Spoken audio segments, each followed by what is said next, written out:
Greetings, brohams! What the dealio? Welcome to the Back Library. I am Madamus, former Cosmic Defender turned Archive Curator.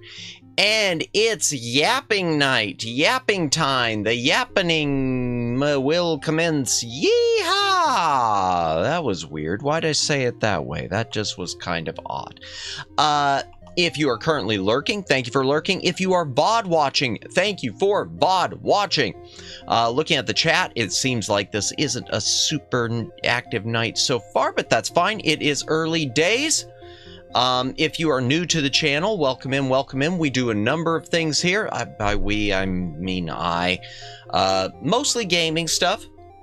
But I also do these yapping streams where I mostly go through, at this point, go through things in the mighty, well, I call it the mighty back library. It's not super mighty, but we're going to call it mighty anyway because that sounds better than, you know, the lackluster back library. So, what else to say? Oh, yeah. Boy, I'm getting derailed already. I didn't get a lot of sleep last night, so I've been working on this ad, and I finished it. And I've uploaded it unlisted to the YouTube, and I'm not going to be launching it until after Friday's stream, Friday's cozy reading stream, or maybe before the cozy reading stream, because it'll still reflect, well, either after or before. That's ambiguous enough, isn't it? The main purpose of the new ad is I am changing up a lot of my time slots. The way it had been is my afternoon gaming, my main gaming streams had always been at 10 p.m. Eastern Standard Time. I will be changing that to 8 p.m. Eastern Standard Time. The yapping stream, which you're seeing now, will also be changed to 8 p.m. Eastern Standard Time, because I'm just going to get those all balanced out. The cozy reading streams will remain at 10 p.m. Eastern Standard Time because, well, it's designed for people to be able to nod off, catch some Z's, relax with, so it seems like a later time is better suited for that, and also suits well for the VOD. I mean, I expect those. I haven't had too much live viewership with those. I think they're probably going to wind up doing better as VODs. And I'm still sort of feeling out the live cozy reading stuff. So we'll see if I do keep that going. But it is mentioned in the ad. And the afternoon streams will likely be changing from 2 p.m. Eastern Standard to 3 p.m. Eastern Standard Time. I haven't decided some of this, but it will all be decided before the next schedule goes up. And the new ad is designed to promote the channel and mention that there will be new time slots without mentioning the exact new time slots. Now, as for the ad itself, I think I've created a masterpiece. Now, I don't want to toot my own horn, but it is either so terrible that it's a masterpiece, or it's so wonderful that it's a masterpiece. Or maybe it's just so terrible that no one's going to watch. But I feel good about it, which I didn't expect. I kind of thought that it was one of those things that popped into my head for an ad idea. Not a lot of visuals other than text on a screen, but I don't know. Maybe I'm crazy, but I think it works. But you'll be the judge. You, the audience, obviously, will be the judge. Speaking of audiences, last night we did our Lobotomy Corporation stream, and we were joined by the incredible Haunted Mari, who primarily streams on Twitter. I don't have, or excuse me, on Twitch. I don't have her link at the moment, so I'm not going to be posting it, but that was nice. I guess we can mark that down as my first pseudo-unofficial, somewhat collab, which was great, because love having her here. Hopefully we could do that again. And we will be playing more Lobotomy Corporation, too. If you're someone who's coming to this stream after watching the Lobotomy Corporation stream or streams, because that was our third one, yeah, I'm going to keep playing that, at least for the time being. I don't know where my head is at with the Lobotomy Corporation game. That game is... I'm not really suited to the management style games. I could tell it's just not for me. I don't absorb all those little details. I've always had a problem with a lot of real-time strategy games too. But I don't know. There's just something about Lobotomy Corporation I enjoy. And I can't even say I'm super into the lore because I know it's going to get really dark, and sometimes when things get dark and disturbing, that doesn't always sit well with me. The Madamus can be squeamish at times. Whoops, I hit my mic. Why did I hit my mic? Well, because I hit my mic. But I do want to stick with that, so we will be sticking with that. Now, tomorrow night, we will be playing Mega Man X Command Mission. It's going to be the second stream of Mega Man X Command Mission on GameCube, playing on original hardware. That's a fun little RPG, Mega Man-wise. So I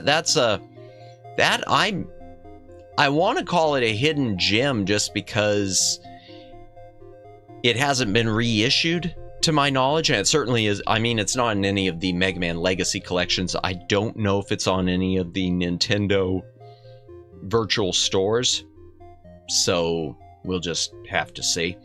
I say we'll have to. Why do I say we'll have to see? I'll ask someone sometime. I'm not gonna research it.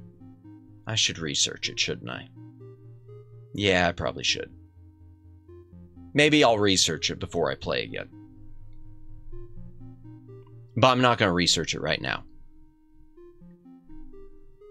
Now I'm really tempted to research it right now.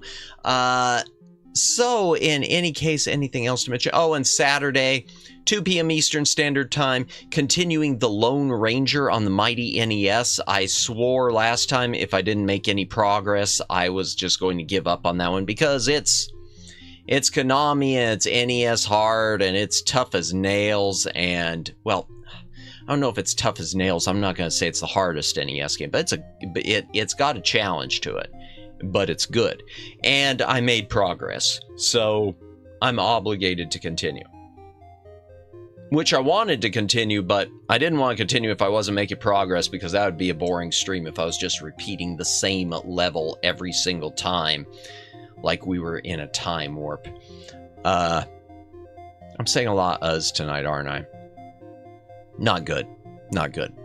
Well, in any case, yeah, so look forward to the ad. Now, I am going to say if we get more of an audience in tonight, right now I don't really have a lot of live viewers as far as I could tell, but if we get more people in here before this stream is over, I might do a preview of it. So if you're watching this VOD, you know, you should stick around unless you want to just wait 2 days and watch the actual video, which would probably be the more sensible thing to do, but I'm not going to say that. I'm going to say stick around and watch the VOD. Yeah. Oh, and by the way, once again, I'm saying once again a lot too. Why do I keep saying the same things over and over again? My mind is just tiny and smooth. Smooth brain. Yeah. And now I've forgotten what I was going to say. Well, we're going to be looking through the Blu-rays tonight, so let me go ahead and get started with that portion of the yappening. Let me go ahead and take us into the browsing room. Browsing because it's partially an internet browser, and because we're browsing the back library.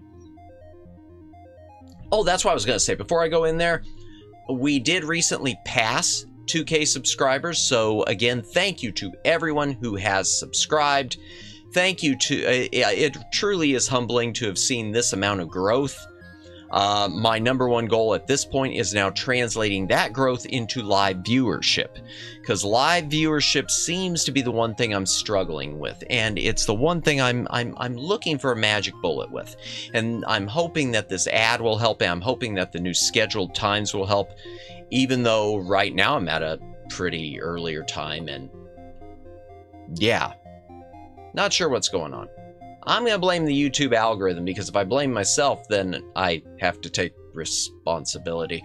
Let's just go ahead and get into the library, because I've been yapping enough about absolutely nothing so far. We're 16 minutes in. Well, technically, you know, we're about 10 minutes in after the intro, loading graphic, and whatnot. So let's go ahead and go to the browser room, shall we?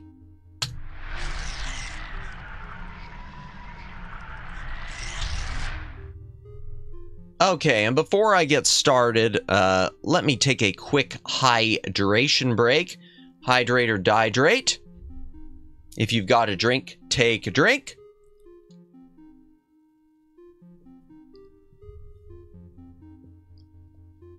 Yeah. Tonight I'm drinking, I'm always drinking carbonated water, it seems. This is a lime flavored one. I love drinking carbonated water for streaming. And just in general. I mean, I like sodas as much as the next guy. But anymore, I don't really drink a lot of soda. Sometimes, why am I talking about this? I shouldn't be talking about this. I'm supposed to be talking about Blu-rays. I'll tell you why. It's because usually we have a few live viewers by now, and no one's here, and so it feels a bit awkward doing this, but no problem. One addition to the back library I should mention. Now, last time we had just started the ends. In as in nitwit, nincompoop, nerd.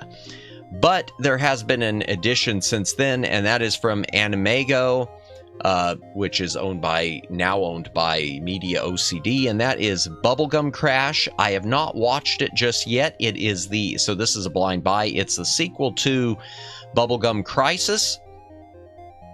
There is an updated remastered Blu-ray of Bubblegum Crisis on the way from Animago.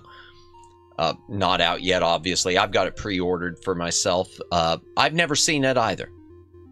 So that's all blind buy, hoping for the best. Probably will be, because it's got a following.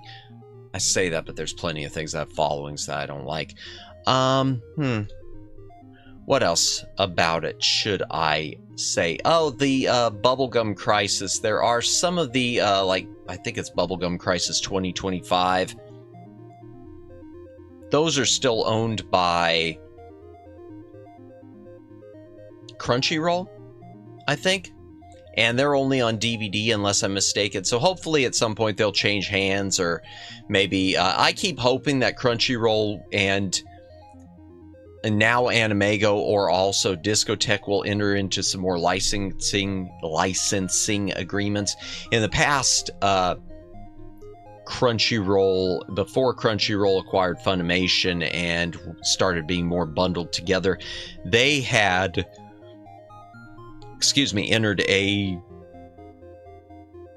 distribution agreement for some things with Discotech, which led to the US release of Konosuba, Seasons 1 and 2. The movie of Konosuba, Legend of Crimson, is still MIA here in the United States, and unfortunately the Blu-ray that you import, from what I understand from the UK, is region locked. So unless you've got a region-free player, I don't have a region-free player. In fact, I've only got 2 import Blu-rays at the moment. A third one's probably going to be added, even though I'm not sure if it's technically an import with, well, you see on the screen Captain Kronos. There's a big Super Grand Ultimate Edition gift set that I'm thinking about adding.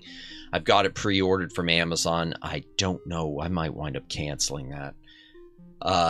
6 discs, and I have so many problems with discs. In fact, one of the things that was added to the back library just last week, which was mentioned, was not on this page. Let me find it. It must be the next one. Yeah, it was Game of Clones, the Bruceploitation box set from Severin. For whatever reason, I'm having a real problem getting discs that aren't scratched. I'm expecting my third and probably final copy to arrive sometime this week, and for the life of me, the second disc, I can't seem to get a scratch-free copy. So if I can't get it, unfortunately, if I can't get a scratch-free copy, it's going to be exiting the back library almost as quickly as it arrived. So, that's always embarrassing, especially after you just mentioned something being part of your library to have to pull it. Maybe I should have waited until I knew everything was cool. Probably. Okay, So moving along, has anything else been added? No, we've already been through the G's. We've been through, which included the Godzillas.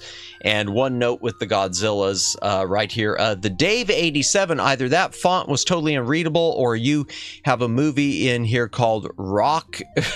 We're not in the R's yet. You're going to have to point to me where I'm looking. Welcome in the Dave 87. What corner am I looking for, or was it on a different page?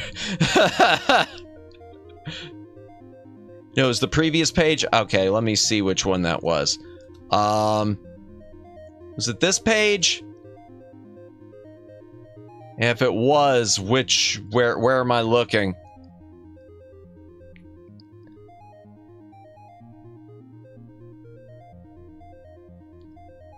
Yeah, because I could safely say I don't have anything called that. No. No, and if I did, it'd be under R. These are all alphabetical at this point. There's a big rocket with... Oh, okay. I know which one you're talking about. Just a sec. Yeah, I'm going to go back to that one. The rocket... Right there? Okay, no, that's Buck Rogers in the 25th Century, the series and movie box set. I'm going to be honest, so that artwork with Buck Rogers right there, which, yes, it does kind of look like that now that I'm looking at it. I'm not a fan of that artwork. That font is atrocious. Yeah, so what they used for the box was they used the artwork from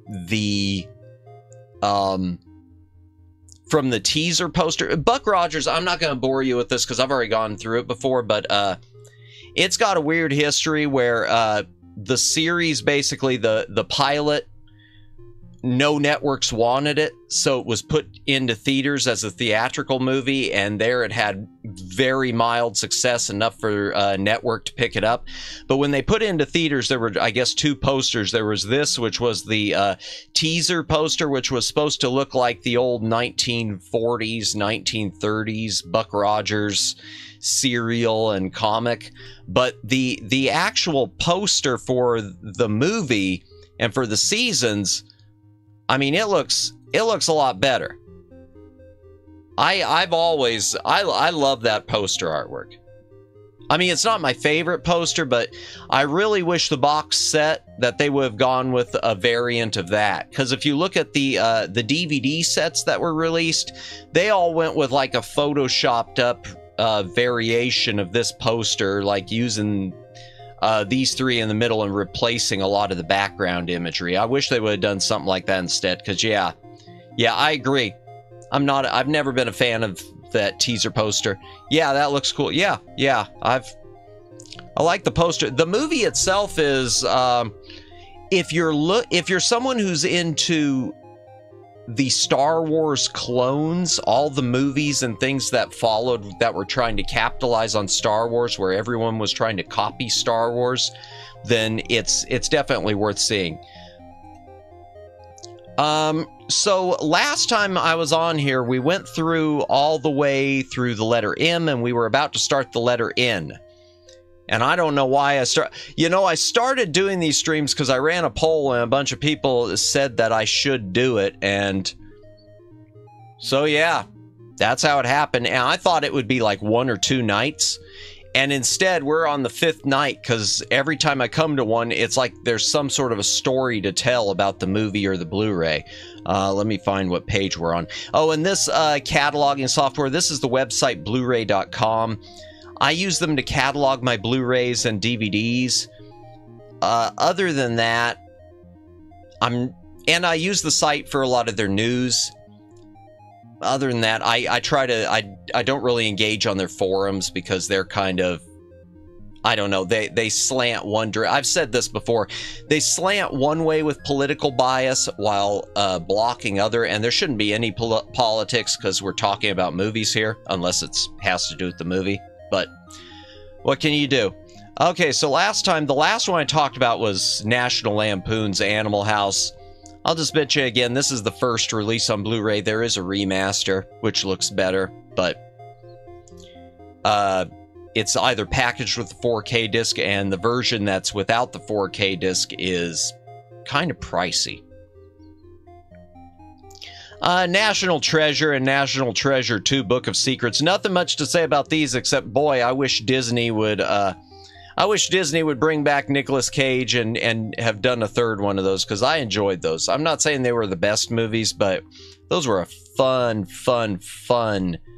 Indiana Jones clone type thing. How do you insert political PNGs of movie disc cases? Well, it wasn't on this. It's in their forums where people talk about Blu-ray discussions and movie discussions and stuff like that. Like there'd be discussions about the upcoming live-action Bambi remake. Not sure how that's going to work, because it's not live action. It's going to be CGI. That's not live. Just like the Lion King remakes, those aren't live action. But no, there sometimes bias would creep into that, and I don't know how to put it. It's just one of those things where some comments were allowed and some comments weren't, and you should either allow all the discussions or none of the discussions when it comes to that type of stuff. Like, I'm going to tell you, and we'll get to it. Thank you for mentioning it. You know, you just reminded me of something important. There was something back in the L's I forgot to mention last time, and it was important because it had to do with the bias. There's a Lupin Blu-ray, and there was a discussion on this website in their forums that wound up getting deleted, I guess, because people took offense to it. But to me, in my mind, the discussion made a good point. So which one is it? It is... Was it the Columbus Files? I'm not sure. Let me try to remember which one it is. It's one of the Lupin specials. One of the older Lupin specials. I think it is. I do think it's the Columbus Files. Let me make sure. Blu-ray review, Sinister Villain, they're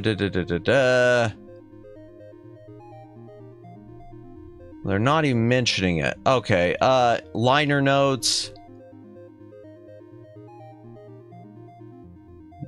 the Minoans. No, this one's not it. It must be another one. Oh, okay.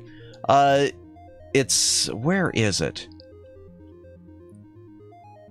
It's The Secret of Haramau's Treasure, wherever it is. Lupin. Okay, it was The Pursuit of Haramau's Treasure. So, the guy from Lupin III looks like a guy from Jimmy Neutron who dances. You know, I've never watched Jimmy Neutron. I know of it. I know it was a Nickelodeon thing. I'll tell you what it was. So, the Lupin III, Pursuit of Haramau's Treasure, there was a discussion on there, and this is one of those times where I roll my eyes at the Blu-ray. I don't roll my eyes at the special features, but I roll my eyes at the trigger warning. So this Lupin III had some, I'm going to use the phrase, Yahtzee characters, neo-Yahtzees, and their leader was, basic, for lack of a better word, was a cross-dresser. And and so it was poking fun at that type of material, and they decide, and of course some people find that offensive, some people don't. Okay, whatever. It has a bunch of liner notes having to do with that, and having to do with the history and when it was acceptable in Japan to talk about these type of things, and when it changed in anime. And, you know, that's all well and good. The thing which I hated about this disc, and which someone had mentioned before in their forums on Blu-ray.com, but it disappeared, was the disc starts out with this giant trigger warning. And I thought it was like the FBI copyright warning, you know, the warning the material on this disc is copyrighted, blah, blah, blah, blah, blah. No, it's got a giant trigger warning at the beginning of the disc that, you know, shut this thing off, you might get offended. And my thought the whole time is, well, if you're buying the Blu-ray, there's a good chance that you know already what you're buying, so, and you've already bought it, so what's the point of, why is there a trigger warning? I'm not a fan of trigger warnings. I'm not a, you know, you do your homework, if something bothers you, you shut it off. I don't like trigger warnings. And so there was, I remember, that's one thing I specifically remember on this website. There was a discussion about that, and they wound up just like removing the whole thing. And it was relevant. Try not to use that word. I will get in trouble for using that word on the YouTube. Sorry for that, but I do have to remove that message. Truth is, I don't know the Dave. It could be. But regardless, it's one of those things where I don't understand. I don't know. I think discussing whether or not also HOI. I'm not sure what that is, but okay. Yeah. Well, regardless, yeah. I just didn't see the point of a trigger warning personally. And that being said, I do want to say, though, I love Discotech. I think Discotech does fabulous work with their Blu-rays. When it comes to their anime Blu-rays and even their live actions, they are top-notch of a company. And I'm sure the new Animego, because they're owned by Media OCD, who works with Discotech, will be the same way. They're weirdly common there, what I've heard from people who have played that game. Gotcha, okay. I'll take your word from it. I'll take your word for it. So that said, let me go ahead and jump ahead before I dig my hole any deeper. Because just a reminder, to anyone who is tuning in, this is not a political channel, and that was not a political discussion. I was talking specifically about a disc. If you're someone who disagrees with that take, that's fine.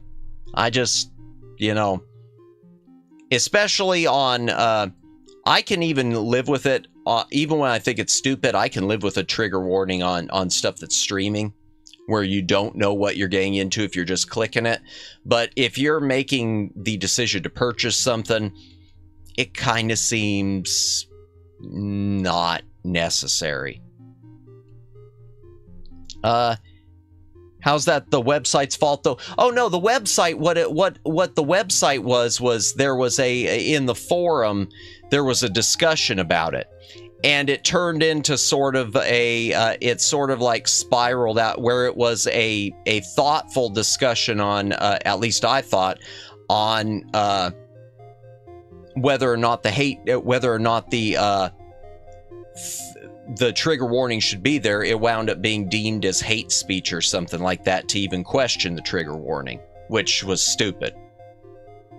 And I can say with a past account too, I had made some sort of a joke about the Bambi remake, which they decided was hate speech. So that just kind of, it seems like they're one-sided on what they see as biased and hate speech, and it shouldn't have been. It's a deer, yeah. Don't get me started. It was a joke about what it was. I mean, I'm not gonna repeat it, but it was a joke about how Disney was gonna be messing up the remake because of some stuff that had come out. But it's one of those things where the forum, the chat discussions on this website, you know, jokes that lean one way are tolerated, jokes that lean another aren't. And really, it should be a case where it's either fair game for both or fair game for none. But as for the trigger warning, I've never understood why that discussion was deemed that way. That being said, I love Blu-ray.com as a resource. It's one of they and the Digital Bits are the two websites that I use the most for when it comes to Blu-ray news and discussions on Blu-ray sales and stuff like that. And Blu-ray.com, I love them for cataloging stuff, because they're cataloging resources completely free. So it's nice to be able to catalog all your stuff online easily without having to pay for it. So moving along, yeah, the National Treasures.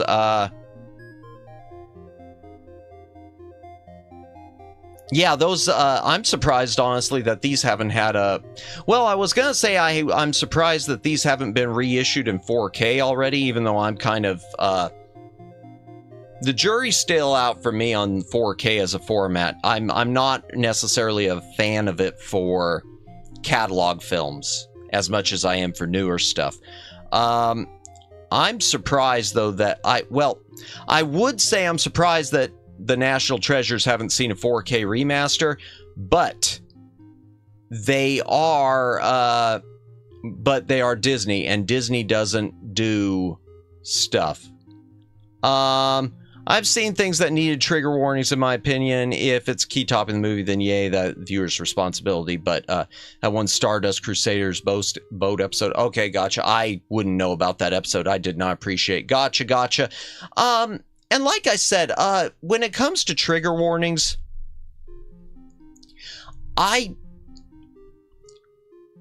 even though I don't feel I need them for myself, because I usually do my own research, when it comes to stuff that's streaming, I can see it more, because, you know, you're just going through an app and you're just clicking something. Oh, I want to watch that.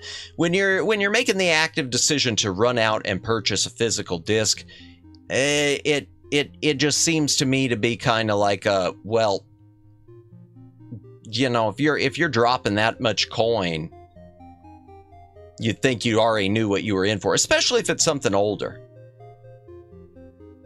But that's my opinion. I don't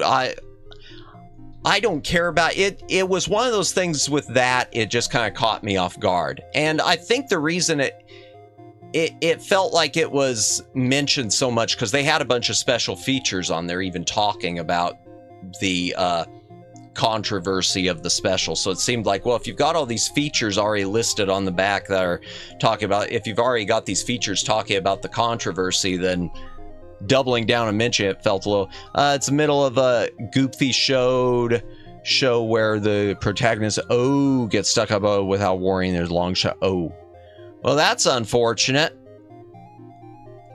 That's not good. That's definitely not good. Ay.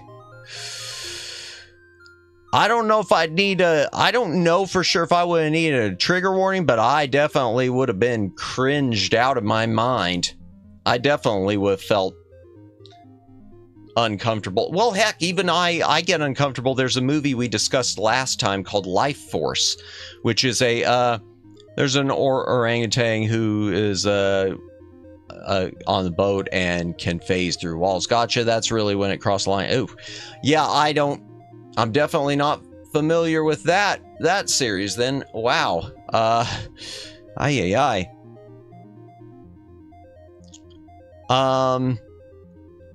Yeah. I don't know. It's a good argument for when they're necessary and when they're not. And again, I just want to say too, for anyone who's lurking, I'm not going to be hating on Blu-ray.com this whole time. I made the comment about before with them, with their chat forums. I think you run into that on every website. And it doesn't matter what way the website leans, there's always going to be something in where one direction is accepted and one isn't. So it went from the projectiles have been coated with bullet repellent oil to that in a few episodes, no warning whatsoever. Wow. That would have definitely, well, that would probably turn me off the series, that's for sure.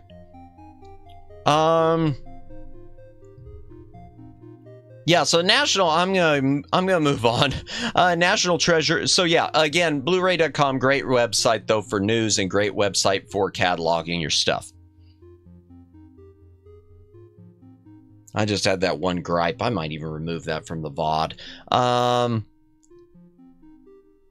National Treasure. Yeah, in a sane world, I think you'd see a remaster of these by now, but even though the existing Blu-rays I do think look good, but Disney is gonna Disney.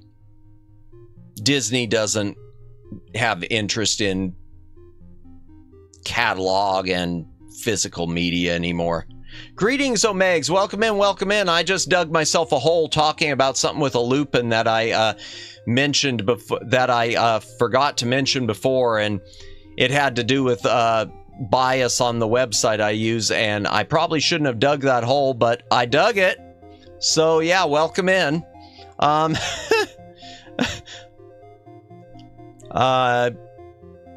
Yeah, so National Treasure. Neon Genesis, Disney be like that if it does not have a subscription they don't care about. Yeah, and it's really unfortunate because they have, well, and I've mentioned this before, they've always hated home video.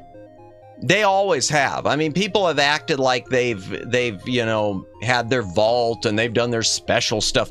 No, they've always hated home video consumers ever since the era of VHS, because they've never wanted anyone to own their movies. And you really saw that start.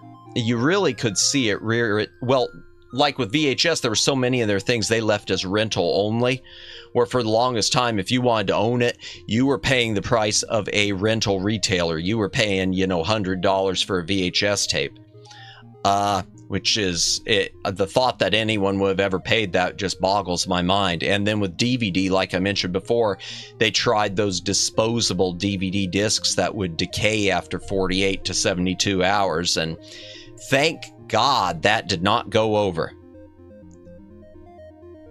In fact, I remember, I want to say even some of Disney people at ABC who they owned were making fun of the idea on some of their late night shows back when I used to watch some of the late night shows.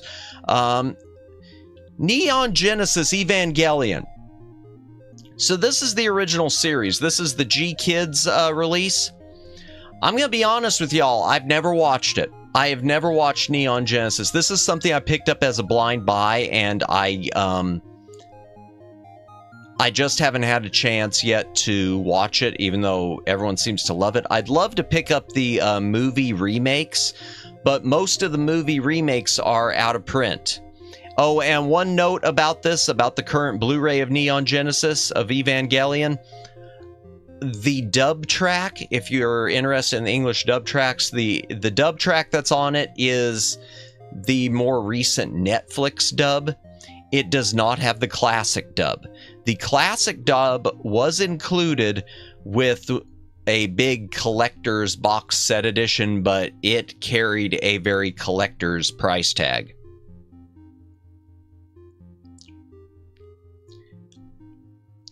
Never say never again.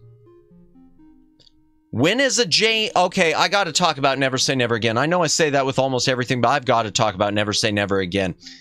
When is a James Bond movie not a James Bond movie?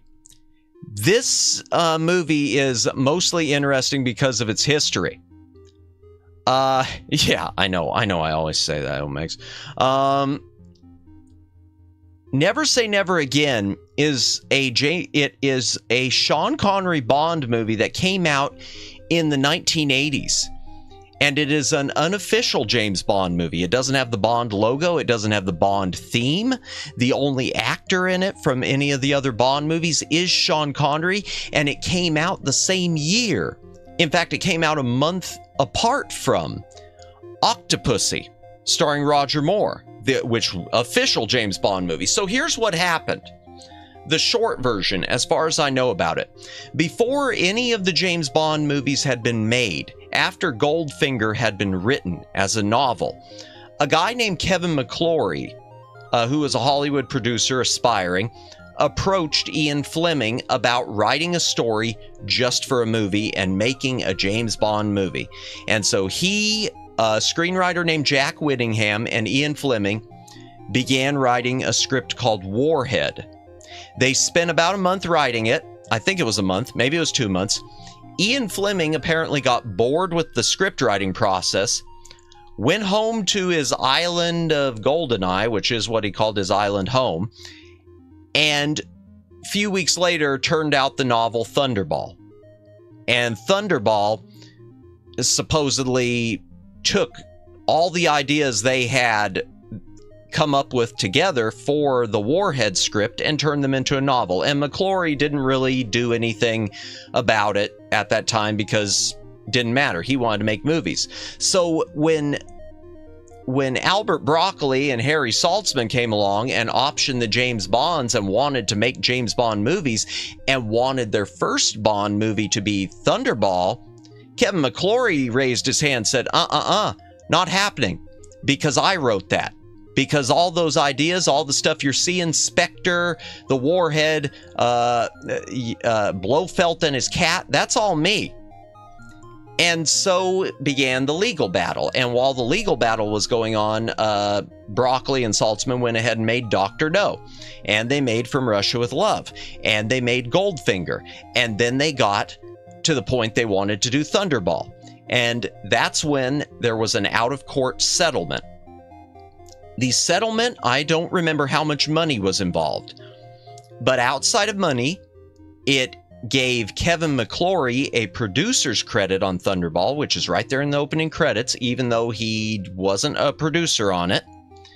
It gave him the television rights to Thunderball for at least a certain number of years, so he could, make some money off of it. And it gave him the right to remake Thunderball after, I want to say, either 10 or 15 years had passed. So, time passes. Kevin McClory decides, hey, guess what? I'm going to remake Thunderball. And at that point, Albert Broccoli, first of all, no Hollywood studios wanted it. No one wanted to compete with the official James Bond machine with an unofficial Bond movie. So, so it took longer than he thought it was going to take. But eventually, he got Talia Films involved, which was a small company connected to the actress Talia Shire, and they made this remake of Thunderball. Never Say Never Again is a remake of Thunderball, but set in the 1980s instead of the 1960s. But there were more legal battles to come, because even though the settlement had been that he could remake the movie, suddenly Broccoli and MGM didn't want to allow him to remake the movie. So they went to court, tried to fight it, and eventually it was decided he can still remake it, but he can't deviate from the novel. So any of the new stuff he wanted to do, like I want to say the original screenplay they had for this was had like a fight on top of the Statue of Liberty and had like laser powered sharks and I don't know, some weird crap, but none of that stuff could be in it. So that's most of the legal battle stuff. But they convinced Sean in order to make the thing credible, they convinced Sean Connery to come back for the movie. How do you remake it without deviating? Most actual movie adaptations don't even do that. Yeah. Well, that's the thing. It basically, from what I understand, all the dailies, every day they would shoot the footage, they'd have to go into court.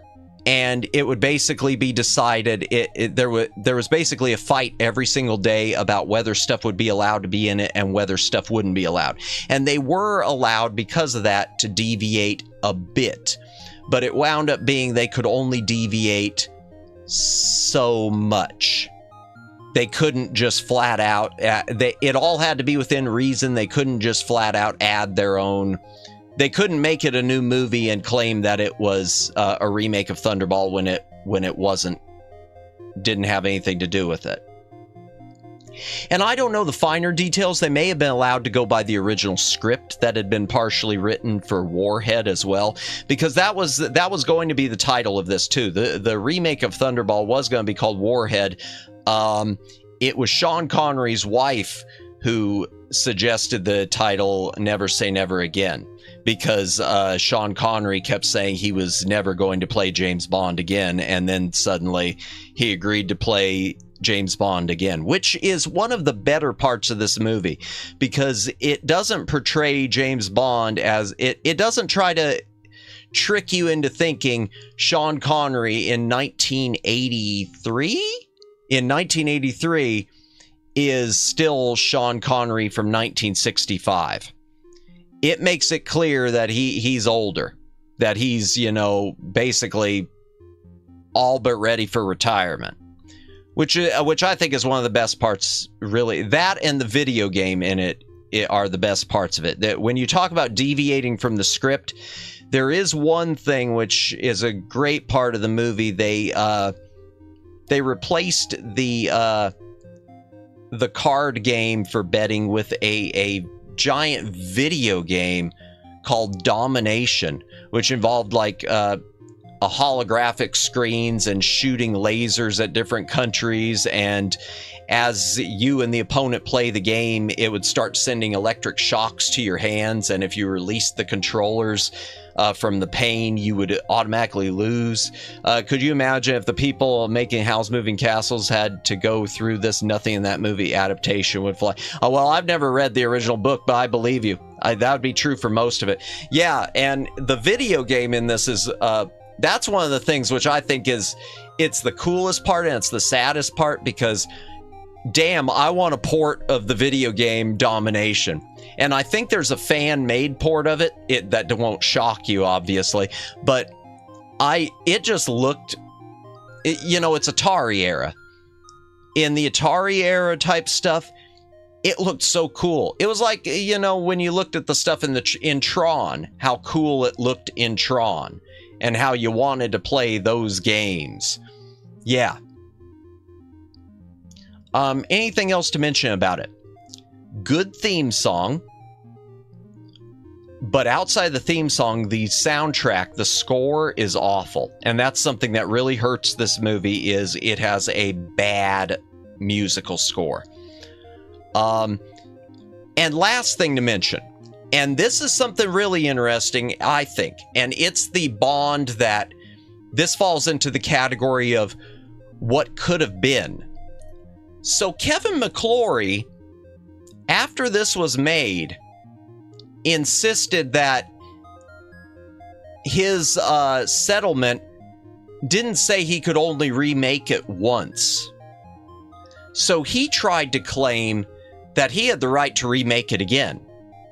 So in the late 90s, around the year 2000, when the Pierce Brosnan movies had pretty much just started and Timothy Dalton was out as James Bond, Sony, or Columbia Pictures in America, which at that point was, I think, Sony, they were interested in doing James Bond. Now, this is before Daniel Craig and Casino Royale got settled, but Columbia Pictures owned the rights to Casino Royale, basically, and had the comedy remake. So they got with Kevin McClory and basically said, hey,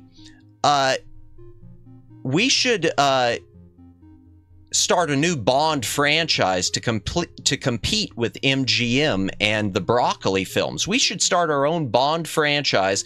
We should do Casino Royale. We should remake Thunderball again. And hey, it looks like they stole there are all these elements from Thunderball that they took and they put in all of these other Bond movies that weren't in the original books. So we should have the rights to remake them too. So they were out there. They went to court. Sony and Columbia and Kevin McClory went to court against MGM and the Broccolis, saying that we should have the rights to not only make Casino Royale, but to remake Thunderball and Dr. No and From Russia with Love and You Only Live Twice and maybe even Diamonds Are Forever, because it had Blofeld in it. Which, so, I mean, they were definitely, they tried, and their original announcement that they made at the time, because I remember reading about this, Sean Connery was interested not in coming back to play Bond, but there was talk about having Sean Connery play one of the villains, play Blofeld, and there was talk of bringing back Timothy Dalton to play James Bond. So we almost had a period in the 90s, in the late 90s into the year 2000, where we could have had two competing James Bond franchises and may the best man win. That could have been, I mean, that's like, you know, pro wrestling, the Monday Night Wars stuff between WCW and WWE. That could have been, that could have led to some really amazing entertainment, or some really bad stuff. But I would have loved to have seen it happen. In any case, it didn't happen. The British courts decided with the Broccolis that Kevin McClory didn't have the rights to remake Thunderball again, and that he definitely didn't have the rights to use any of the other films that had taken pieces from the original Thunderball novel. And so eventually Sony and Columbia Pictures struck a deal with the Broccolis for a dual James Bond partial ownership thing with Casino Royale and Daniel Craig. So there you go. Never Say Never Again is a huge history piece. Now, that one last point about Never Say Never Again. Sadly, it is now treated like a bastard stepchild, for lack of a better phrase. While it used to be available on VHS and was available on DVD and was available on Blu-ray, it is now incredibly out of print. It isn't really acknowledged. It's never been included in any James Bond box sets because it's not considered an official Bond movie. But now it's something outside of buying on the secondhand market, you can't even get it. How much is it going for on Amazon? Well, there you go. On Amazon, selling brand new for $129.99 or used for $50 on Blu-ray. It's out of print and it really shouldn't be. Hydration break.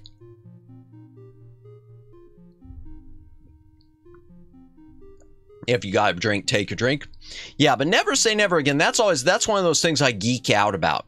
And that's one of those things I love the movie, not so much necessarily for the movie, but it's one of those ones with, there's so much history. I love productions like that have a really cool nerd history. And to me, Never Say Never Again is nerd history. It's like Superman 2. Never-ending Story. Gosh, I hate to talk about every single movie on here, but I do have to mention The Never-ending Story because of Warner Brothers allegedly screwed this up, this Blu-ray. So this is the first Blu-ray release of The Never-ending Story.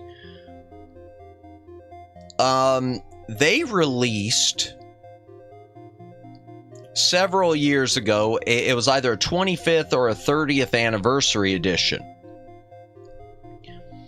Now, the problem with that edition is reportedly there had been a brand new transfer approved by the director, Wolfgang Peterson. And that new transfer did not wind up on the Blu-ray. Now, the belief or the conspiracy theory is Warner Brothers screwed up and they did not put the new transfer on the disc. They accidentally they were supposed to use the new transfer and they accidentally recycled the old transfer. Because it had a new audio commentary and everything with him, which he had done for his new transfer he had supervised. And I want to say that, I could be wrong, but I want to say it even had like a special feature on it, which the clips of the movie from it that were in it might have been from that new transfer. And that's one of those things I want to say Warner Brothers was asked about it, and they just ignored it. So... yeah, at one point I had started to replace this edition with that revised special edition, and yeah, sent that one back real quick once it turned out that they screwed the pooch on that. Moving on, Jackie Chan, new Fist of Fury. So nothing really to say about this one except after Bruce Lee, the original Fist of Fury was a Bruce Lee film. After Bruce Lee died, there was kind of a push in Golden Harvest to, they were always trying to, you know, find the next Bruce Lee heir apparent. There was a brief push to make Jackie Chan the Bruce Lee heir apparent, but Jackie Chan didn't want to be Bruce Lee. Jackie Chan wanted to be Jackie Chan. Jackie Chan wanted to do Jackie Chan type movies, and thank God he did.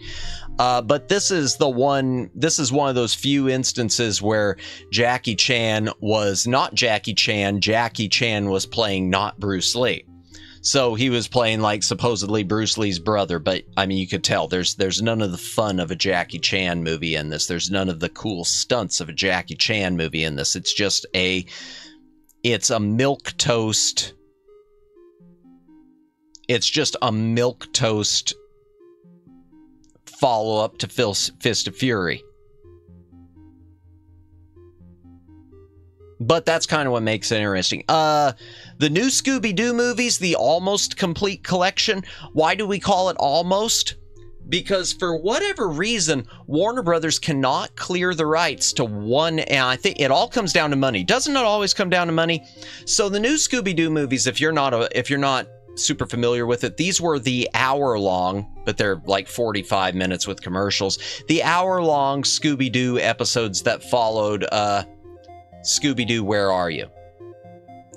And they were ones that always had guest stars. Some of the guest stars were from other cartoon series, and some of the guest stars were actual actors or actresses. Of course, Matt, they're not making enough money. They need more, and always more. Well, here's the thing, and it's sad. Never enough money. It's sad in this case because, in my opinion, Omegs, this one all comes down to Warner Brothers being cheap and just not willing to pay for it. Sort of like with music licensing, that's what we wound up with this. So in a lot of these episodes, you had guest stars like Barney Fife, or, well, not Barney Fife, like Don Knotts played Barney Fife, and Tim Conway, different people from the era. The first episode of this guest starred the Addams Family. And the Addams Family was featured prevalently in the opening credits for this because it was the pilot. It was the first episode of the series. Warner Brothers does not want to pay the money for the licensing of the Addams Family. Now, they've got the licensing for TV. They could run the episode on Cartoon Network and even on streaming. But when it came to physical disc, they were going to have to pay for the Addams Family licensing. And unless there's some other thing involved, I've heard that actor John Astin was involved also because he played Gomez in the series and voiced Gomez in this, and I think it was a case too where he wanted his cut for the home video rights, which is possible. But regardless, in this case, it comes down to Warner Brothers wanted to keep using the Addams Family and not pay for it. And so that's where we are. We've got a Scooby-Doo, the almost new Scooby-Doo movies, Almost Complete Collection. Warner Brothers doesn't want to pay for the Addams Family, so the episode is not on there, and the opening credits have been recut to remove any of the shots of the Addams Family episode, which really sucks. Really, really sucks, because that's kind of the key episode. When it was always in the credits, that's the key episode here. What can you do? Gosh, I feel like every single one of these, again, I got too much stuff to talk about. Night of Dark Shadows. This is another one, kind of comes down to money and weird. Okay, so Night of Dark Shadows is the second theatrical Dark Shadows movie. it's not good, and it's not good because it's incomplete.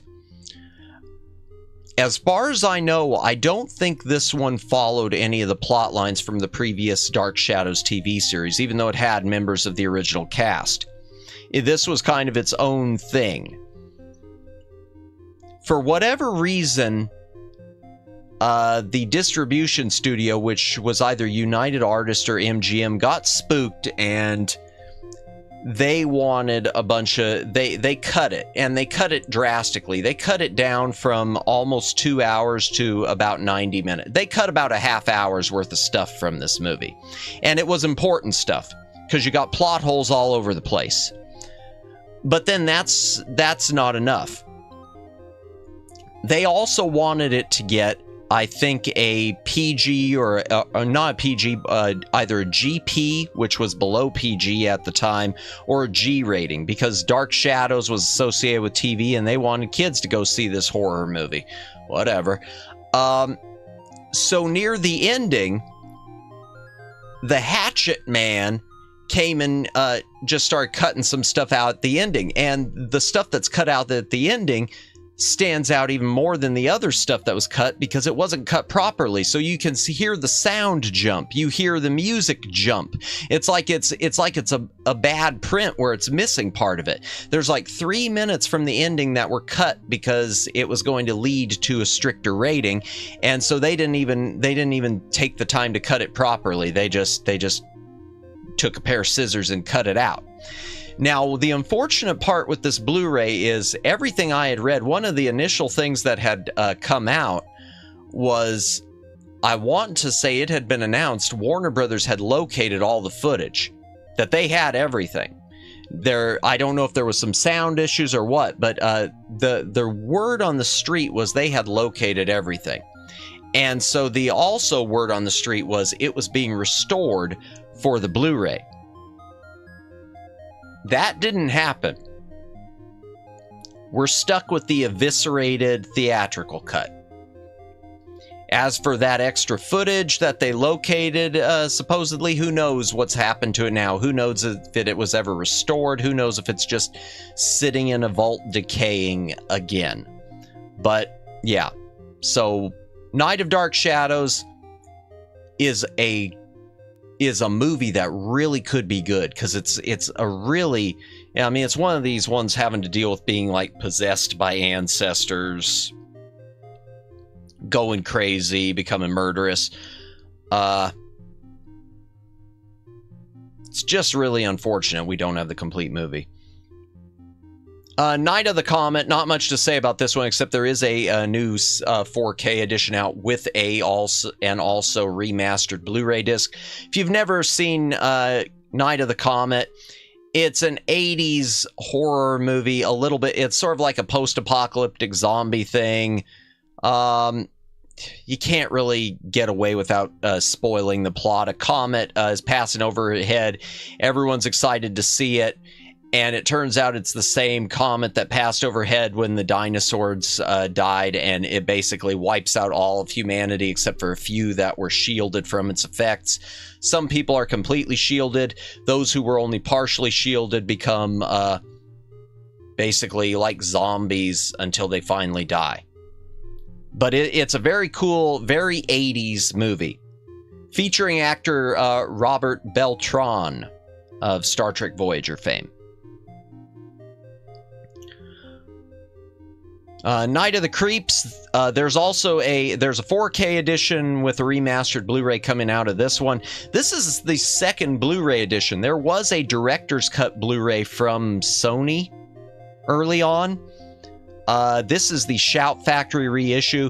The Sony one was the director's cut and had quite a few special features. The Shout Factory one uses the same transfer, so it didn't look better, but it added a few new special features, and it added both versions. It has both the theatrical cut and the director's cut. This is again, kind of a zombie movie, horror comedy, a lot of fun. One of my favorite lines of dialogue, I got good news and bad news, girls. The good news is your dates are here. Bad news is they're dead. Yeah, well, It's funnier when you watch it. I shouldn't have even repeated it. It sounded dumb repeating it. Night of the Creeps, very fun movie. Night of the Living Dead, not much to say about this. Criterion, after all the public domain copies we've had over the years, Criterion released a banger special edition. There's also a 4K release, but you can't convince me that Night of the Living Dead is going to look better in 4K. It's a good edition. The one thing this edition does not have is something that is kind of a blasphemy to the movie, and that's a certain alternate version that is on DVD, which I do have and we will get to if I ever get to the DVDs. So there's an alternate version that was put out for the movie's like 30th anniversary, maybe 35th anniversary, and it was put out by the producer, not George Romero, and it, I guess, used an edited version of the movie, which was missing like 8 minutes. They shot a bunch of brand new footage trying to modernize it. So even though it was still black and white, they added in all these new scenes that really didn't serve much purpose. And they replaced the music with a new, like, electronic, not super techno-y, but a new, like, synthesizer score that just, it doesn't add up as to why. But the producer really wanted to do it, apparently. I guess it was just his flex to show, hey, this isn't just George Romero's movie, it's my movie too. Because the producer, and I can't remember his name, but I might have been John Russo, I could be wrong. He and George Romero deviated. And he retained the rights, the producer, to the Living Dead title. So he and George Romero, I guess, both claim it, Night of the Living Dead, but they didn't see eye to eye on it. So George Romero continued with Dawn of the Dead, Russo continued with Return of the Living Dead. And that was sort of the thing. George Romero wasn't allowed to, he couldn't keep using the Living Dead part for the title. So Dawn of the Dead was Dawn of the Dead, not Dawn of the Living Dead. Whereas if it would have been Dawn of the Living Dead, it would have been much more clear that, oh, sequel. But apparently Russo retained the Living Dead copyright, trademark, or whatever. So whatever. Little tidbit maybe you didn't care about. By the way, if you're lurking, thanks for lurking. If you're VOD watching, thanks for VOD watching. Please consider a like and subscribe and a comment. Do the things, have the fun, win the game. I'll quickly mention these. They are out of print now. Now, a couple weeks ago, it might have been last week, we mentioned the series, the TV series Kolchak the Night Stalker. Before the TV series Kolchak the Night Stalker, there were two made-for-TV movies, The Night Stalker and The Night Strangler. These are a lot of fun. Darren McGavin as washed up or semi-washed up reporter Carl Kolchak, who, through no fault of his own, got swept up in these news stories that can't be published about supernatural happenings. Both of these Blu-rays are out of print. They were released by Kino, but the two movies are owned by, they fall into ABC jurisdiction, which means they're owned by Disney. And Disney has been going through some changes, as you know. Well, aren't they always?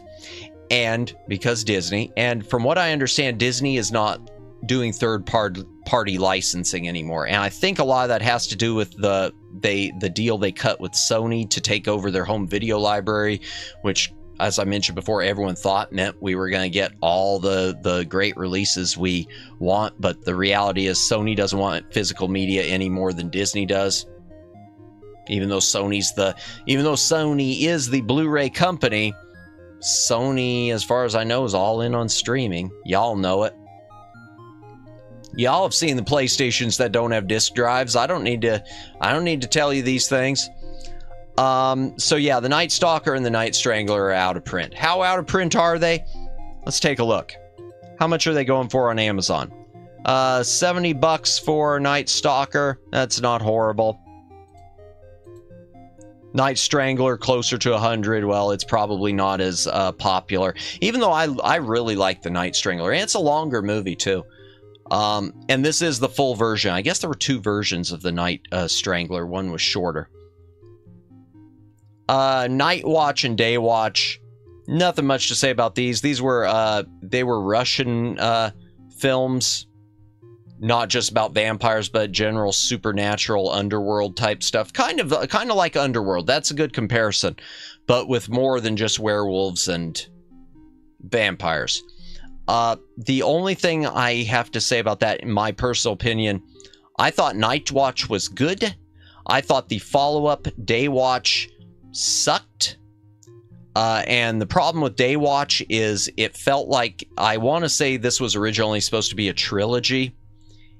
And instead of being a trilogy, it seems like Day Watch, they tried to truncate both of what the next 2 movies were going to be into a single happening. And to me, it's just, it's too compacted. I'll go ahead and mention this. Nighthawks, Sylvester Stallone, Rutger Hauer, Billy D. Williams, Persis Khambatta, who was beautiful and died very young. It's a good cop movie. This is very early in Stallone's career, 1981. This Blu-ray is more complete than this is from Shout Factory. It's more complete than the Universal DVD home video releases, but it's still not complete, especially the ending. You can see where it jumps a little bit. So the movie was cut before it went. There are 2 cuts that happen. And I'm not going to beleaguer this point too much. There are 2 cuts that happened. First cut is before it went to theaters. Studio cut it down. They gutted probably like 20 minutes from it. I mean, that always seems to happen. And everyone was hoping that Shout Factory would be able to get their hands on that original director's cut or a work print or something and restore it or put the deleted scenes on there. They weren't able to. Universal lost a lot of footage there was a studio fire, and Universal was hit pretty hard with that, I think, especially with when it came to like alternate cuts and just stuff being stored. So there's a good chance that was lost. In fact, I want to say that was all. I want to say that was the fire that was caused by the movie Legend. That's something I never mentioned with Legend. Legend started a big fire. So Legend, there were a lot of fumes on the set because of all the, I don't know, all the fantasy detailed stuff they built and the fake snow and all the cool stuff with the movie Legend. And apparently a spark happened and everything caught fire. And yeah, there you go. I mean, the fire was put out. In fact, reportedly, it was threatening the Star Trek 3 set at the time, and William Shatner was reportedly trying to do what he could, throwing buckets of water and helping to stop the fire because he didn't want it to affect the sets of Star Trek 3 because he had to get back to shooting the TV series T.J. Hooker, and he really didn't want Star Trek 3 to cut into it. If that's true. I think that's true. I want to say he said something about that in one of the documentaries. William Shatner, firefighter. So that's the one cut. The other cut with Nighthawks is there was and I forget which song. There was a Rolling Stones song in a club scene.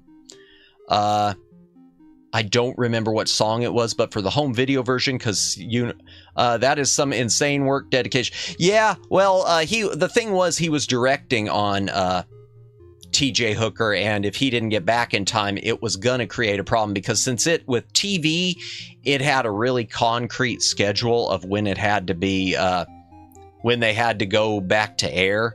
So Star Trek 3 was basically being made in the TV show's off season, because that stuff's happened. I'm trying to think. Well, that's sort of like I mean, it's not the best comparison, but you can sort of compare it even to Indiana Jones, because Indiana Jones was originally supposed to be Tom Selleck, not Harrison Ford. But Tom Selleck was under contract for Magnum PI at the time, and Magnum PI would not give him the time off to shoot Raiders of the Lost Ark. So Tom Selleck had to back out of Raiders of the Lost Ark, and it went to Harrison Ford.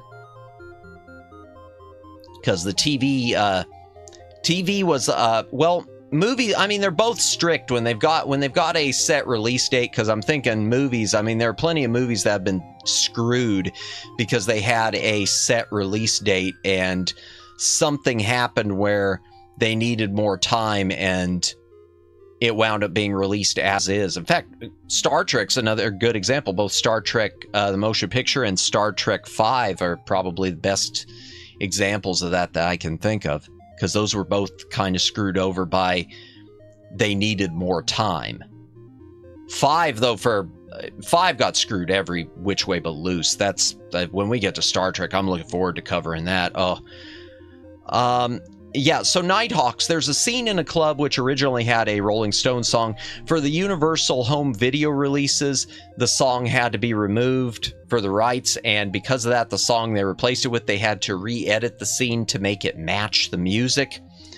The Shout Factory disc seen here restores the original. They paid for the Rolling Stones song, so it restores the true theatrical cut. Just a minor change, but music changes.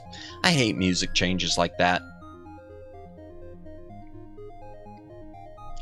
Nothing much to say here. Nightmare Before Christmas 3D. This is the 3D Blu-ray release.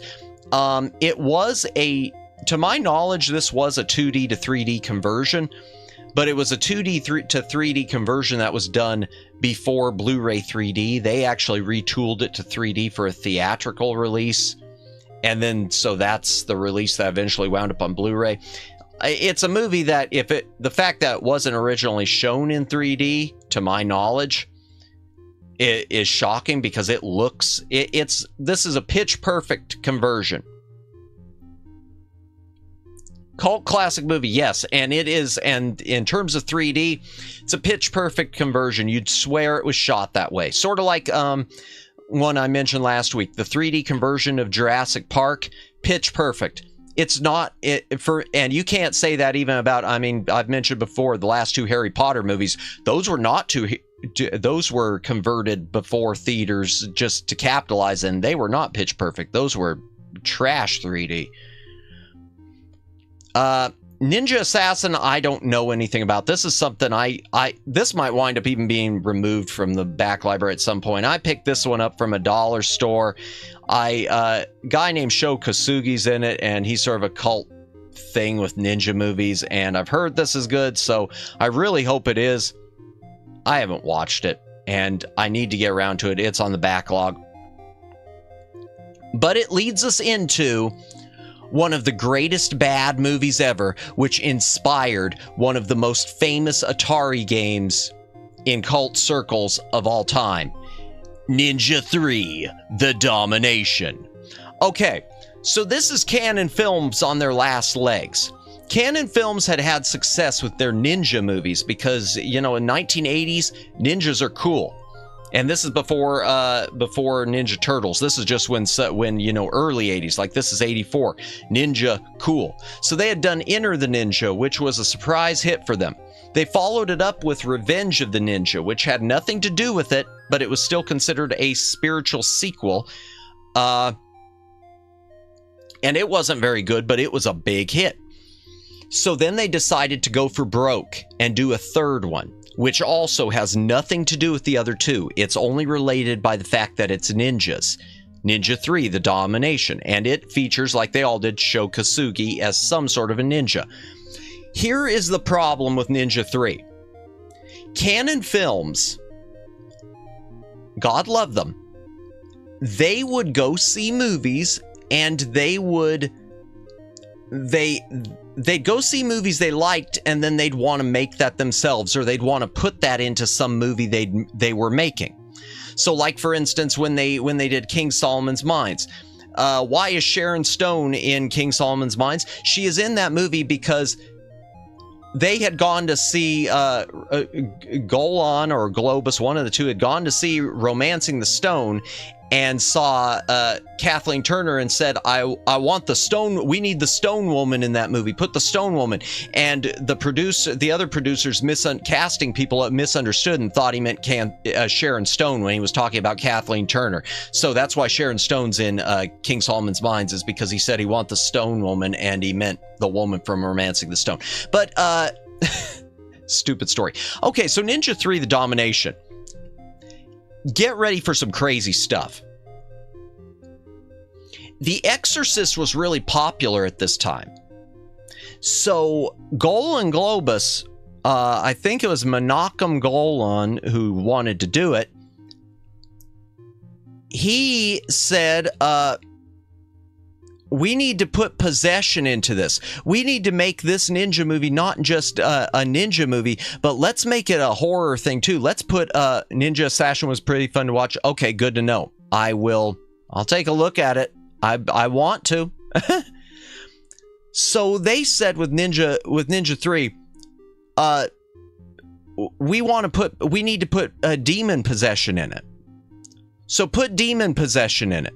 So they come up with this thing about some demonic ninja inhabiting the body of a young woman and using her to carry out its evil deeds after the evil ninja was killed.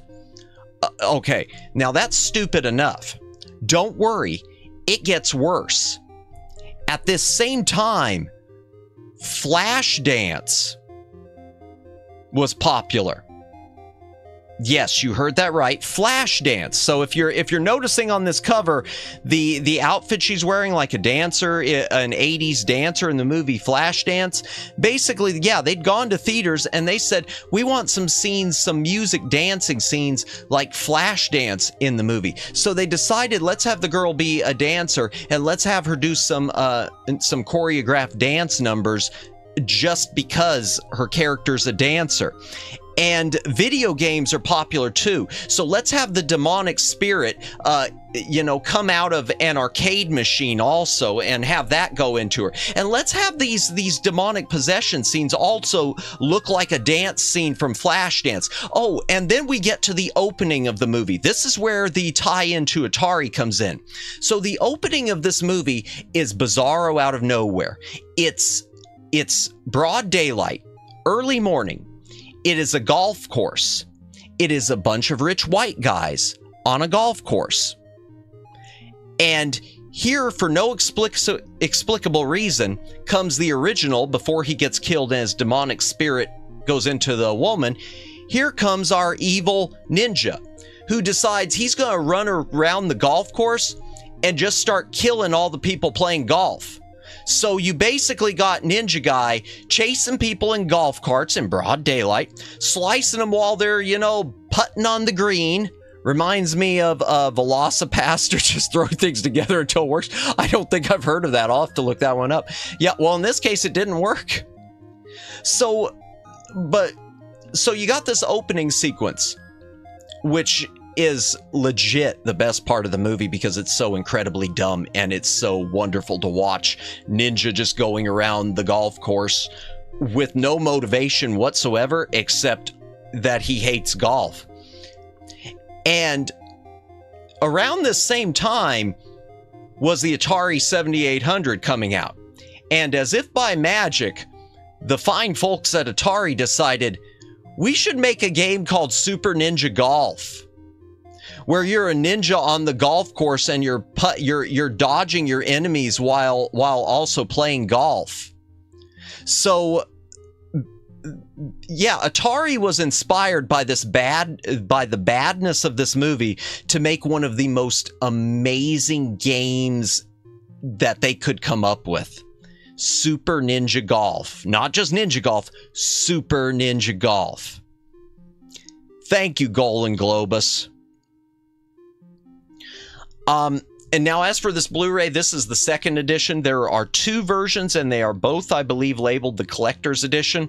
The first one's an older transfer. This was a newer transfer. I don't know if it was a 4K or a new 2K scan. It looks better, yes, but marginally. So Yeah, because this is the movie that deserves to be done in 4K. I gotta look that up, though. Velocipaster. Oh my gosh. Wow. Okay. So this is... Wow. Oh, wow. It's not available, but it was. Man of the Claw. After losing his parents, a priest travels to China, where he inherits a mysterious ability that allows him to turn into a dinosaur. At first horrified by this new power, a hooker convinces him to use it to fight crime and ninjas. Oh my gosh, I need to own this. Oh my gosh, okay, it was released on Blu-ray in 2019. Wow, I need to locate this. You know, and the sad thing is, this is probably one of those things I passed up in a Dollar Tree at some point. Well, thank you, Omegs.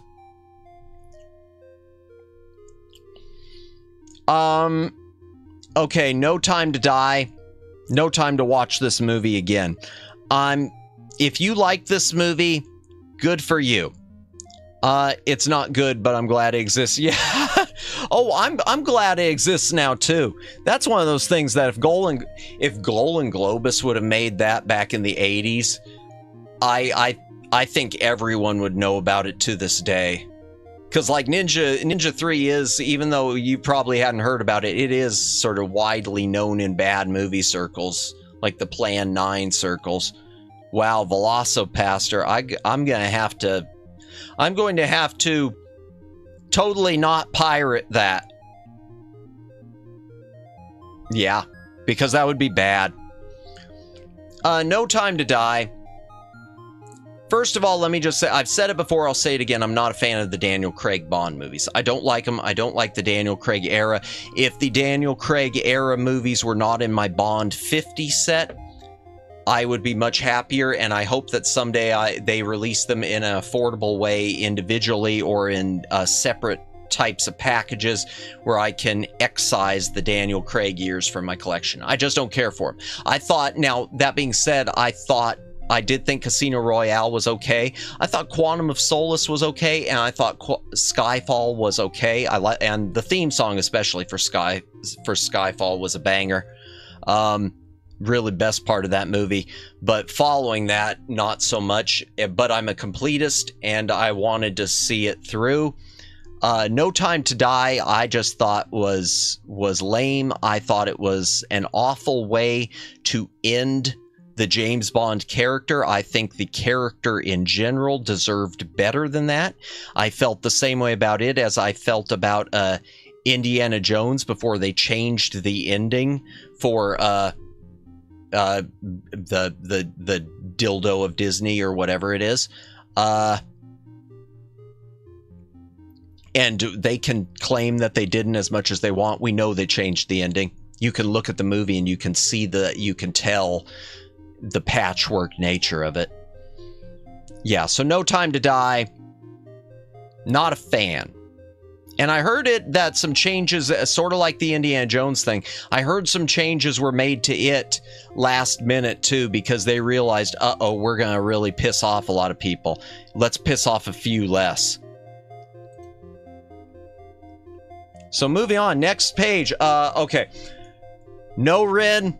It's a fun anime series. Not much to say about it. It's another school life harem or semi-harem, not really fully harem, but a bit of a harem comedy, but taking place at a Japanese school that specializes in growing vegetables and involving the girl on the cover, who is, I believe she's the one named No Rin, who's like a former idol who's trying to get back to regular life and doesn't want people to know she's an idol. And doesn't want to be, and so she wants to go into farming, which I guess as one does.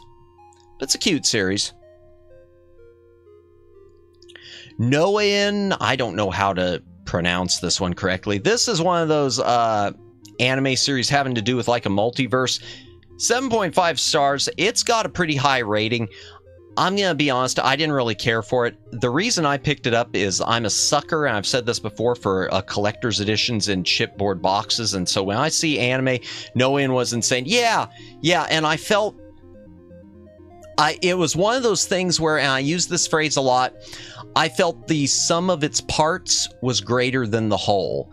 I felt that there were good moments in it and good things about it, but I felt like it just didn't come together quite in a satisfying way, if that makes any sense.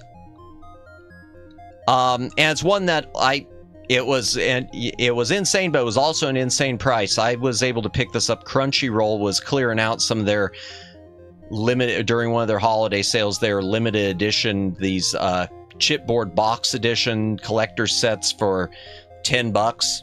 I had to do $10. I couldn't resist it. Agreed. I think it had lots of good points, but when you put it together, it didn't hit. Yep. Reminds me of Eureka 7 AO. I don't know how to even pronounce that one. Yeah, I agree. And that year, and the thing about that Eureka 7 AO, the parts I enjoyed of it, I really enjoyed. But then I felt like at the end, it really was a case of that's it. Yeah. And I really thought too, and I know we've talked about this before with the Eureka 7, I thought it was going to sort of connect to the High Evolution movies more, and instead it was just kind of, no, it's just there. Number one with a bullet. I don't know why I keep this in the back library, and I don't know why this has 6.4 stars, because it shouldn't. This is a buddy cop movie starring Robert Carradine, one of the David Carradine kids, I think, or yeah, I think he's one of David. Well, maybe not. Maybe he's the other brother, John Carradine. I don't know. Robert Carradine and Billy D. Williams. Now, at first glance, buddy cop movie, Billy D. Williams, that just screams gold. The problem is, this is 1987 Canon Films. This is Canon Films when they're basically failing. This is Death Wish 4 period Canon Films. This is when they're done. And so you're watching a movie that it seemed like they were writing the script as they were shooting it. It doesn't have any flow. The attitudes of characters change. The personalities don't feel right. In fact, the Robert Carradine character, half the time he's just an a-hole, and it's not even like a fun a-hole. It's just an a-hole. It's not a good movie. The redeeming part of this is buddy cop movie with Billy D. Williams.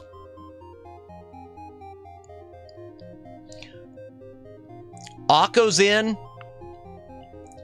The only thing I'm going to say about this is this is one, right up there with not as much as Makia, but Akko's in is an anime, and I'm going to tell you, I watched this right when I was first coming down, I think, when I had first caught the COVID. And so that made my emotions a little more raw. I cried with this one. The ending of this one made me cry. I'm not gonna lie, I'm not gonna hide it. The ending of this one, Akko's in, made me cry. Sweet movie, good movie. Could have been a Ghibli movie, in my opinion. Well, I say that, but not necessarily. I want to say the director studied under Ghibli or something. So that's probably why. But good movie, but yeah, tearjerker. Oklahoma. The only thing that's interesting to say about this one, so this is Rodgers and Hammerstein musical. But what's interesting about this one is the filming history, and that's what makes the Blu-ray interesting, because it's got two versions of the movie that are all practically the same. So the movie was shot in Todd-AO, which is it was a weird film process. It was instead of 24 frames per second, it was 30 frames per second. So it was smoother. And it was 60 millimeter instead of 35 millimeter.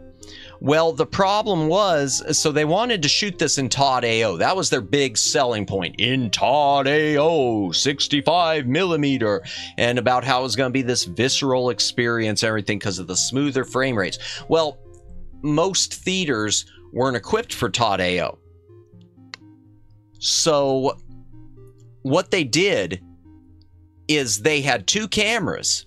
They had the Todd AO camera, and they had a CinemaScope camera.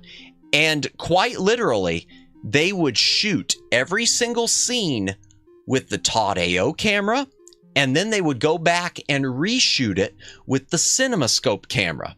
So all the musical numbers and everything else you basically have, they're the same scene, and they're framed pretty much the same way, but just slightly nuanced different, which is kind of interesting. And so the Blu-ray of this is, it's a 2-disc set. It has both the, in fact, it might have more. I think it's got DVD copies too, but it's got both the CinemaScope version and the Todd AO version. Hooray.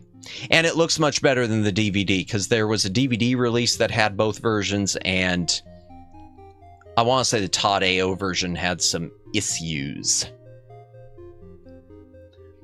Nothing to say about this one really too much. Triple feature, it was a club exclusive, I think, to Disney for the triple feature, even though these were available individually and still are. Oliver and Company, The Fox and the Hound, and the direct-to-video Fox and the Hound 2. I still have never watched The Fox and the Hound 2. The only thing I'll mention about this is Oliver and Company, the titles, it's sort of like I mentioned The Great Mouse Detective a week or so ago. It's window boxed, the titles, because it's an older HD transfer, and because they were concerned about the 10% safety on TVs cutting into the credits, Disney would take the credits and they'd shrink them down to be window boxed. So unfortunately, you watch this Blu-ray, and when it gets to the closing credits, suddenly it's got a black box around the whole scene for no reason. So, you know, thanks Disney for ironing that out when it came to the Blu-ray. I don't know about the Fox and the Hound if it suffers the same thing. I'd have to check that. But I know Oliver and Company specifically does. Oliver and Company, too, I'm going to tell you, that's an interesting thing, because I went back and looked this up. Oliver and Company apparently came out about the same time as The Little Mermaid, but it wasn't a hit in theaters, unlike The Little Mermaid. And so it was denied a home video release for like a decade. It was never even released for rentals. It went to theaters and didn't do well, and Disney just decided, well, enough of that, and shelved it.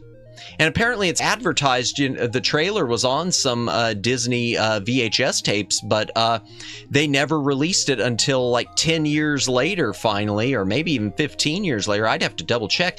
They didn't release it until almost pretty much within striking distance of the DVD era to VHS, which to me just seems dumb. If it bombed in theaters, why wouldn't you, or didn't do well in theaters? I'm not going to say fully bombed, because this wasn't the period when Disney would bomb.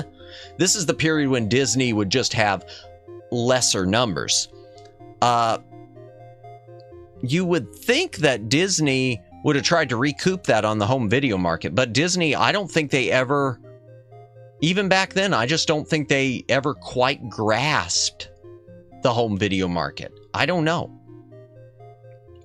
And I still don't think they do when you look at the way they handle stuff even with their streaming. I don't think they quite grasp. I don't think they grasp streaming even, because if they grasp streaming, I think they'd be doing better numbers. They keep raising their rates but bleeding subscribers from everything I've seen. Okay, moving on. The Omega Man. There are 3 movies, and there was almost a 4th movie based on I Am Legend. The story I Am Legend, written by Richard Matheson.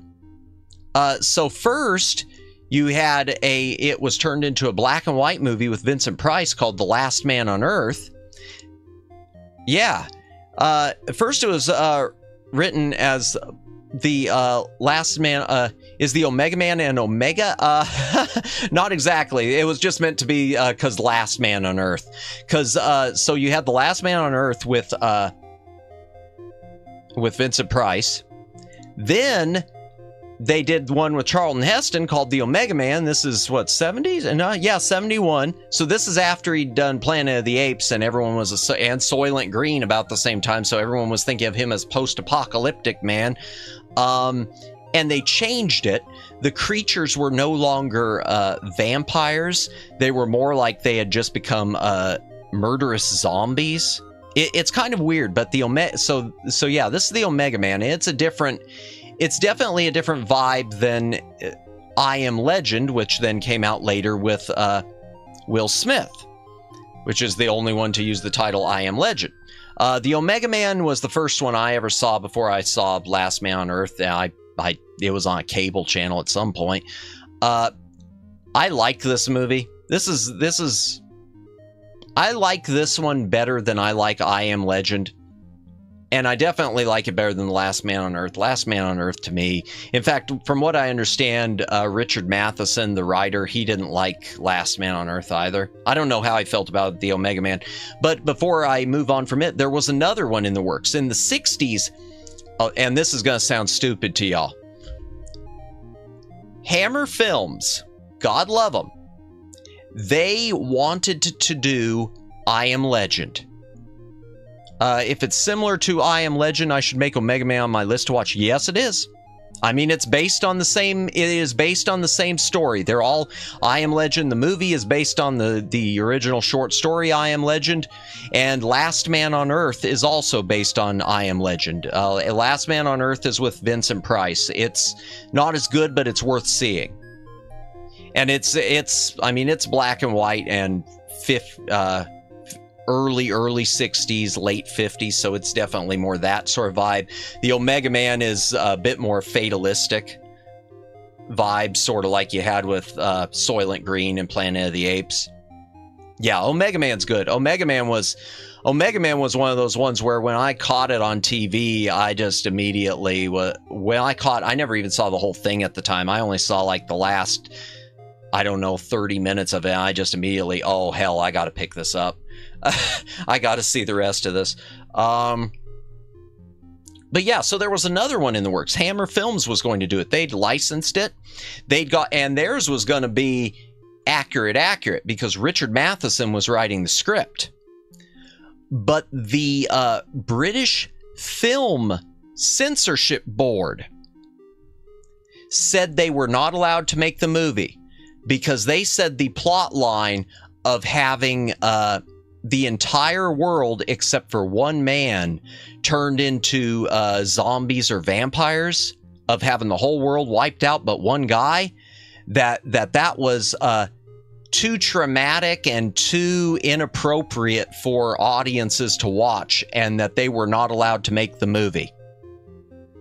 Now, if that isn't the dumbest logic, I mean, I'm sure there's dumber logic somewhere, but that's one of the dumbest logics I've ever heard for not making a movie. In fact, I'm going to say, if you like I Am Legend and Omega Man, you should also take a look at the one I mentioned a couple weeks ago, the director's cut of Life Force. I always push Life Force on people. It's sort of in that same realm. It's not based on that, but you can definitely see the inspiration. Because it was based on a book or a screenplay called Space Vampires, which is an awful title, but it was, yeah, sort of within that same vein. But yeah, so the Hammer film version of I Am Legend never got made. However, it did. Richard Matheson did. He got sort of. He still got to do his Hammer thing. As a make good, they allowed him to write. They allowed him to do that. They had him do the screenplay for The Devil Rides Out, which is, my opinion, the pinnacle of Hammer films, is The Devil Rides Out. Oh, and also the one thing I'll mention, the original name for the Hammer film version was going to be Nightmare Creatures. And they reused that title some years later, or partially. They reused it. They made a film called Night Creatures, which wasn't a horror movie at all. It was like a Captain Clegg movie, an adventure movie. But yeah. So the Hammer version didn't get made, but they still had Matheson write a great script later on, and they retooled their own title for it. Yeah. Once Upon a Time in the West, my favorite Western of all time. My favorite spaghetti Western of all time. This is from Sergio Leone, the guy who did The Good, the Bad, and the Ugly. Before I talk about the movie itself, let me say there is a newer edition of it, but it isn't without controversy. There is a recent 4K release and a remastered Blu-ray. Apparently the color's better, but it's been slightly over-cleaned, number one. And number two, the 4K disc in the US is over-compressed because Paramount went cheap and used too small of a disc. If you import the Italian version, I think the Italian version, it is a beefier disc and looks better. But some people, the jury's still out on, I guess, the quality of it because it's also a, like, shortened by 10 seconds something version. There's really no complete version we know of this movie. There are a lot of different versions of Once Upon a Time in the West floating around out there. It's one of those movies that even after The Good, the Bad, and the Ugly was a hit, the distributors kind of took a hatchet to this one. And especially in the US. Now, the version that's on this Blu-ray and on the new remaster is basically, as far as I know, the international version, which is probably the best version we're going to get. And it's a good version. If you didn't know there was maybe some other stuff that could be out there, you wouldn't even care, because the international version, it's bleeding perfect. That said, the United States theatrical cut, which is not included on this, and I kind of wish was for posterity's sake, is a mess because they cut out just tons of stuff, especially involving because it had a big cast. This is after Good, the Bad, and the Ugly, so Sergio Leone at this point was riding a high before, like I said, the studios started taking a hatchet to it. So you had Claudia Cardinale, you had Henry Fonda, who was big at the time. You had Charles Bronson, who was a rising star, and you had Jason Robards, and you had a few others also. But the big deal about this one was Henry Fonda playing a villain. Henry Fonda had never played villains, and the international version made him just how villainous and evil and willing to even kill kids his character was. The United States distributors, who at that point was Paramount, and still is, didn't like that. They didn't think the American public would react well to him being that villainous, so they wanted to soften the character. So all these important scenes that revealed, that basically told the whole plot what was going on, but also showed just how dark and depraved he was, were removed. So yeah. Now, as for this edition, like I said, this is the first Blu-ray edition. Does have the international version. It's also got a version labeled the extended cut, which is like 10 seconds longer during the opening. I can't even spot it. I'd have to look up and see what it is, but it's negligible. The only bad thing about this is you could kind of see from the color. The colors are very muted. This was a period where a lot of the Blu-rays, they were, I don't know what was going on when these studios thought that everything needed to look more muted. The color's much better on the new one, even if there's some questions about the detail. And that's the thing too. I've heard that the new one, it's sort of like when we get to them, like the Star Wars trilogy, whenever we get there. The remastered Blu-ray supposedly, arguably, got to emphasize that, looks better than the 4K release, because the 4K release being overcompressed. The international 4K is probably the superior, but yeah. 1 million years BC. Boy, what do you say about this one? Ray Harryhausen used to do stop motion animation. He did all your stuff like your Sinbad movies in the 60s, and he did the original Clash of the Titans. That was his big coup de grace. 1 million years BC, he worked with Hammer Films, and it's an interesting prehistoric fantasy movie. It starred Raquel Welch, and this image you see of her here, that basically her in this animal skin bikini outfit, that was a poster supposedly on many a young man's wall back in the day. It basically, this movie turned her into an international sex symbol. I said symbol really weird there. Sex symbol. There are two versions of it, the UK version and the US version. US version was really cut down. The Blu-ray has both versions. Interestingly, the US version cut out a bunch of the Ray Harryhausen stuff, which just seems weird because that would have been the main selling point at this time, was the effects by Harryhausen. I want to say there are a couple effects he didn't do too, which are very not good. But what makes interesting 1 million years BC, and the reason why it's hit or miss, and it's almost, even though it's listed as fantasy adventure, Hammer inadvertently made an art film because there's no dialogue. It's all supposed to be cavemen, so it's all supposed to be pre-language, so no one speaks except for grunts. There's no discernible language to this movie. It's all told visually. The entire movie, it's just visually. You get the story from the visuals, which is, I mean, if that ain't a unga bunga, yeah. But if that ain't an art film, I don't know what is. Now it says 6.4 stars. I'm gonna be on this. This is one of those movies I picked up just because it was on a Kino sale. It's out of print now. Hot Woman, Make My Brain Happy. That's on you. Well, that was pretty much, yeah. Well, that was the marketing campaign right there. That's the marketing campaign, was Raquel Welch. But it was a hit, even though I don't know if people really appreciate it. But the thing about it, I thought I was going to hate it. I picked it up on a whim because it was on a Kino home video sale.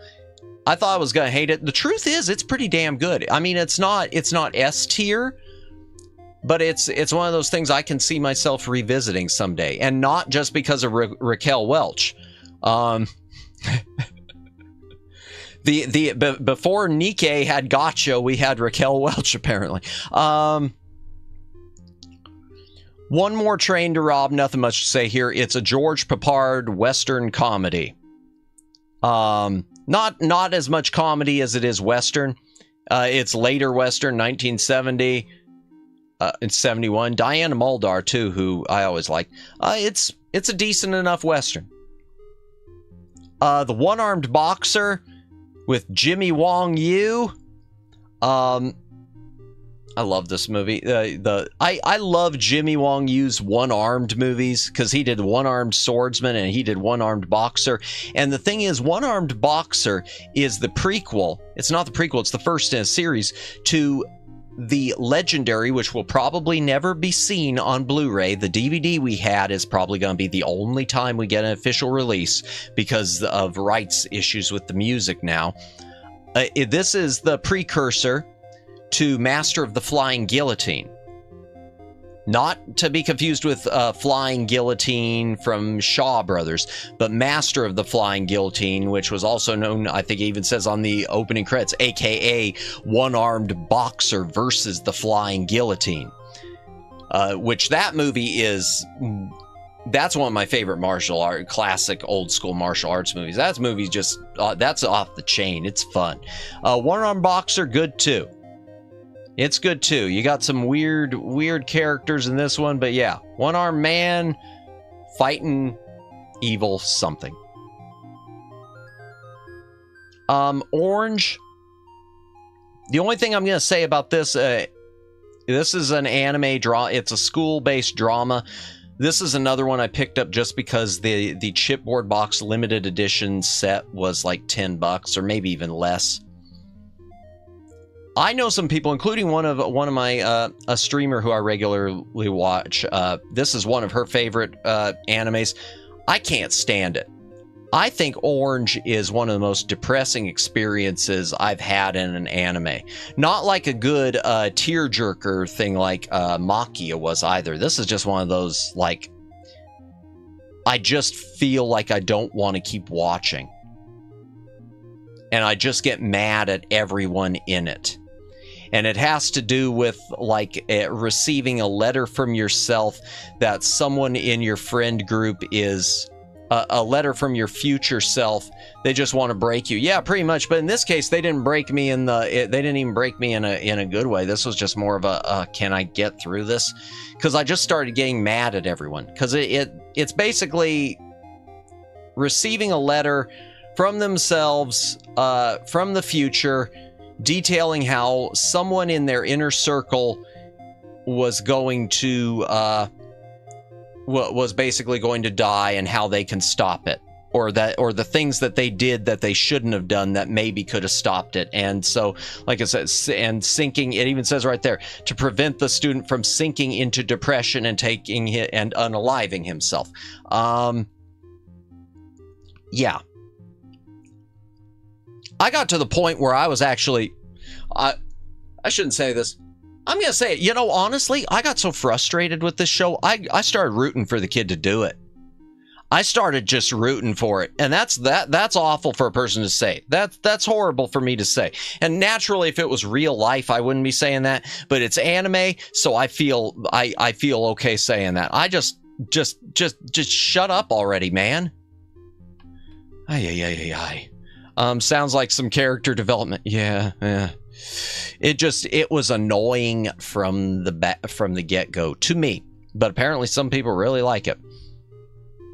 Outbreak Company. I've only watched this once. I need to go through it again. Outbreak Company's interesting. It's basically just imagine if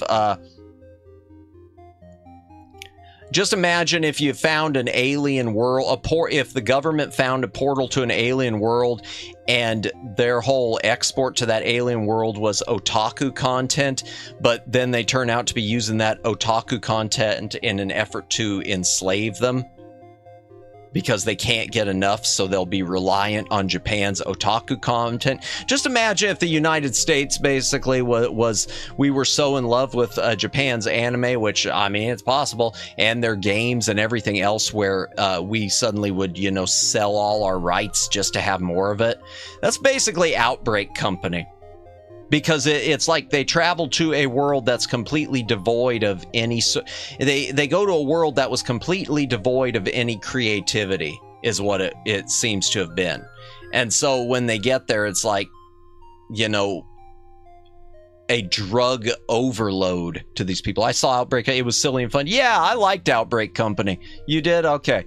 Yeah, I liked it. It was good. Outlaw Josie Wales, Clint Eastwood, classic Western. This is the Digipack edition. I mean, not Digipack, Digibook. That's the closest thing to a special edition that we've got, is having a Digibook. I think it was a good transfer. I don't remember. I'm pretty sure it was. Overboard, which is how Goldie Hawn and Kurt Russell, who are now common law marriage because they've been living together for, I don't know, they've been living together practically since 1987. So this is where they met. Overboard, comedy, yeah. POW The Escape. This one, I have not watched this yet. This is one of those blind buys that I'm really hoping doesn't suck, but I see 1986 and I think it might, because this is a Canon film at the end of Canon. And it's when apparently they decided they wanted to make another Rambo missing in action type movie, but they wanted it to star David Carradine. Okay. And unfortunately, 1986, this would be during his not very sober years. Yeah, I haven't watched it yet. Can't say much. Oh, God. Parasite in 3D, 1982. This was like Demi Moore's first big starring role. That's not saying much. Parasite 3D is an over-the-top, gruesome, post-apocalyptic 3D movie. Like it is even saying there about the guy created a deadly parasite. It's now attached to his stomach. And they got to avoid rednecks and, evil government agents. The movie is stupid. It's just got some good 3D effects. It's Charles Band, guy behind Full Moon, maker of Puppet Master. Yeah. Yeah, wow. So we can get a great looking 3D of Parasite, but we can't get a copy of Metal Storm that doesn't look like crap. Whatever. Peter Sellers in The Party. I have to mention this because this is a movie that could not be made today. This is a movie, if you have never seen The Party, I don't care if you see 1968 right there and you think, oh, 1968, that's old, can't be funny. See this movie. This movie is brilliant. This is one of the most brilliant slapsticky things, and not just slapsticky, it's just the most uncomfortable moments of humor too. It stars Peter Sellers, who Peter Sellers can be sometimes hard to digest. He's usually a love him or you hate him, but The Party is different because he's not playing his normal silly, let me do a bunch of work in a bunch of weird impersonations stuff. He's an impersonation, but he plays the same character the entire time. And that is where this movie cannot be made today. Because you'd have all the people who complain about blackface would be throwing a fit, a big one. A very big one. In fact, this is one that I've often wondered, hey, should I even tell people to watch this? Because it may get canceled if too many people find out about it. Peter Sellers is in brownface, and he plays an Indian, and by Indian, I mean India, not Native American Indian, an Indian actor who has come over to Hollywood to star in one of the grand epics of the time, and after just causing all these disasters on set, by some accident gets invited to the biggest Hollywood party of the year, where he is a total fish out of water, and everything that can go wrong will go wrong. And it pokes so much fun and pulls the veil off of Hollywood. It shows a lot of the Hollywood casting couch culture. So it was very self-aware at that time, and it was taking jabs at Hollywood and the bigwigs in Hollywood itself, at a little bit of the drug culture, and the whole insiders. It's just brilliant. It's brilliant, and it's hilarious, and it holds up so incredibly well. If you have never seen The Party, it's such that humor humor keeps getting lobotomized because people can't take a joke. It sucks. Yeah, it sucks that. Yeah. And when it comes to The Party, this one is really, really, really vying for the spot, if it isn't there, as my favorite comedy. And it's something that just I never expected. This is one of those things that, to be honest with you, you talk about a blind buy. This was the blindest buy. It was a another Kino Blu-ray, and it was one the trailer didn't show me anything, hardly, and I just picked it up. I just figured, what the heck, it's either gonna suck or it'll be decent, and it was amazing. Now we have so much safe humor that it causes me to cringe. Yeah, I can't there aren't many, I can't remember the last modern comedy that I actually enjoyed. In fact, even the ones that that claimed they were going to sort of go back to the uncomfortable humor, I feel like some of them just completely missed the mark. Like, I'll point to one, that Lady Ballers, I think was what it was called, which I thought was, on its face, sounded like, wow, this is really edgy. But it's like, yeah, but you didn't capitalize at all on the jokes, except for a couple moments, which all wound up in the trailer. Yeah, but The Party is really worth your time. The Party is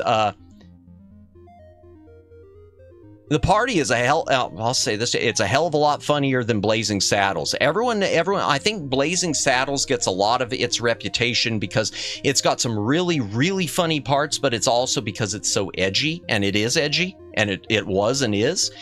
And The Party, I think it's edgy too, but it's funnier, and it's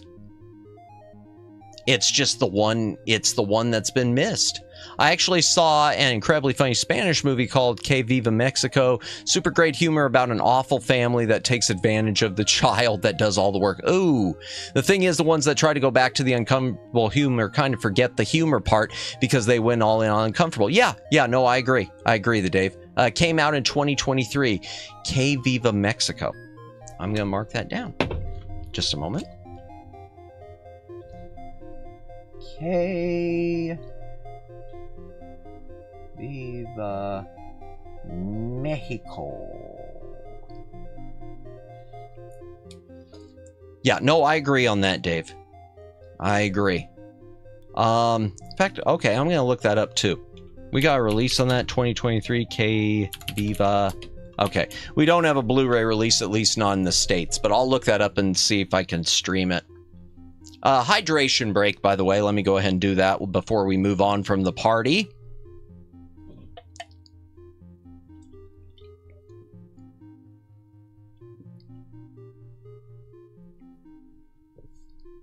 In fact, I'd say The Party was that's my best, probably my best blind buy of the past, excluding anime stuff. It's probably the best blind buy I've made in the past 5 years. Harrison Ford, Patriot Games, nothing to say about this except it is his first Jack Ryan film. Hunt for Red October was Alec Baldwin. Harrison Ford came in and did Patriot Games, Clear and Present Danger. Ben Affleck did Sum of All Fears, and then Chris Pine did the whatever Jack Ryan's Shadow Agent thing.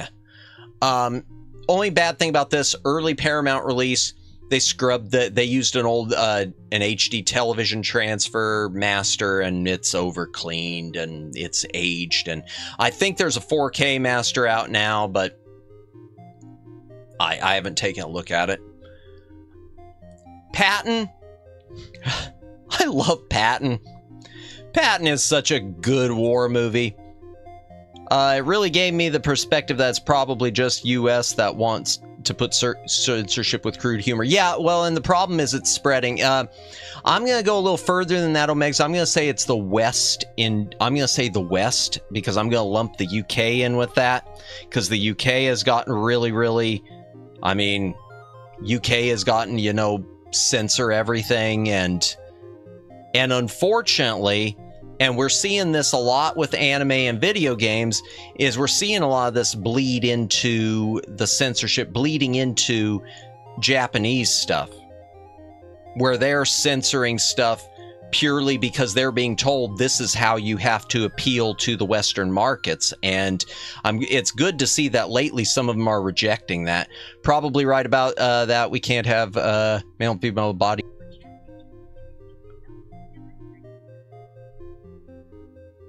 Okay, are we back? Okay, are we back? Let's see. Okay.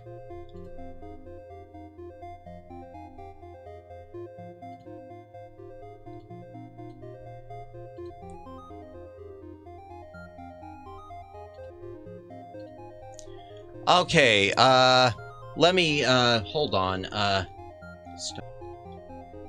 okay. Okay, are we, wait a second.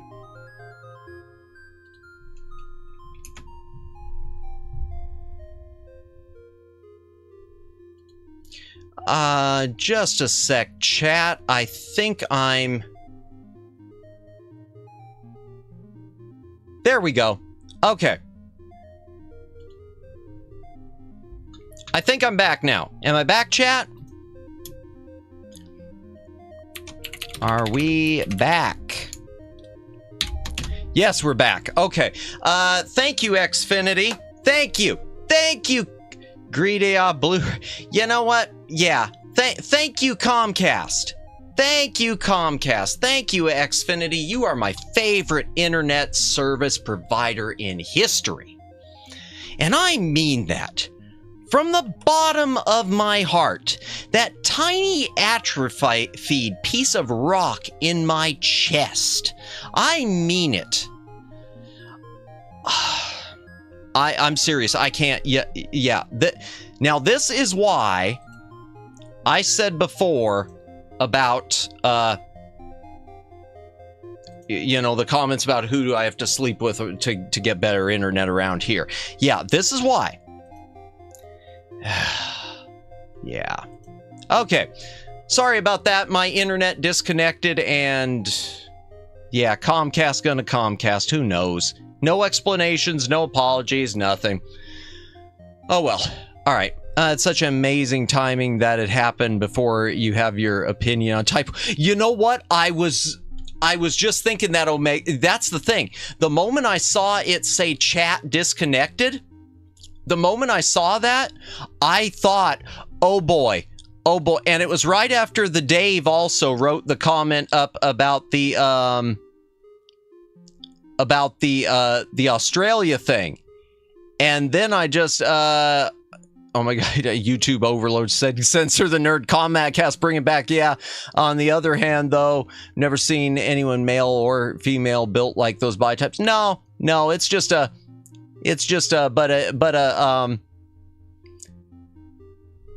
I don't see for me, I don't see, to me, you have the masculine, you have the feminine. It just seems weird. Like, for instance, and I'll say, in my opinion, the Dave, you go to a game like Dragon Quest 3, where, I mean, really, let's be honest, the body types in those, they were pixels. You couldn't tell. And and the fact that they changed those from the remake to pick male or female to body type 1 or body type 2, it just, why, man? It's sort of like Mystery Science Theater. Just repeat to yourself, it's just a game. I should really just relax. That's the way I feel about so much of this censorship. And changing things just for change's sake. Yeah, the censorship out to get you, jokes write themselves. Yeah, well, that was the thing. I saw that, the body type 1 and 2, and I saw the comment about Australia, and then it was like, oh wow, Australia is out to get me. They really are out to get me. It's Paul Hogan.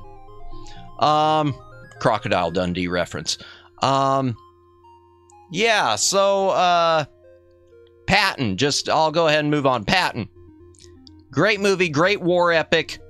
I love this movie. I love Patton.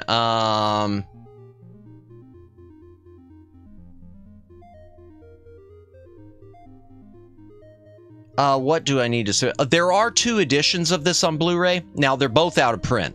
Did you know that they would not have iron sights or rifled barrels, so that the dueler's skill did not affect the outcome, and so God could intervene and choose the winner? Really? Also made them a little desperate. I did not know that. I did not know that. That's interesting. I wonder if Patton's out of print. Let's see. No, you can still get it pretty cheap. This is the reissue of Patton. Patton was originally released, and it was one of those early scrubbed transfers. Scrubbed where everything looked like wax, did not look good. Fox went back, and they did do a remaster a few years later, and that's the version we have now. We don't have a 4K release, and who knows if we'll get one.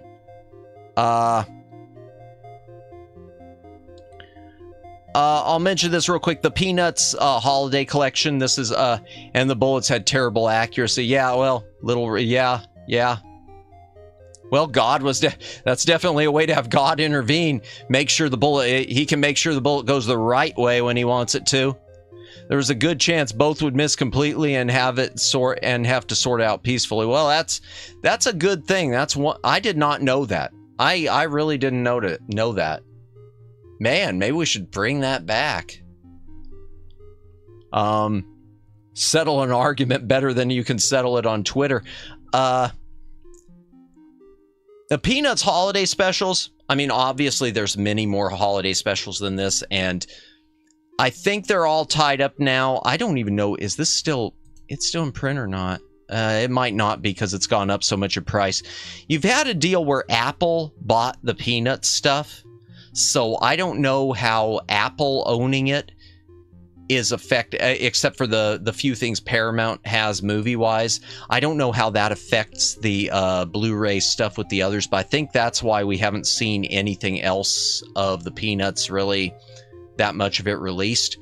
But this is just the Charlie Brown, It's a Great Pumpkin, Charlie Brown Thanksgiving, Charlie Brown Christmas. This is the repackage in the smaller box, or no, it isn't. I think mine's the larger box. Okay, I don't remember if I've got there was a repackage just in a smaller box. But one thing to mention about this, so they've gone and done a 4K reissue of the Peanuts movies. I mean of the holiday specials, the Halloween, Thanksgiving, Christmas. Look at the animation of those, and I love them. But look at the animation of those, and you tell me how and why that's going to be benefited by 4K. You tell me how something like that was 16, basically it was designed for television. It wasn't designed to look fantastic. It's got a rough look. You explain to me how 4K makes a difference there, because I don't see it. Why would you make it 4K? Yeah. Why? Yeah. Well, they did, because you know why they did? I can tell you why. Because someone out there who just flat out says, I got ahead, and who's got the attitude of, if it's 4K, I want it, or no 4K, no sale, we'll go out and buy it. Or there's someone who's convinced that on their larger screen, it's not going to look right if the Blu-ray's on it, because they think it's blowing it up. And I will disagree with you. You're going to really have to do some convincing to change me on that. Doodles, perhaps, yeah. I mean, it looks good for what it is, but the Blu-ray looks fine. The Blu-ray looks great. Looks fantastic. Okay, the Peanuts movie. This is the one that came out in 2015. The 3D Blu-ray of this is great, especially for the Snoopy segments, the Red Bear and Snoopy segments. I want to say, too, I like this movie. I thought that when this came out, I thought I was really going to dislike this thing. Because, you know, remake and in CG of the Peanuts, it just felt like, ugh, no. I was really surprisingly impressed with it. Kind of happy, though, they didn't follow it up with another, though, because who knows how that would have gone. Pee-wee's Playhouse Christmas Special. I don't need to say anything about this. This is the level of efficiency I only expect from AAA developers. Yeah. Yeah, well, Warner Brothers in that case, yeah. Well, and that's the thing, and that's something I said before. When 4K UHD discs first hit, and there were a lot of movies that were still only being released with a new 2K scan, you had a bunch of these people who were out there complaining, why aren't they being released at 4K? And you had, at the time, a lot of these people doing the restorations, they came out then and said, well, the natural resolution of 35mm is roughly the same as 2K or HD, and the color limetry of film is almost the same as that of Blu-ray. Little different. So the HDR doesn't even give you that much. So the truth was, when you make it 4K, you're doing a blow up. You're blowing it up larger than it originally was. And with the high definition resolution added color, you're potentially changing the color from what it is supposed to be. You're taking crayons to it. A good example of that, in my opinion, is the two Tim Burton Batman movies, where the 4K versions, the color on those, he went back and changed a bunch for the 4K, and it doesn't. To me, the original Blu-rays, detail-wise, maybe don't look quite as good, but the original color looks better on the original Blu-rays. It's more accurate to what it was. Pee-wee's Christmas Special, though, this is the individual release. It was also in the box set of the TV series, because there is a Blu-ray box set of the complete Pee-wee's Playhouse TV series. Needless to say, I just bought the Christmas Special. Pee-wee's Big Adventure on Blu-ray. This is one of those ones where I gotta complain a bit because it's not getting the love it's due. Pee-wee's Big Adventure, Tim Burton. That's a fun movie, and that's a cult favorite, and it's Tim Burton. And the Blu-ray, oh no, it is DTS HD. Okay, I thought the Blu-ray was Dolby Digital, so I'm wrong on that. But yeah, this has never been given a special edition, and it's really sad. Pee-wee is the greatest. Yeah, and you know, it's really sad to me. Pee-wee's Big Adventure deserved a good special edition with some good behind-the-scenes documentary stuff while Paul Reubens was still alive. I think it is really, really unfortunate that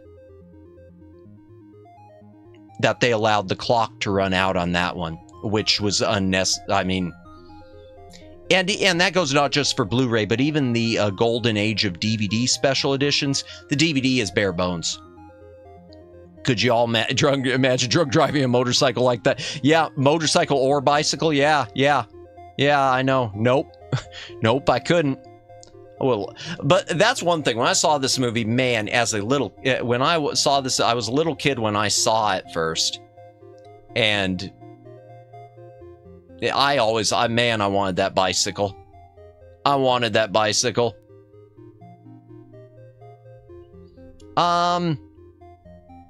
Okay, this next one, I'm going to, before I blow it up, this is one of those few cases where, this is a comedy with Natalie Wood, and it's Warner Archive Collection. This is one of those few cases where I'm going to say, remember they used to have a drunk drive on horses back in the day? I didn't know that. Well, it doesn't surprise me. But, well, at least the horse knows when to stop itself sometimes. I would assume. This next one, before I even say the title and blow it up, I'm going to say, this is one of those few things where I think there's an argument to say, don't use the entire original poster art. If you need to make a change, I usually love it when Blu-rays use the original posters instead of photoshopped, ugly, redrawn messes. But this is a movie called Penelope. And you look at that cover, and you'd swear that the title is She's Public Entertainment #1. No, the title is Penelope. And it's one of those few cases, I love that they use the original poster, but personally, I would have gone ahead and done the little Photoshop magic and put Penelope up there, and put the She's Public Entertainment #1 down there or something. Yeah. Yeah, and that artwork sure does sell, doesn't it? Yep. Okie dokie then, moving on. I don't even remember much about that movie. That was, you used to get best work to sell, yeah. So that was one of those Warner Archive. Warner Brothers used to sell on their shop. They used to sell their own Warner Archive movies through their own Blu-ray store online. And they would run a yearly, like a New Year's 4 for $44 sale, and you'd get free shipping. And so that prompted me to do an occasional blind buy, including this, because I was trying to fill the bucket, because sometimes there'd be 3 things I was interested in, and let me pick something else and blind buy, and this was one of them. And it's a good afternoon matinee comedy, crime, sort of a crime caper comedy. I mean, it's okay. It's okay. Penguin Highway, I don't know much about this anime movie. I've seen it in some memes used. I haven't watched this Blu-ray yet, so I can't tell you anything about it, except that I picked it up on a Hamilton book for like $2 when they had gotten a bunch of G-Kids anime that I guess was being cleared out. Just realized this is still the same page as Parasite 3D and The Party. I feel as though I've grown so much. Yeah, see, these streams wind up taking a lot longer than I expect usually. I thought, I'm going to be honest, I thought the Blu-ray back library yapping would take me 2 streams. And this is number 5. So I don't know how many more we're going to get, but I'm going to keep milking it. Perfect Blue. I'm sure y'all know what this is. This is psychological thriller anime movie. I like Perfect Blue. I want to say there is some censorship in this one that apparently goes back to it was a Japanese decision, I think, after the initial release. And also, this is an older transfer, apparently. It looks okay. There is a new 4K remaster that is, I think, on the way. And that means you're going to get a remastered Blu-ray disc, which is what I usually look for. I mean, I've got a 4K player, but yeah.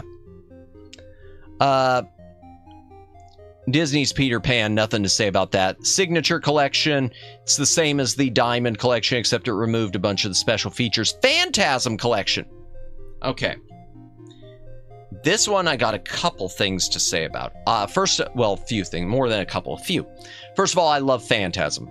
I first saw Phantasm 2 when I was a little kid. No, I'm not a boomer, and that's not what I mean, like I saw it when I was a little kid. I mean, it popped up on the TV like the last 30 minutes of it, and it stuck with me. It haunted me. I was too young to be watching it, and of course it was an edited for TV version then, but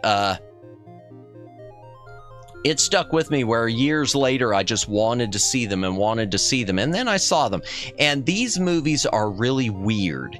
And the second movie is probably the most commercial of the bunch because it's the one done by Universal. There are 5 of them total, and there should be 4. The fifth one, how do I say all this? So they were low budget to slightly better budget, back to low budget, back and then to really low budget.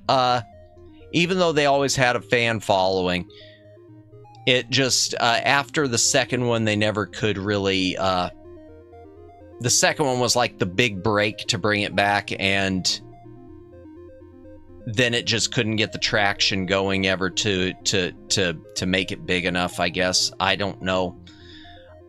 But there were plans for a 5th one that were really, really big. And those plans didn't happen. And apparently, the way I understand it is they started to make a web series, like early in the era of web series. And I don't know if they ran out of money or what happened, but it got scrapped. And that footage got additional stuff shot with it and edited into the 5th movie, Phantasm Ravager. Phantasm Ravager is terrible. It looks awful. The special effects, there are a couple good shots, but most of them most of the stuff's bad. The editing doesn't make sense. There's a change in the car that's never explained. You just have to accept it, and it's basically that they couldn't get apparently permission to use the same version of the car that they had in the last couple movies. Because there's always this the Hemi Cuda. It's a Dodge Barracuda with a Hemi engine, and it's the same car in all the movies, even after it got blown up a couple times. But it changed a bit after the 3rd and 4th ones, and then suddenly just went back to a bland one in the 5th one. But the 5th, moral of the story, 5th Phantasm movie, awful. The other Phantasms are fantastic. But Phantasm 2 on this is a... How do I put this? So currently the movies are owned by a company called Wellgo USA. Wellgo is an independent distributor who specializes in foreign films. They put out a lot of Asian stuff. Korean, Chinese, Hong Kong, etc. Not really Japanese, I don't think. But they do all that and Phantasm. They bought the rights to the Phantasms. And when it came to Phantasm 2 was owned, I don't know if it still is, but was owned by Universal. So that they had to sort of dodge and weave to get permission to release it, and they could only release it in this set. Prior to that, it had been released by Shout Factory, and the version by Shout Factory looked adequate because it was They weren't allowed to do a new transfer. They had to use the transfer Universal gave them. Well, the same thing happened with this. They weren't allowed a new transfer. They had to use the transfer Universal gave them. And that means the transfer they had to use was the R-rated theatrical cut, not the original unrated cut. There was one scene of blood that was cut, and it kind of is weird the way it was cut before it went to theaters. So a couple years later, Well Go does a reissue of the set. After this set, they which is a fancy chipboard box and looks beautiful. They do a reissue set that comes with a replica of you can see them here, of the silver spheres. But the box wasn't that good, and it pretty much just duplicated the discs for the third, fourth, and fifth movie. The first movie, it added a new Dolby Atmos, I think, sound mix, but it removed the mono mix. I think it removed the mono mix. But Phantasm 2, it had a brand new 4K remaster from the original negative, which was completely uncut. Okay, everything's cool. Then, fast forward, there were people like me who didn't want to rebuy the whole box just to get a better copy of Phantasm 2 in arguably worse packaging. So, Well Go reissues a single double pack because they're required with Phantasm 2 to release it in a box set. They're not allowed to release it on its own, so they release it in a double pack with the first Phantasm with supposedly a new remaster. It has the Dolby Atmos track for Phantasm, and it's supposed to have the new remaster for Phantasm 2. Well, everyone gets, you look at the cover, it says fully restored, blah, blah, blah. You pop the disc in, it was the same edition that was in this box. It wasn't the remaster that was in the newer box. So Well Go tries to make some arguments, and eventually they promise to release a replacement disc. So they release a replacement disc, and I've got one of those replacement discs. I don't have the copy of the set, and I don't even use the replacement disc because the replacement disc for Phantasm 2, it fixed the master and gave you the new 4K master, but the audio is almost unusable. They took the sound mix and they dialed it up and used an audio compressor. They dialed it up all the way where you can hear like the sounds of people even breathing. They completely ruined the sound mix, and no one knows why. And since then, they've never fixed it. The only way you can get the fixed one is if you buy I guess the proper one is in that other box set that comes between this set and the double pack of 1 and 2. They've never issued another replacement. Just turn down well, it doesn't work that way. You would think it works that way, but the problem is it's basically that the background sound has been boosted.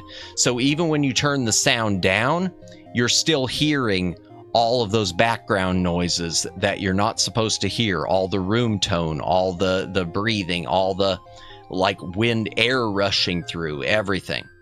It's been compressed or something. So that compression with the audio is where you boost the lower parts to match the upper parts, and you lower the upper parts to match the lower parts, and you smush it all together. It's just like the way my microphone's set up. Like, for instance, if I start whispering like this, if I'm looking at my volume level, it's almost the same as it was before. It's a little lower, but it's still at negative 10 dB. And then I start talking like this, and I'm at negative 3 dB.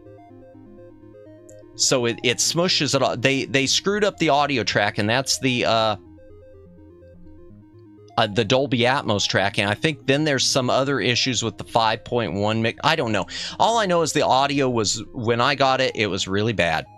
And so I've still got that replacement disc, I think, in an envelope somewhere, but I returned because they shipped those replacement discs out quick, like they knew they'd screwed up. But they, yeah, I returned that sucker. But this is where Well Go doesn't make sense. why did they re-encode the audio for that disc? Why didn't they just take the 4K remaster disc from the other special edition box set, which had the 4K remaster disc? That would have fixed everything. For some reason, Wellgo is a company that has insisted on, instead of recycling their discs from previous releases, with a few exceptions, they like to re-encode everything, which is expensive. That costs money to re-encode and re-author everything. To re-author everything is probably a better definition. For some reason, they always re-author their stuff whenever they do a different edition, and instead of just recycling a disc, which, yeah, if they would have recycled a disc, we wouldn't have that problem. Even the one, the disc in that set that was screwed up without the one that it turned out was the old transfer, it had been re-authored. It was the same master as this set here, the old standard HD master, but it was a re-authored disc, different menus and everything. Wellgo doesn't make much sense, and unfortunately, they still have the rights to Phantasm. I'm going to move on. I didn't mean to harp that much on Phantasm. All I'm going to say about Phantasm is, this Halloween, you want something very different? The first 4 Phantasm movies, worth your time. The Phantom, nothing much to say about this. Superhero movie based on the character of the Phantom. Came out in 1996. Billy Zane, Christy Swanson, Treat Williams. It did not do that great in theaters. It's one of those movies, though, that I think has gotten better with age. The Pink Panther film collection, which is not really a collection. It's basically just a collection of the Pink Panther movies with Peter Sellers. It doesn't have the ones like Son of the Pink Panther or Curse of the Pink Panther. Few different rights involved with this. They had licensed some of them from Sony and MGM. They had licensed one of them from Universal. The one thing I'm going to say about this set is the real pinnacle of it is the first movie. Well, the first 3 movies are the good ones, but the first movie it's a screwed up transfer. The first one had been released previously by Sony on Blu-ray early on in Blu-ray's life cycle. I kind of wish I had that disc. It doesn't have the best compression, but the film master was right.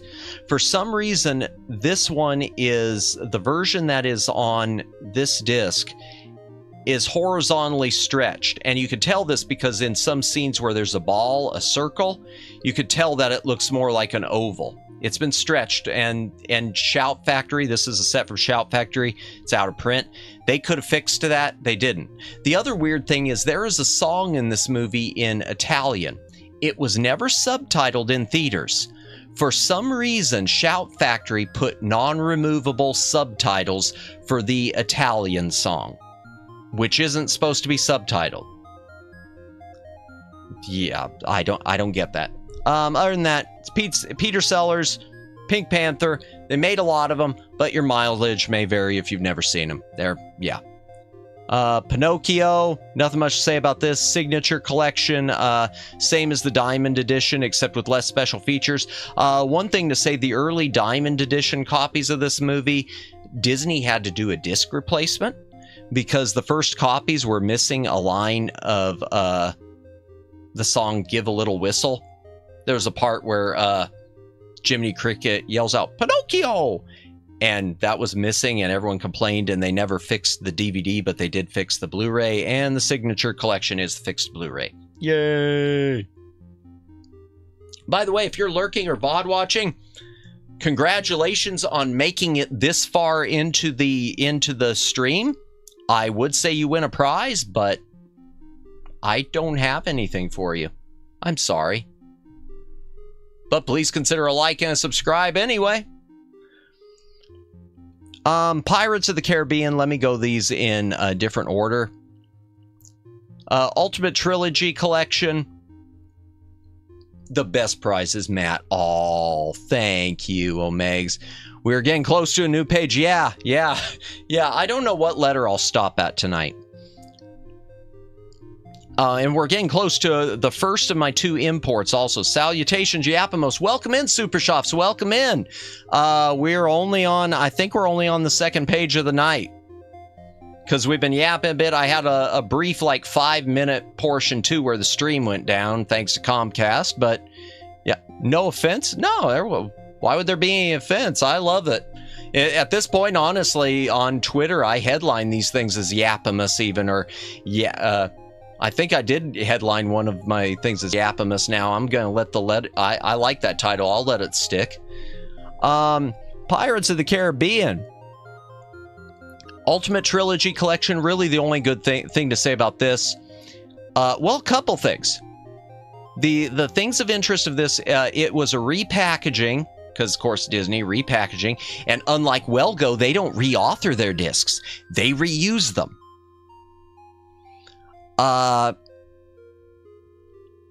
Repackaging, put in a box set about the time that Curse of the Black Pearl was about to come out to theaters. But the good thing about it, it included a bonus disc of additional special features back when companies were still doing nice special features. So, yeah, and the only other thing of note, the Blu-rays for the Pirates of the Caribbean trilogy are some of the few Blu-rays that have linear PCM audio. Linear PCM is basically, it's going to sound the same as DTS HD or Dolby True HD, but it is non-compressed at all. It's complete. I mean, the others are technically lossless. It is lossless. The linear PCM's like a Laserdisc. It's just pure. And I always love it when a disc has those. Now, the problem with linear PCM is some of your, like, 5.1 decoders, they can't seem to figure it out and will read it as just stereo. I've got one now that reads okay, but I had issues for years with one of my older receivers.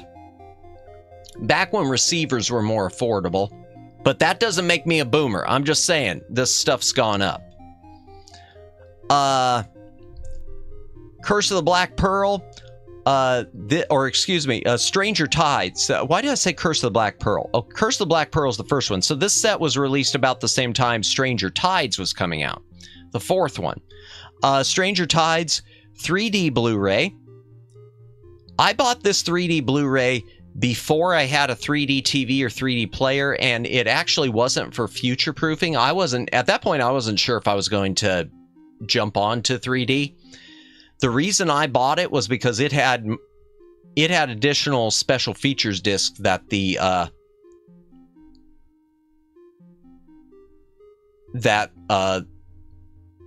standard Blu-ray did not. And also, it doesn't show it here, but my edition also has another bonus disc from Best Buy. Again, back when stores used to lure you into buying Blu-rays with store-exclusive special features discs. I miss that.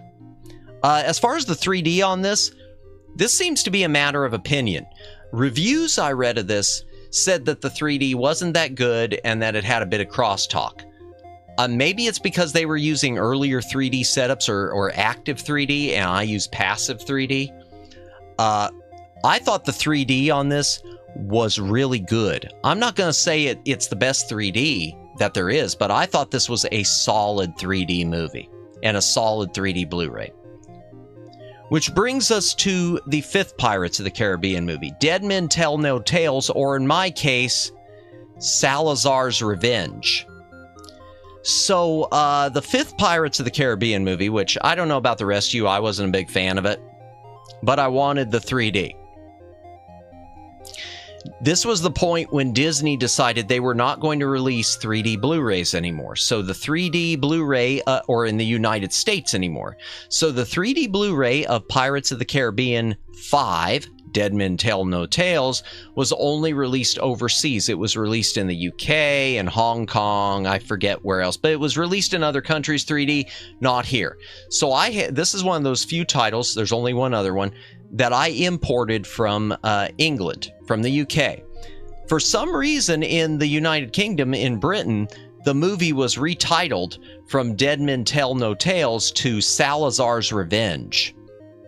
at the time, you know, if I was seeing this, I wouldn't know who Salazar is. Do you know who Salazar is?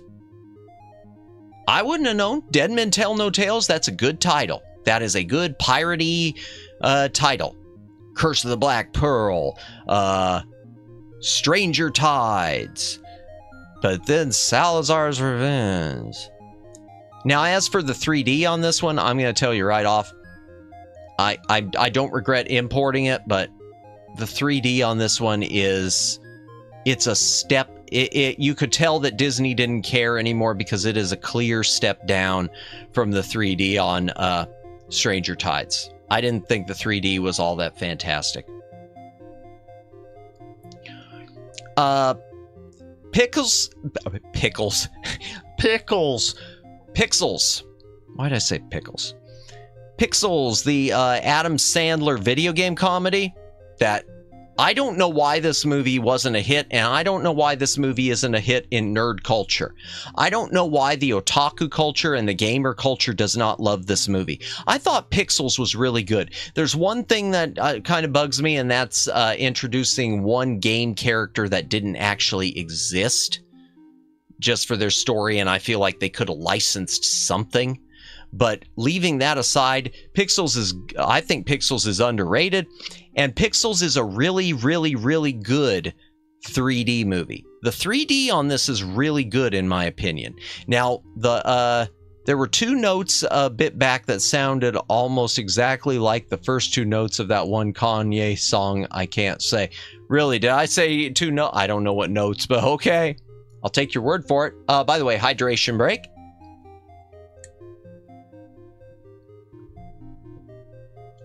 Two notes from me are in the song. I mean, the BGM. If it's the BGM, I don't know. It's royalty free. The song, gotcha. I know it's a song called Severed Triangles. I don't know who the artist was. It's in the details of the video. It's a royalty free thing that I paid for at some point. But Pixels, good 3D. There's one thing I will say. There is a scene, a single shot in this that's misframed where you can see part of the letterbox change. And I only recently noticed it for the first time because it's covered over like with one of the 3D effects. I'm not sure what happened there, but whatever. Pixels, good example of 3D. Plague of the Zombies, Hammer Films at its finest. This is a great zombie movie. Plague of the Zombies, and it's not a zombie movie like Day of the Dead or Night of the Living Dead. This is like a voodoo zombie movie. And it's a good Hammer film, and this is a good Shout Factory version of a Hammer film. Not much to say. There's a little bit of history with this because it was part of a double feature package. It was released alongside Dracula Prince of Darkness as a double feature, and the other double feature because they shot 4 movies back to back. Plague of the Zombies, Dracula Prince of Darkness, Rasputin the Mad Monk, and the Reptile. And the Reptile and Plague of the Zombies were supposed to be the B pictures in that double feature, and yet they turned out to be the better ones, the A pictures. Yeah, so good movie.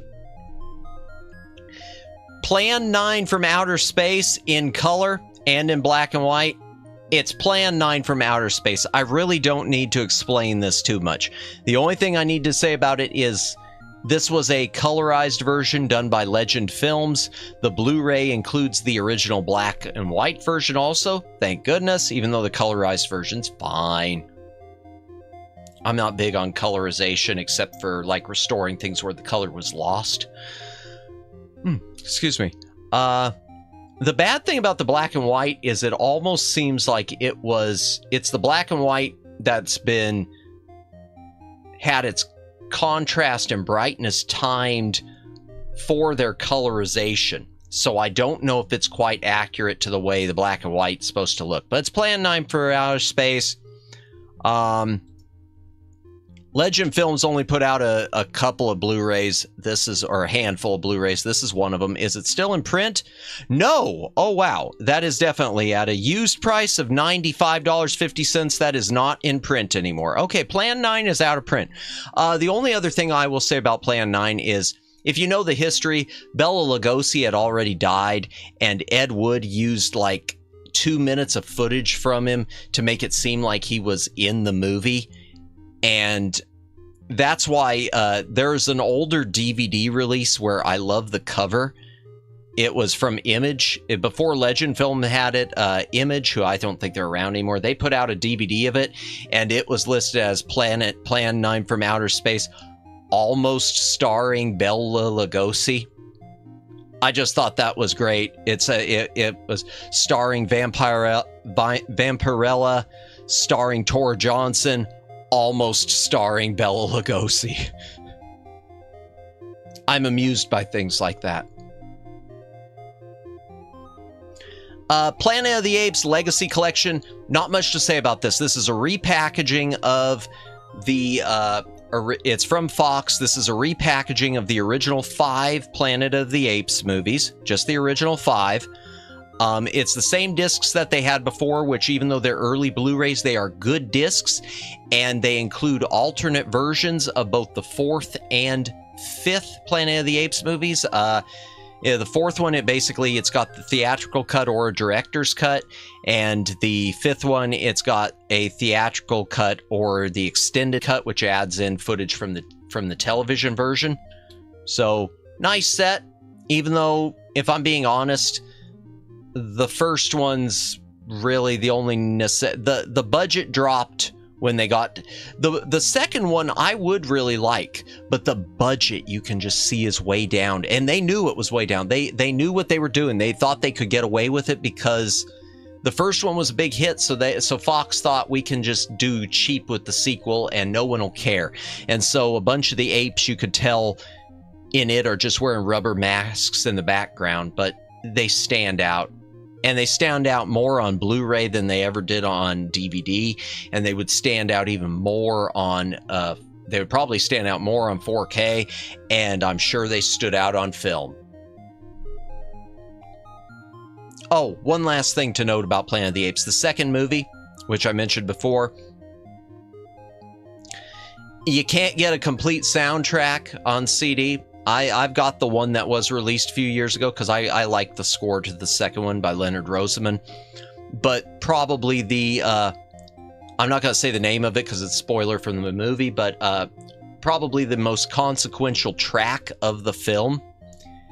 The original tape masters are damaged beyond repair. Maybe now with AI it could be restored, but at the time it's lost. And so even this DVD has an isolated film score, and if you watch the isolated score, that one section, I don't know if it plays it or not, but if it does play it, it's damaged. Robert Rodriguez, Planet Terror. This is the other movie in the Grindhouse double feature. This is the extended cut. Just like Death Proof, they released extended cuts of both movies, and then eventually they released a Blu-ray of the legitimate Grindhouse singular double feature movie presentation. So there you go. Guess what? We're going to a new page. Everyone excited? Everyone excited? Okay, yeah. Let me just check one thing. Oakley dokley. Page 3 of the stream. Woo! Oh, by the way, later on, if people are still hanging about, I did complete, and I mentioned this at the beginning of the VOD, I haven't seen a new page in years. When we get closer to the end, maybe I'll do a preview of it. So I mentioned a few days ago, and I mentioned at the top of this stream, I completed that. I've got a new ad I'm going to be running. I'm going to be running it. I'm running it as a video on Facebook. I mean, not on Facebook, on YouTube. And I'm going to pay for some promotion on it to reintroduce the channel and to push the new streaming times, but without showing the new streaming times. I won't be releasing it technically until probably Saturday. But if y'all want to see a preview of it, I'm really proud of it because it makes no damn sense. So if y'all are still around later in the stream, maybe we'll pop that up. if you're interested, or you could just wait until Saturday and just ignore it. But I'm every once in a while I do something I'm proud of, even though I know it sucks. Like most of my streams. Thanks, Omegs. Okay, Lee Marvin in Point Blank. The only thing I'm going to say about this is, if you've ever seen the movie, proud to be in all the streams. Oh, thanks, Omegs. Point Blank, the only thing to say about this, if you've ever heard or seen the movie with Mel Gibson, Payback, which has two different versions. There was the theatrical cut, and they did a director's cut a few years back. I didn't realize at the time, it is a remake of this. Payback with Mel Gibson is a remake of Point Blank from 1967. And Point Blank is... now, I think Payback's good, but Point Blank is a lot grittier. I think it feels a bit more brutal, and it's a lot grittier. So if you liked Payback, worth your time. Okay, this one I know is going to get the Christmas fans out there. Polar Express in 3D. When they went back and 3D converted Polar Express, they released a Blu-ray 3D of it. There's actually a couple releases of this on Blu-ray, Polar Express. You've got a standard Blu-ray. There was a 3D version before Blu-ray 3D that just had, it was anaglyph glasses, so it was for any player, but it didn't quite, I mean, sometimes that's hit or miss depending on how you set up your TV. This is the actual Blu-ray 3D version. It's not the best 3D. I'm going to tell you right now, it's not the best 3D, but if you like Polar Express, why wouldn't you watch it in 3D? So there you go. Okay, Jackie Chan, Police Story, and Police Story 2. This is the Criterion release. I want to say, I don't know if it's Arrow or 88 Films has a release of it now overseas. I think it's 88 Films. Excuse me. But the Criterion edition, nice double feature, good quality. Criterion usually does a good job. There are a few exceptions. They've got a Blu-ray out now of something called paid promotion on YouTube. From what I heard, is not actually that good for getting video out there because it pushes it to people well outside your target audience, can kill the video because bad click-through rate. Really? Well, I would probably have agreed with you, but I shockingly had success with it. I haven't had success with it with a few things. There are a few videos I've done, because I've done paid promotion on YouTube for a couple of things. Some of them of my normal shorts have been misses. And the one I did for, which was an ad for my reading streams, it, in my opinion, was a miss. But I've had a couple others that hit. And even though I think they were the type of things that would have hit a little bit anyway, but they did seem to hit bigger. When my channel first started growing, a lot of it was after I'd done a paid promotion around Christmas. And it was an ad video that I'm going to say, as long as grinding your sword didn't miss. Well, honestly, grinding my sword did miss, and I never paid promotion on those. But yeah, I was getting like, I think the max on any of them was 20 views. Yeah, I would agree the day, but I did have a couple videos that were a certain type of ad that I did that did really well and really caused my audience to launch, at least in terms of subscribers. I can't say it did well with the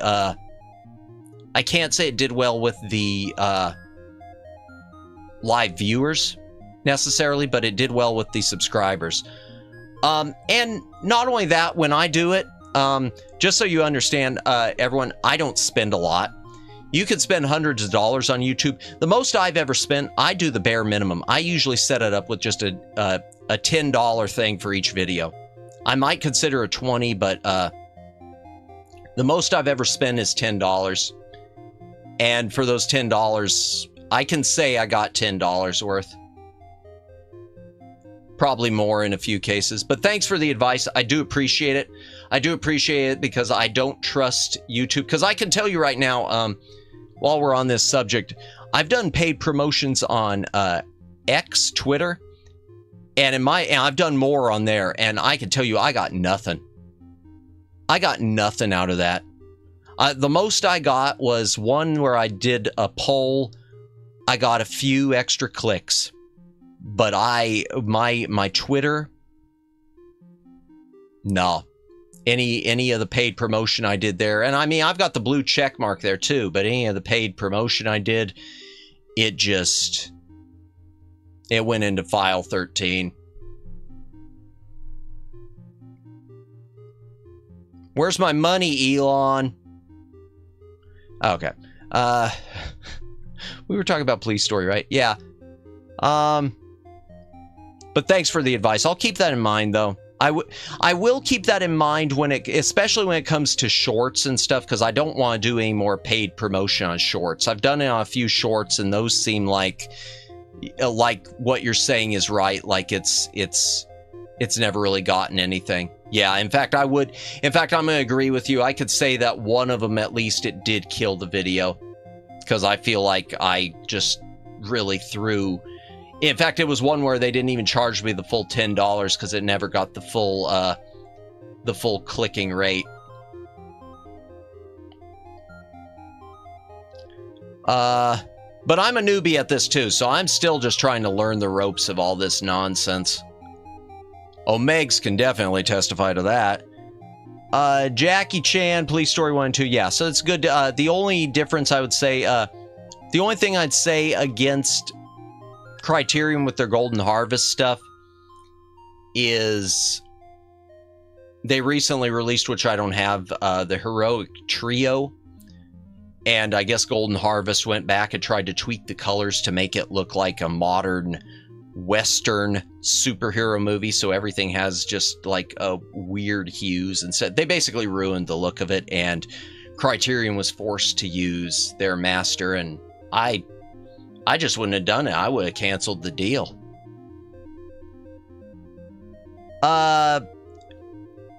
This is an 88 Films release, Police Story 3 Super Cop. This limited edition, chipboard box edition. There was a 4K edition, which I think included the Blu-ray, but I just opted for the Blu-ray at the time because I wasn't convinced that it would really be enough of a difference. Good thing about this is it's got 3 different versions. You got the original Hong Kong version, you've got the international uncut version with international English dub, and you've got the edited up, redubbed with Jackie Chan voice and Michelle Yeoh voice Miramax version. So it's a nice set. I don't think you could get with the chipboard box anymore, but I think the disc is the same.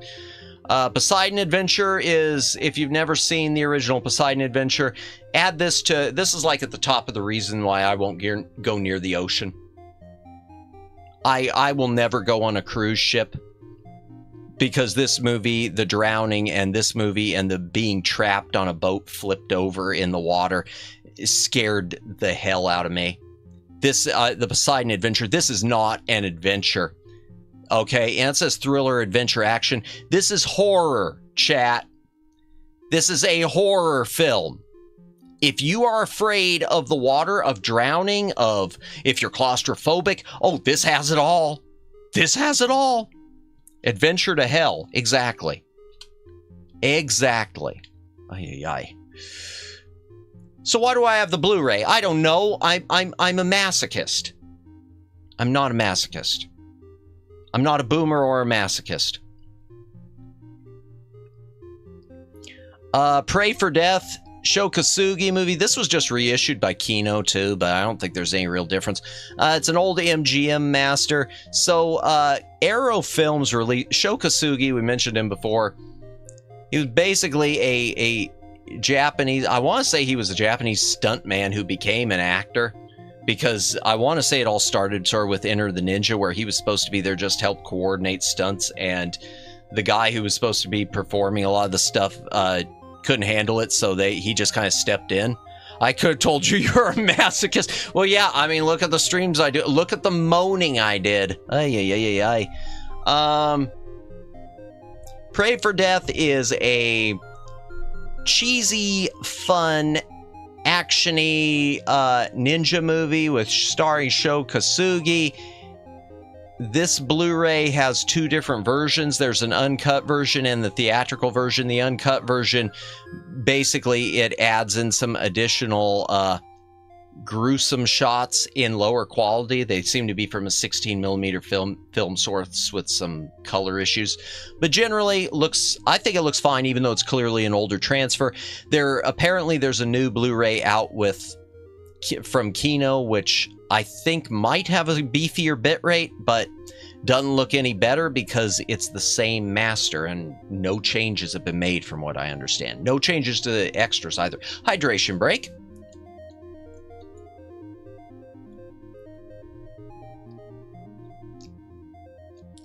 Okay, Billy Wilder's The Private Life of Sherlock Holmes. Which is labeled as a romance. It's a mystery romance drama. It's not a typical Sherlock Holmes movie. A little bit adventure, but it's much more, I don't know, much more dialogue and stuff. It's not really, it's weird because it's supposed to be sort of like the Lost Cases of Sherlock Holmes.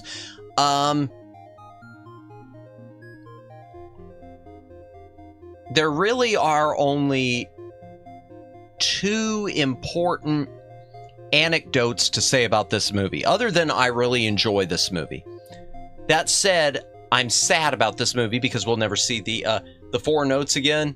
Oh, is it the... Okay, gotcha. I'm not sure what song, but I believe you. I believe you. The Private Life of Sherlock Holmes. I think this is a very relaxing movie. I love it. Sadly, we will never see the complete version. And they tried to restore it back in the Laserdisc era, and they couldn't. They couldn't find it all. So the original cut of this movie was like 4 hours. It was meant to be a 3-hour, 4-hour movie with an intermission. It was meant to be a roadshow presentation, but MGM forced Billy Wilder to take a hatchet to it.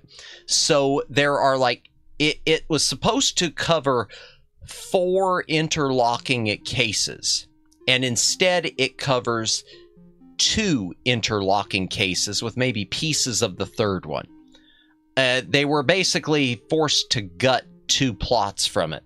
And years later, when they were going to restore it for the Laserdisc, when Laserdisc special editions were a big deal before DVD, which is why we at that time had a director's cut of John Wayne's The Alamo. They went to restore it, and they found the visual footage for most of it, but none of the audio. The audio was all gone. So all we've got for this movie is the theatrical cut and some deleted scenes that are picture only, no sound.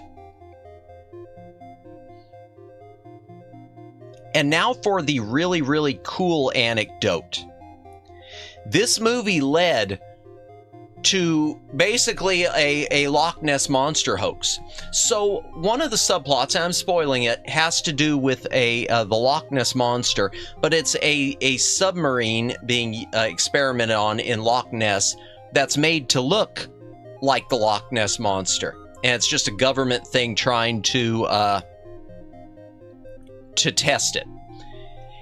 And when they finished the movie, apparently they didn't take the giant phony Loch Ness Monster sub with them, and it floated to the bottom of Loch Ness. And around 2010 or 2015, somewhere in there, it started floating to the surface and bobbing its head a bit, and people thought that the Loch Ness Monster was back. People thought it was popping up from the water and, you know, rearing its head and everything. So you had everyone flocking there, and then once they got there, they pulled it out, and oh wow, it's the stuff from the movie. So yeah, they left the Loch Ness Monster there, and it finally floated to the. I love that. I love that. That makes me love this movie more. Yeah. So that happened. And of course, but what makes me sad about that though is I would have thought that once that happened, it would have led to sort of a revival in interest in this movie, that suddenly, you know, people would want to be seeing it, and maybe even a company like Shout Factory or Kino, because this Blu-ray was from Kino. I think it's out of print now. I would have thought that they would have thought it would have, you know, capitalized and, ooh, let's do this. Let's do a special feature. Oh, was it those ones back there? Got it. Okay. I would have thought they would have done a special feature about the old piece of the set rigging floating to the surface, but no, it was just one of those news stories everyone got excited about, and then no one cared about the movie afterwards again. So this movie, as far as I know, it didn't do well when it came out, and it's still, even though, as you can see, the IMDb rating is 7 out of 10 stars, it's still just a small audience. Let's see how much it's going for, because I think it's out of print. $50 used. Okay, I don't know how much a new one would be, but could be worse. I'm not selling my copy. We will finish this page tonight for sure. The producers. Oh, I love the producers. Okay, this is the original producers. This is the one with Gene Wilder. This is not the musical with Matthew Broderick, even though it does have the songs like Springtime for Zitler. Say it that way so I don't get in trouble. This is the Shout Factory version based on the MGM HD Master. There was a reissue by Kino based on a 4K restoration. It looks like it's been dunked in urine. It's from it's sort of like The Good, the Bad, and the Ugly. It's one of these remasters that they insisted on making look yellow, and I don't know why. So honestly, the old Shout Factory version is probably the best version you could get on Blu-ray, in my opinion. But if you've never seen The Producers, I think The Producers is Mel Brooks. I know a lot of people love Spaceballs, love Blazing Saddles. I think The Producers, though, this was his first movie, and I think this is the big one as far as being the most accessible, because it's not just a straight parody type thing. It's more of just a comedy, a straight comedy, instead of being a parody of things. That said, I mean, I love Spaceballs, I love Blazing Saddles, etc., and so forth.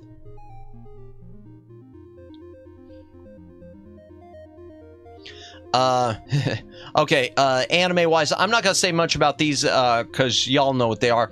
Project A-ko, the first one, 2, 3, and 4. It's the Project A-ko movies. The original Project A-ko, for the longest time, no one thought it could be restored from film. The belief was that the original film negatives were lost. Discotek had tried to locate them, and they couldn't find them, so they had begun restoring it from the Laserdisc. And they were using their AstroRes process, which is, I think, proprietary. I can't speak. I'm saying a lot of us. I don't mean to. And it was looking good. And then it came to their attention that a lot of these film sources for whatever the studio was that they'd been looking for had been mislabeled. And they might be there just in the wrong place. And lo and behold, Project A-ko was just mislabeled. They located the original film stock. So we have Project A-ko fully restored, and it is a 4K restoration, even though they didn't release a 4K disc. I think they said they're going to release a 4K disc. Personally, I'm fine with the Blu-ray. But yeah, there you go. And as for the other Project A-kos, really nothing much to say about them. It's the other Project A-kos. They weren't lost.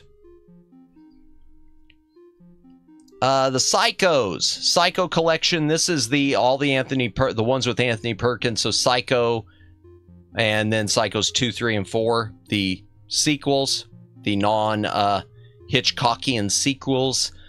And then right here we've got Psycho, the 60th, and is it the 60th or 90th or What year is it? 60th. Okay, I was about to say 90th. Holy Hannah. 60th anniversary edition. Okay, so what to say about the Psychos? A few things. First of all, the reason I've got this separate 60th anniversary edition, which is also on 4K, but black and white 4K, again, I don't get it. It is a better transfer, clearly, than the transfer that's in this. This is more of an over-cleaned, a little bit transfer. This is a much better transfer. However, the 60th anniversary edition, they did have to do replacement discs because the audio track, they did not include the original mono mix. And since it was a Hitchcock movie, you know, a lot of people were throwing a fit. So they reissued the disc with the correct mono mix, but then I think they screwed it up, and then they had to go back and reissue it again. So we had like 2 disc replacements just so that they could fix the mono mix, I think. I could be wrong on that. The point is, there was a disc replacement. I don't know if there were 1 or 2, but there was a disc replacement. Yeah, so there's that. Now, as for the sequels, Psychos 2, 3, and 4, I like Psycho 2. The others, not quite as much. As for the transfers themselves and the editions, they don't have any special features. Shout Factory did release them in special editions, collector's editions that had special features, but for some reason, the Shout Factory editions have issues with the compression. So even though they have more extras, these ones look better. Especially, I think, with the first 2. I think number 4 might be, I mean, with the second, numbers 2 and 3, I think number 4 might be about the same. But yeah. So, yeah, there you go. Quatermass. These are Hammer films, and... Okay, how do I explain these? Okay, Quatermass, they were sci-fi horror films. The first 2 starred American actor, and they were based on a series of British serials, I think, made for TV serials, sort of like Doctor Who, but it wasn't long running. The first 2 of these starred American actor Brian Donlevy as Professor Quatermass, who in both of them, especially in the first one, almost seems more like the villain than the hero.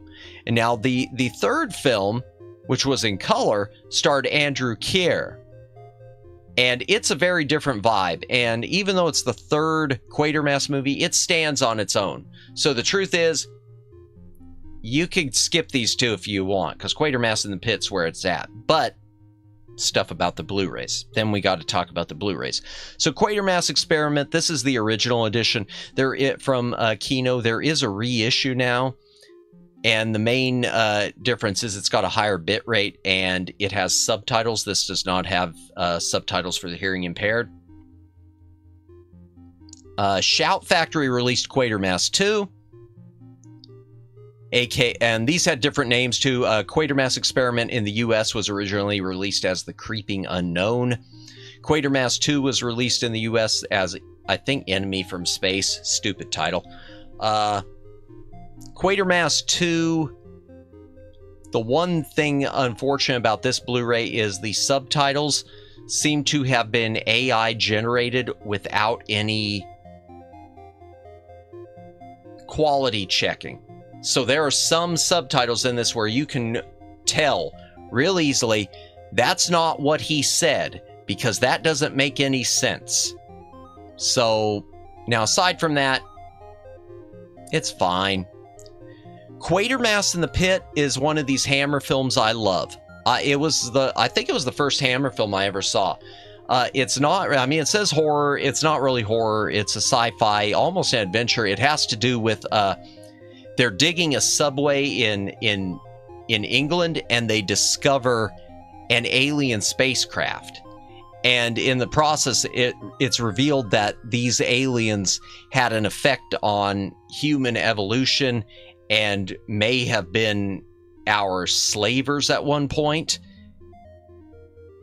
And that this craft has been causing people in the area to go crazy for like hundreds of years, just by the emanations. And now here they are basically digging it up and about to power it on. The problem with the Blu-ray is, and this was released with a really cool title in the US. In the US, this was released as 5 Million Years to Earth. I love that title. But Quatermass in the Pit, the audio is botched on this one. It's only available in a stereo remix that includes some new sound effects that feel out of place.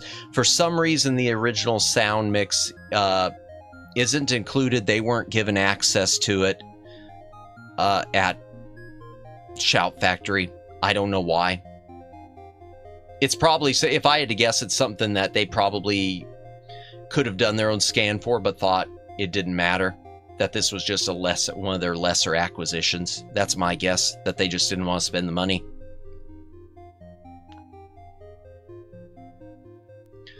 Questor Tapes, this is a recent acquisition for me. I haven't watched it. It's a sci-fi thing about a, kind of plays into reality, a robot, AI, artificial person that was built, and its only link to its creator is a series of tapes. I have not watched it. I don't know anything about it, other than it was from Gene Roddenberry after Star Trek, when he was, you know, grasping for new pilots, trying to make a go of things. And he'd put out a few pilot movies every now and again, and that's about as far as they went. Quigley Down Under, great Western set in Australia, starring Tom Selleck and Alan Rickman. As for the Blu-ray, this is an old transfer that was made for TV. It's not the best transfer. It looks fine for what it looks fine. There is a new 4K edition with a remaster. I haven't seen it. I know it looks better. Rage of Honor. The only thing I'm going to say about this is another Sho Kosugi movie. This movie, I don't know why it has a 6.1 stars. This movie is incredibly stupid and is incredibly and unintentionally funny. I don't know how to even describe it beyond that. I can't really describe specific scenes. I just could tell you I was laughing from beginning to end, and I probably shouldn't have been. So, yeah, Rage of Honor. It was raging, all right. Something was raging. Worth your time, but not for the right reasons. Rambo's, I already covered First Blood earlier. Rambo 2 and 3 are a similar thing. The 4K editions had a remastered Blu-ray that looks miles better than the existing Blu-rays. The previous Blu-rays were Dawn of Blu-ray stuff, and Lionsgate's early Blu-rays were not that great. And these look very good. The Rambo on this 4K edition. So I have another copy that isn't shown here, and I should keep it in the library, but I don't. So there are two versions of Rambo. Now on Blu-ray, the theatrical cut and the director's cut were given individual releases. In the 4K edition, they're both on the same disc. But the Blu-ray that's included with the 4K edition is only the director's cut. So, I mean, theoretically, since I still do mostly Blu-ray, I should probably keep out the theatrical cut, but I don't list it with the library. I don't know how the 4K one of this looks, though, yet. I haven't watched it yet. I love the original trilogy of Rambos. My mileage is a bit limited with the follow-ups, which brings us to Rambo Last Blood. The only thing I have to say about this one, I mean, this is one of those I picked up on 4K because I was already picking up the other ones on 4K. This is a sad situation for the US because we got screwed.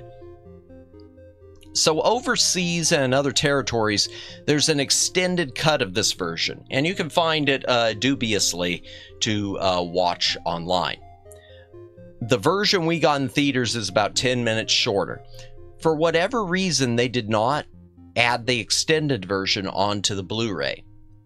And that's weird, because Lionsgate, they're not my favorite company, but that's something they're usually kind of good at, is capitalizing on extended versions just for the sake of extended version.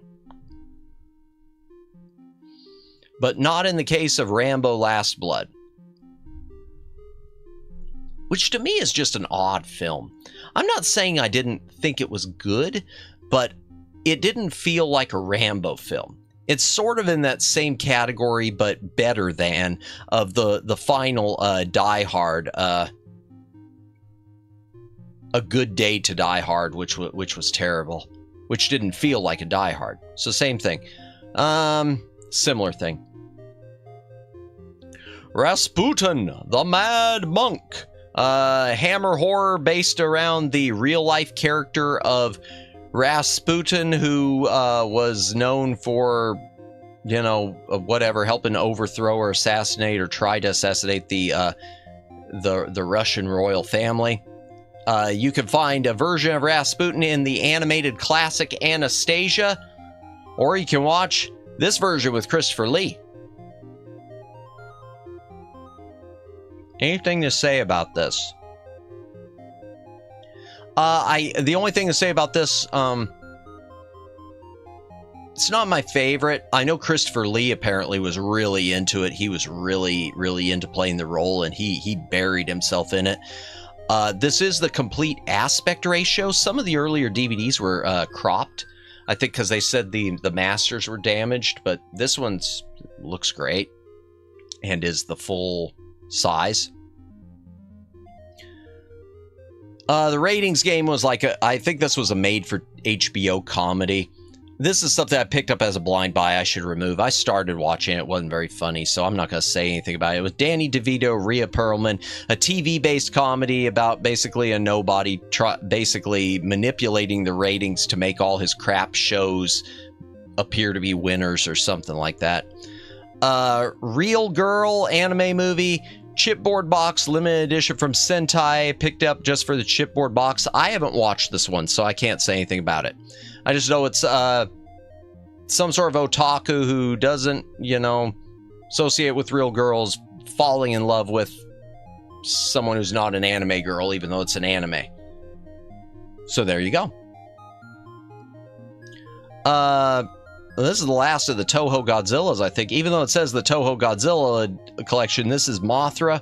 This is Rebirth of Mothra 1, 2, and 3. These are the 3 Mothra reboot movies, where in, as you can see, 96 through 98, Toho decided Mothra would be a good children's franchise and family franchise. So the Mothra movies are all very Goonies meets Godzilla. They definitely have sort of that Goonies vibe to them.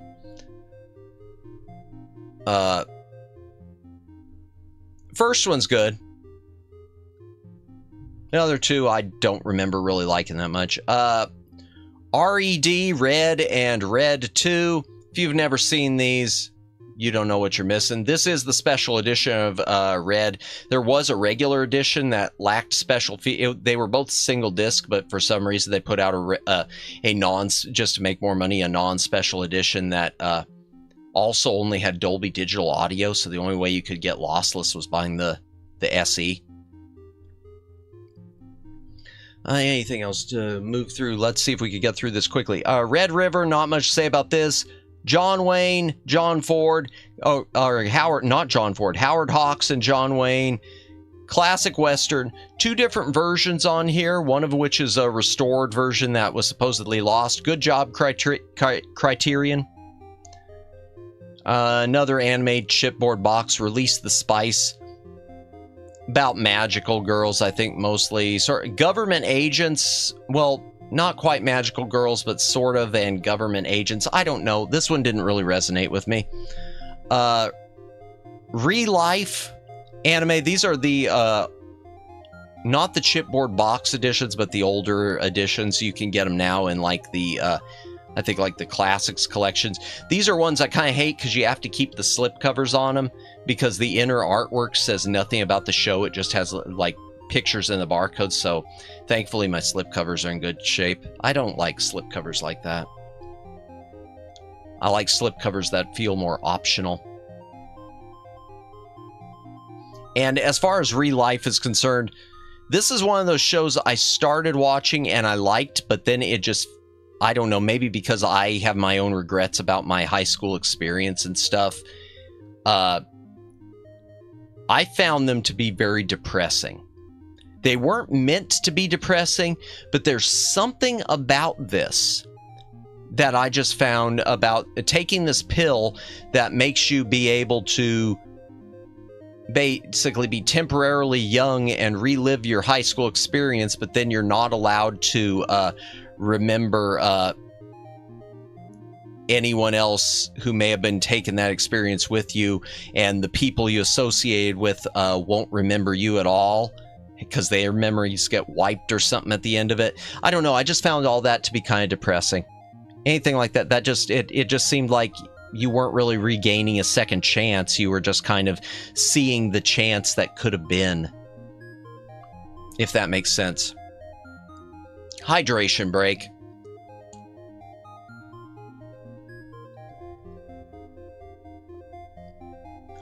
Remo Williams' The Adventure Begins, starring the late Fred Ward.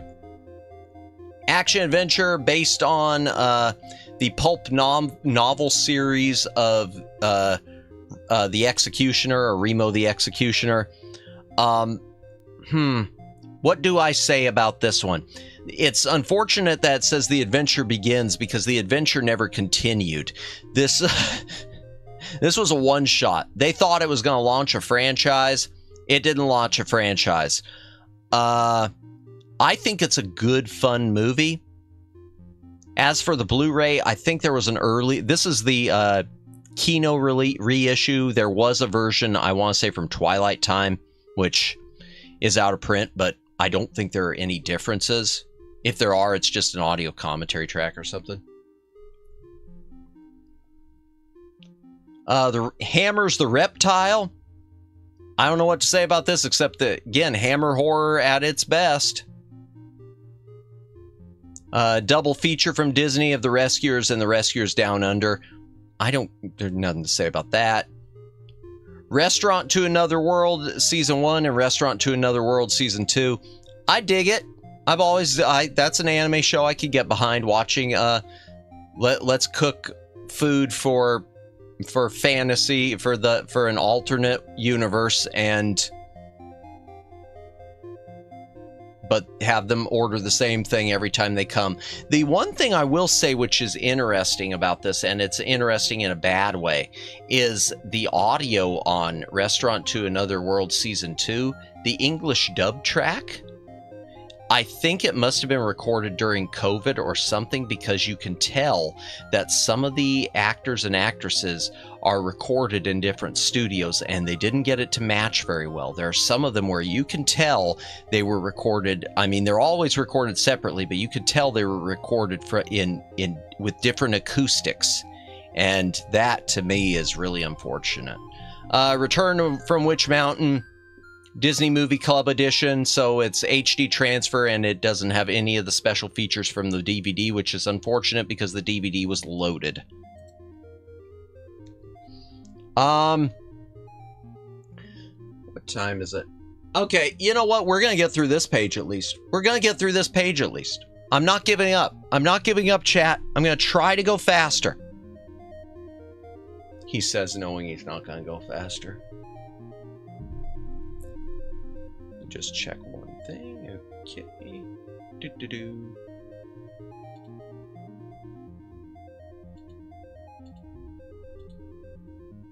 Okay, sorry about that. Just checking something real quick with my OBS and my Google, especially after what happened earlier.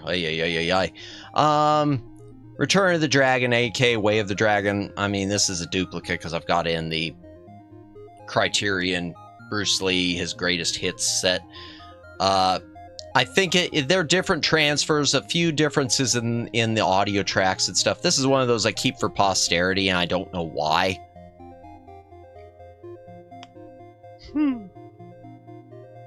Return of the Killer Tomatoes, the movie that George Clooney regrets ever being in.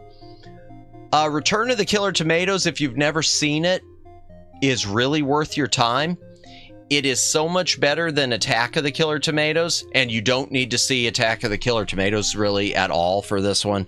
Attack of the Killer Tomatoes, low budget in the wrong way. This is low budget in the right way. It's very self-aware. It breaks the fourth wall constantly.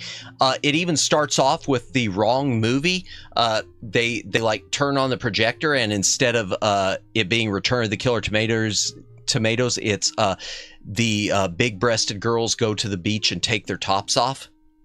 There's a whole segment of this movie devoted to product placement where they're suddenly out of money and they just start throwing in sponsorships everywhere and have George Clooney like talking about Pepsi. It is, yeah. If you've never seen it, Return of the Killer Tomatoes, a lot of fun. Return of the Musketeers. Not much to say about this. Low rating, 5.5 stars. I think that's unfair. This is director Richard Lester's last film. And not because he died or anything, because he's still with us, as far as I know.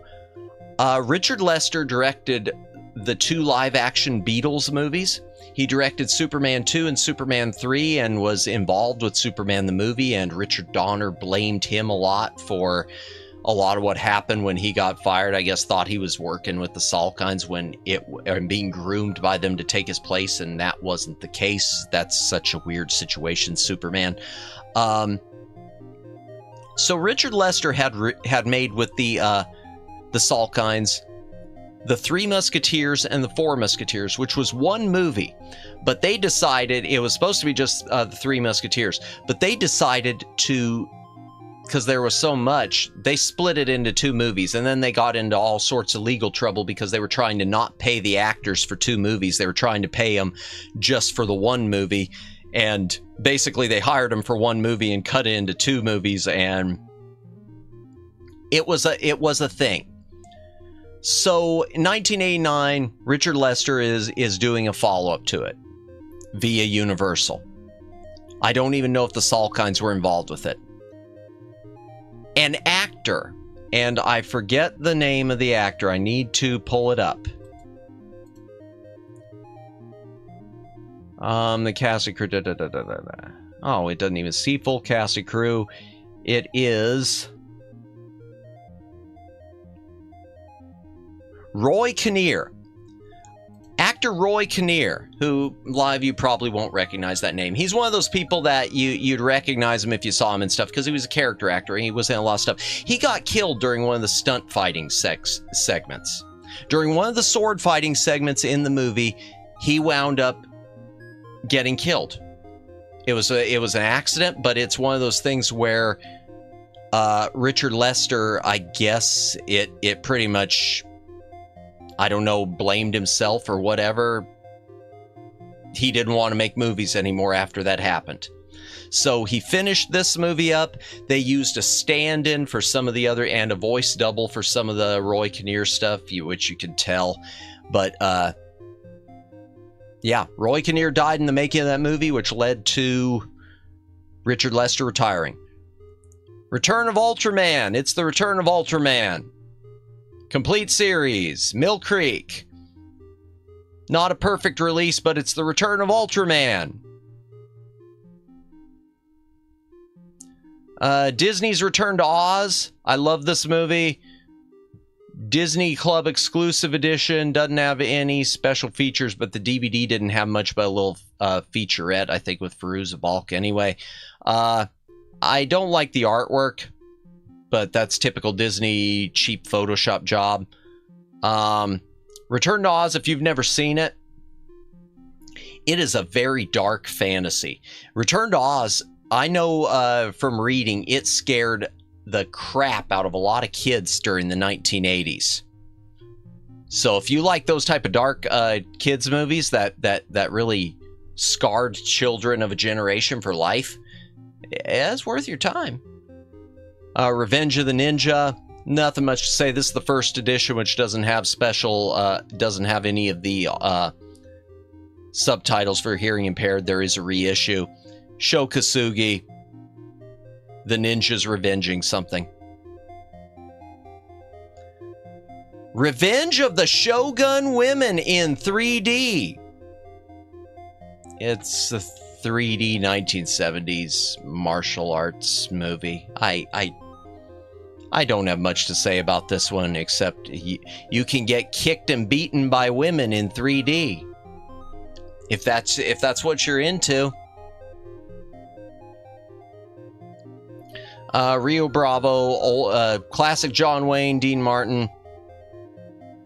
It was remade a couple of times. I know one of the remakes of it was remade with John Wayne. One of the remakes was El Dorado, and I think there was another remake of it too. They just Howard Hawks just kept remaking his own movie for whatever reason. Older Blu-ray, it's fine. The Road Warrior, Mad Max 2. Okay, the only thing I need to address about this, well, there's two things I need to address. Number one, the unfortunate thing, three things I need to address.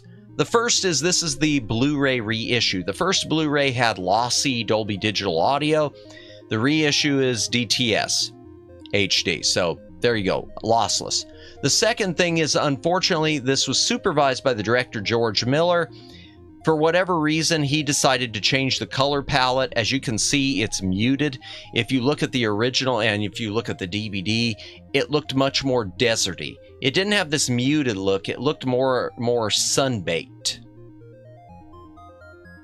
And the third I have to address is the title. Box art says Road Warrior. The movie itself, when you press play, says Mad Max 2. They used the Mad Max 2 print. That's fine. I think but they did cheap. They should have done one of two things. The cheap thing they should have done is the cover here. They should have put the Road Warrior and then Mad Max 2. They should have just added that onto the cover instead of leaving it as the Road Warrior. Or the other thing, the better thing, in my opinion, would have been to change the transfers opening and to do a new scan of the original Road Warrior opening titles and slap those on for the US release. That's what I would have liked. Still with me?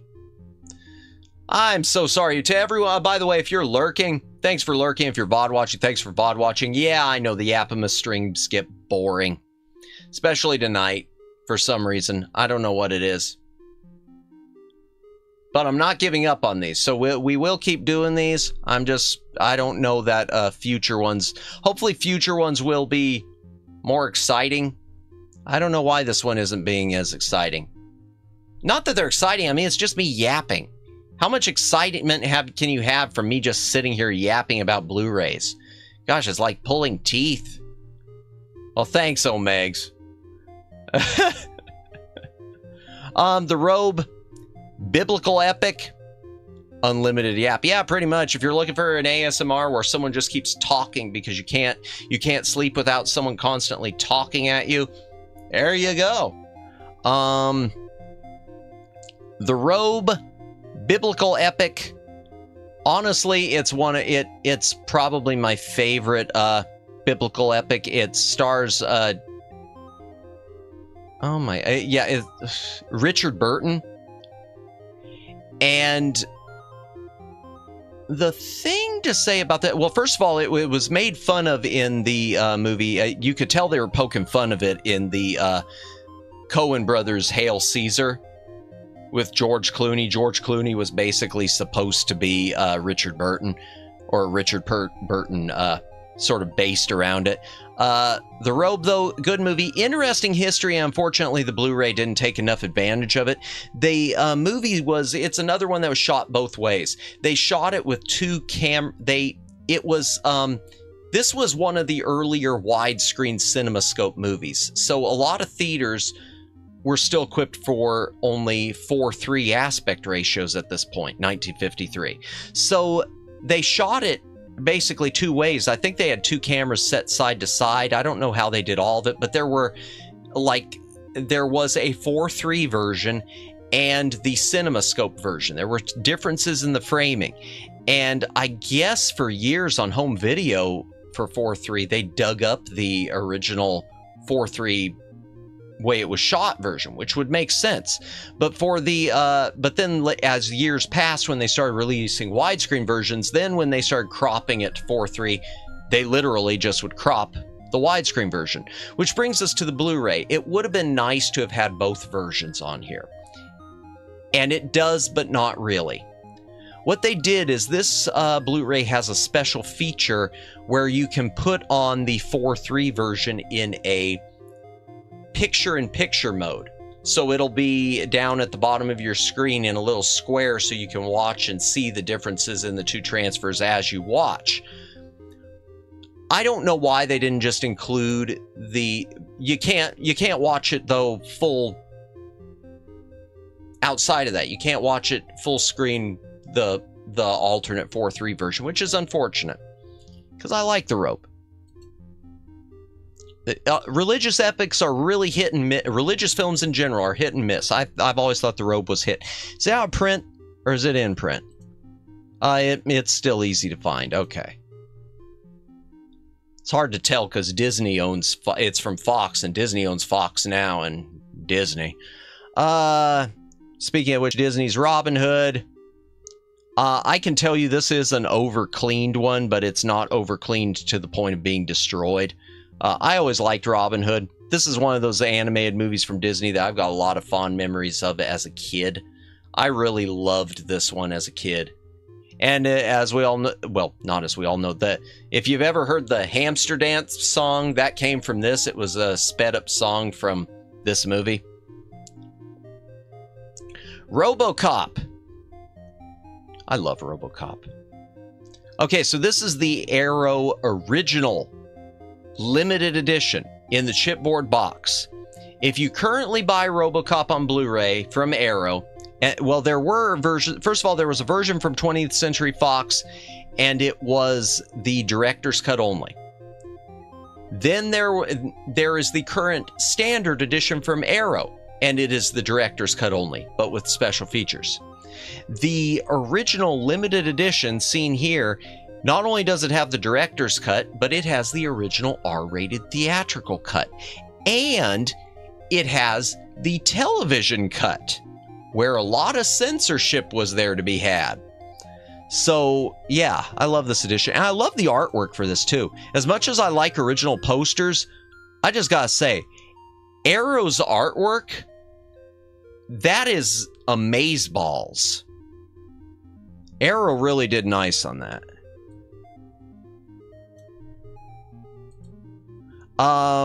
Okay, and then we got Shout Factory. Shout Factory's release, they did collector's edition of RoboCop 2 and RoboCop 3. RoboCop 2, if you're familiar with it, kind of a troubled well, they're both troubled production. RoboCop 2 is a troubled production, and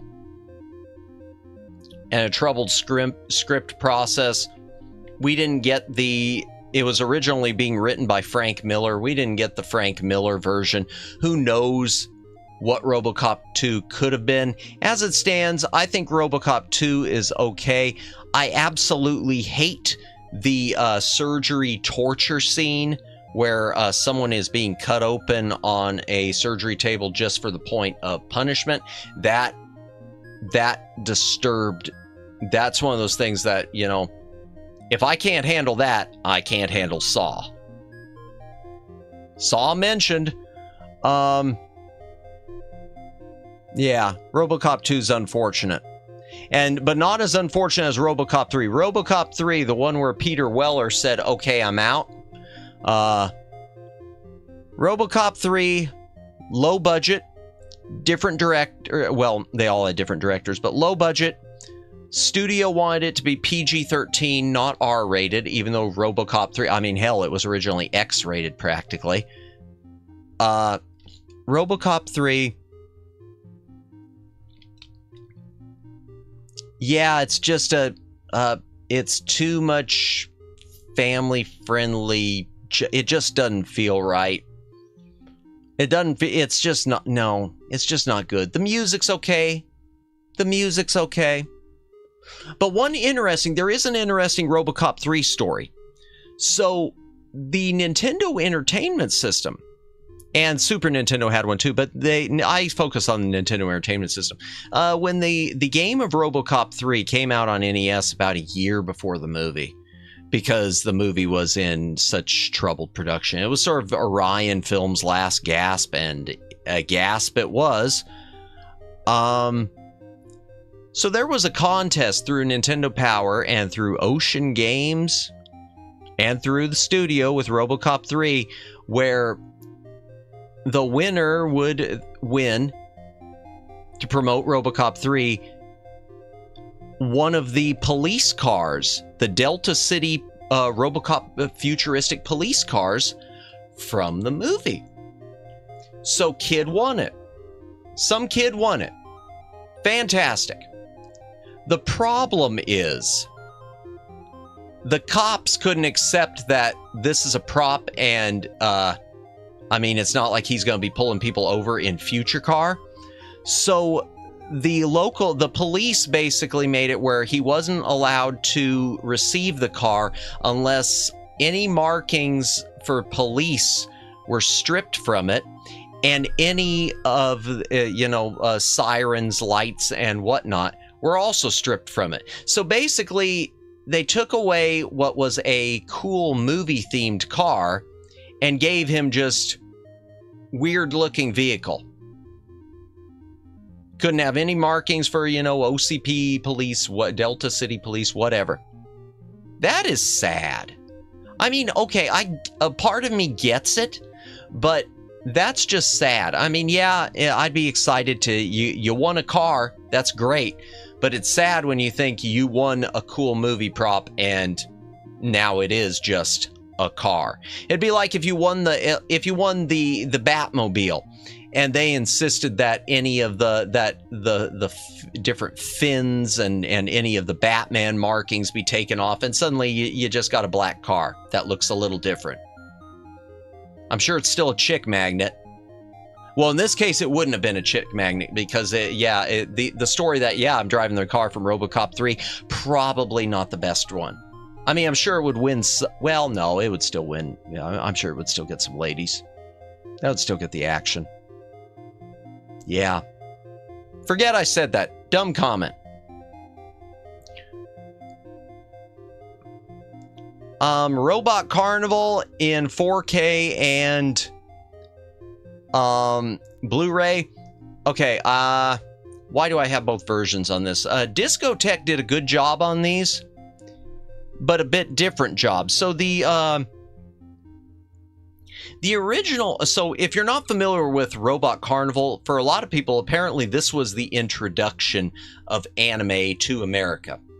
There was a thing, Cartoon Network ran 3 anime movies, like in the 1990s. They did this one-night marathon of Robot Carnival, and with some censorship, a censored version of Vampire Hunter D, and something else I'm not super familiar with called Twilight of the Cockroaches.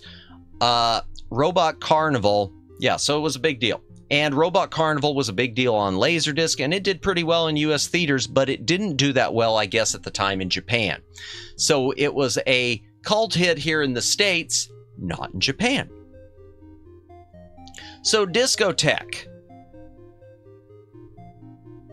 God love them.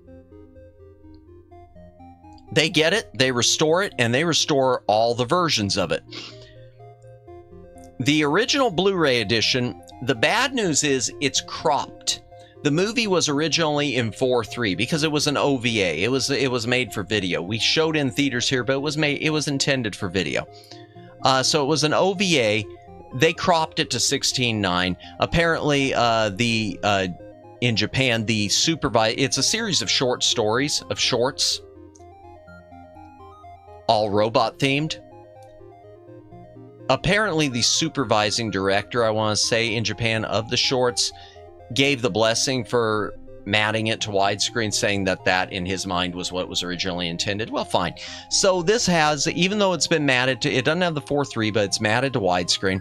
It has the Japanese version with the original Japanese scene order and scene titling. It's got the US theatrical version with the United States scene titling, because we renamed a few of the shorts, and it's got the US Laserdisc version, which has an alternate scene order because of the size and space on sides of a Laserdisc.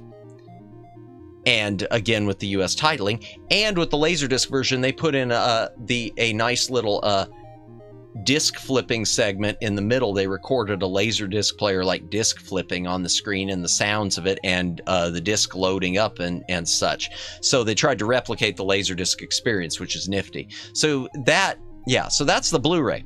Now the 4K version is, even though it's also got the English dub for what little English audio there is in it,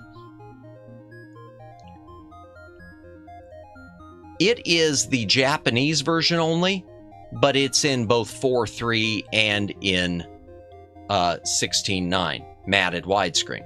So, I mean, it's unfortunate that you can't watch the 4:3 version on the US ones, but still, Discotech, nice job. That's the main reason I picked up the alternate 4K version of this too, was just because I wanted that 4:3 version. It doesn't make much difference, but there was just part of me. And also because at the time I picked it up, they said it was going out of print. Let's see just how out of print it is, because I don't think it's super out of print. The 4K is $36.95. The original list price was $34. 36, 35. That's no big difference. Wow. Okay. The regular Blu-ray though, with the alternate versions, it's definitely gone up. It's used from $100.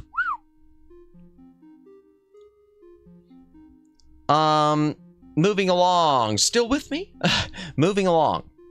Oh, and by the way, if you're lurking, thanks for lurking. If you're VOD watching, thank you for VOD watching. Congratulations on surviving. Please click a like and subscribe. Show me some love. Even tell me in the comments that, hey, this is really stupid. You should stop doing these yapping streams. Now, I'm still going to do them until I finish the Blu-rays at least. But you can tell me, because I'd like to know. Robot Chicken. These are just a couple of the specials. Robot Chicken, the DC Comics special. It's only a half hour. Nothing much to say about it, except there was a second DC Comics special. For whatever reason, Warner Brothers opted only to release the second volume on DVD. Oh man, Robot Chicken. Yeah, what a time. I loved Robot Chicken. Some of those bits, some of those are just so timeless. But yeah, the DC Comics special, Volume 1 was on Blu-ray, Volume 2 is only on DVD. Because I guess the Blu-ray didn't sell well enough and Warner decided DVD was still more popular, which really kind of sucks. And same here, Robot Chicken Star Wars 3. Star Wars, the original Robot Chicken Star Wars and Robot Chicken Star Wars 2 are exclusive to DVD. They are not on Blu-ray. Honestly, in this case, because they were already available, I don't know why Warner Brothers didn't just, because it's only 30 minutes, I don't know why Warner Brothers didn't just put out a complete saga, put them all in one disc, the Robot Chicken Star Wars collection. That doesn't make sense to me, but whatever. Robotech Collector's Edition. I'm gonna level with y'all.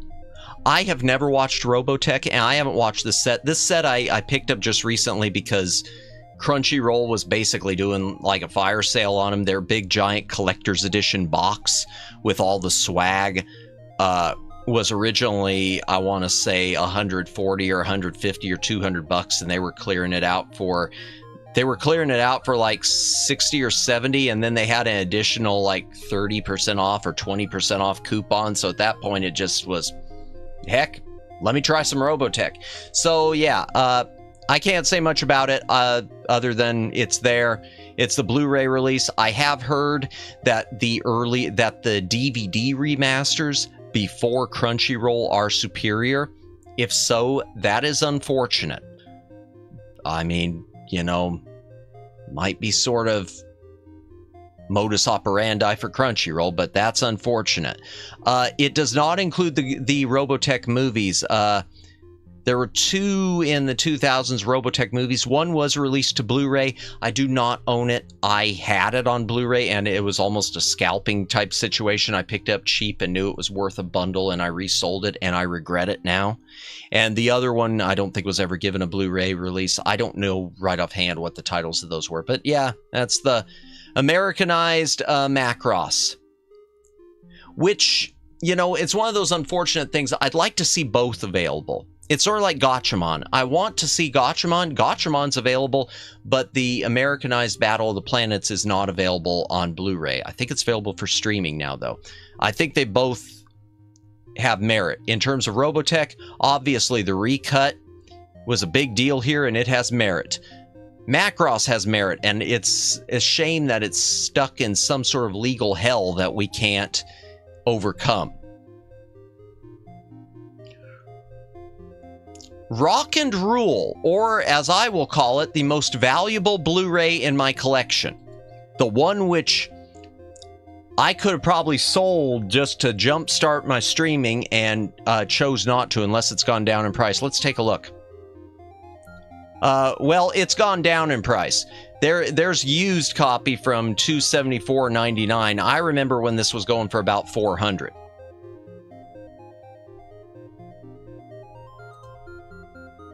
So, why is Rock and Rule special? Well, that's a good question. Rock and Rule, animated film from the 1980s, had a huge soundtrack. Iggy Pop, Debbie Harry, Lou Reed, Cheap Trick, Earth, Wind & Fire with what, in my opinion, is the greatest Earth, Wind & Fire song ever. A song called Dance, Dance, Dance, which never got a release as a single. And that's sort of where part of this movie's problem is. So this was an adult animated film. It was rated PG or PG-13. It was from Nelvana, the same company that brought you Care Bears, but this was not the Care Bears. It bombed in theaters. It bombed. And when I mentioned soundtrack, the problem was apparently a mistake was made too when they were prepping the sound masters, and the master tapes that they had for the soundtrack to release the soundtrack album were lost. So here you've got this movie which is entirely music focused. Okay, it's all about the rock music. It's sort of like, I mean, you could compare it to the movie Heavy Metal in that respect. And it never had a soundtrack album. There was apparently a soundtrack demo tape that was given to some of the critics, but it never had an actual normal soundtrack, a legit soundtrack release. Some of the songs I don't think have ever been released. I think that soundtrack tape has been found now and been restored by fans, but nothing official. Some of the songs were eventually released by the original artist or re-recorded. I think Blondie retooled some of them into different songs, or the main one of hers she retooled into a different song. The Earth, Wind & Fire one I was looking for forever, and it wound up getting released on a CD collection finally of Earth, Wind & Fire, like a legacy collection anthology thing, just out of nowhere, and digital copies also found their way available. I want to say it wasn't until like 2015. And this came out in 1983. So you have this Earth, Wind & Fire song that could have been Move Over September, arguably. And it never even hit the radio. The only people who knew about it were the people who saw this movie.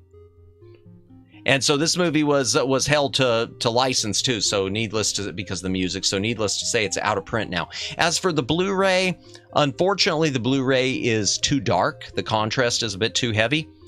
And the audio, here it's an audio-centered movie, and the audio is only Dolby Digital. So it's lossy. That said, I'm not going to tell you to go out there and spend hundreds of dollars, but I am going to say, you want to see a cool animated Western film from the 80s that was that was definitely geared towards adults? You hunt down Rock and Rule. Oh, and one other thing, with their restoration, there seems to be, they seemed to have taken some footage from a Laserdisc source. And why do I say that? Because there are 2 shots. Because first of all, I know there was a Laserdisc. Second, because in one of their restoration demos, they show it with a different title, Ring of Power. Third, if you look at the title card for the title Rock and Rule in the movie, and you look at one shot where it shows outside a Club 666, you can see a dip in quality where it looks like it's Laserdisc to me. It stands out to me. And they never say anything. Sadly, there isn't much other than a couple restoration demos on there. There's no, which are just most about dirt cleanup. There's no real good special features. It does have like a short film for like The Devil and Daniel Mouse, I guess, which was from the same guys who did it, and it does have a work print version with an alternate audio mix and at least one different voice actor. As a special feature in standard definition. But yeah. Rocky, the Heavyweight Collection. Rocky's had sort of a rocky time on home video. The first Blu-ray, the original Blu-ray of Rocky, didn't look so hot. Yeah, horrible pun. Sorry about that, Omegs. Rocky Too Good. Yeah, I love Rocky. Well, the first Blu-ray had some issues, and there was a previous box set of them, and it used recycled masters, didn't look so hot. Then there's this Blu-ray set, this Heavyweight Collection. It looks good. Sadly, it does not have the recent director's cut of Rocky IV, and it doesn't have the even more recent director's cut of Rocky Balboa. Now, that brings me to the 4K release. The 4K release, which does have the director's cut of Rocky IV and the... So first you had on 4K a box set of just the first 4, including the director's cut of Rocky IV. It was a botched job. The sound mixes, for whatever reason, it's like they used PAL, which is UK sped up masters, and then they slowed them down. So the pitch of the music for like Rocky 2 and Rocky 3 was down an octave. And I mean, that stands out to me like a sore thumb. Then you had like framing issues with Rocky 4, where there was like one shot where the mat was accidentally opened up and you can see the letterboxes shipped. And so there were some compression issues. So Warner Brothers did that, and I don't think they issued disc replacements. However, they did force everyone to repurchase them because they just recently released another 4K Rocky set, which has fixed versions, corrected versions of those first 4 Rocky movies, plus Rocky V and Rocky Balboa with the original theatrical cut and the director's cut. The problem with Rocky Balboa is Rocky's Road, yeah. And for whatever reason, welcome back, Super Shops.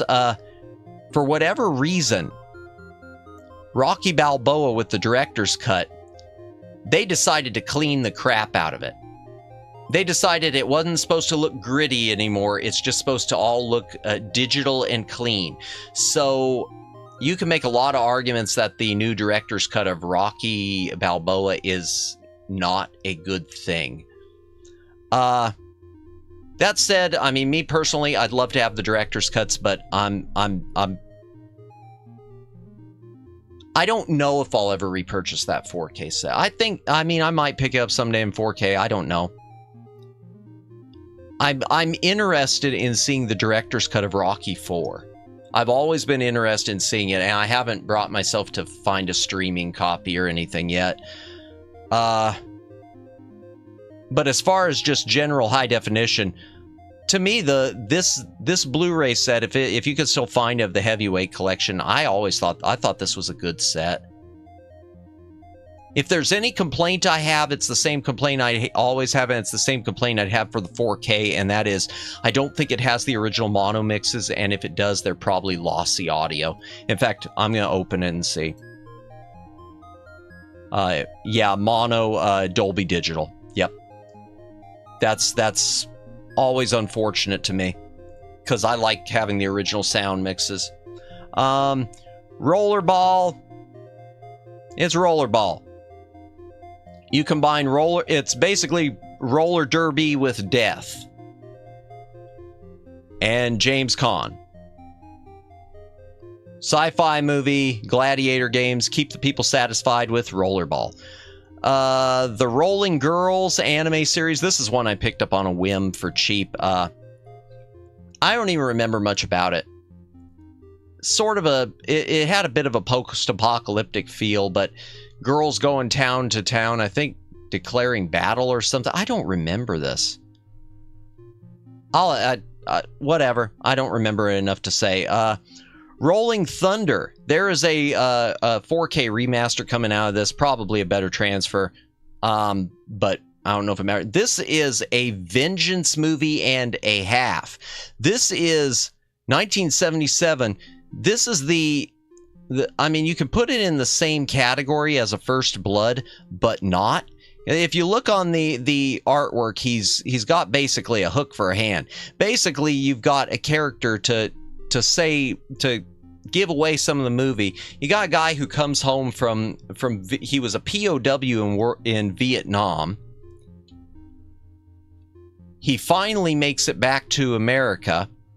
There's a big parade and to-do about him coming back. He's got severe PTSD. His family is like his son is like afraid of him now, for whatever reason. His wife is now basically seeing someone else, so his life is falling apart after he's gotten out of the POW because everyone thought he was dead. When he does get back, they give him this case of silver dollars, one for every day he was held in a POW camp, you know, the town showing their good faith, welcome home type thing. And then it's basically a case, if I remember right, where some people who had been watching the whole thing come in, steal his silver dollars. I think they wind up killing his kid in front of him too and everything. So, and they stick his hand down a garbage disposal and he loses his hand. It's basically a brutal revenge story. This vet with PTSD who is immediately just bashed and bashed and bashed when he gets home. He goes back to war against a bunch of thugs with a hook hand. And it's one of Tommy Lee Jones' first movies too. Tommy Lee Jones is in it, has only a few lines, and I mean really, it's just like, yes sir, because he was in the POW camp with him. I know I've pretty much given away the whole plot to that one, but it's one of those ones, yeah, just see it. It's a great revenge movie. It's also one of Quentin Tarantino's favorite movies, I think.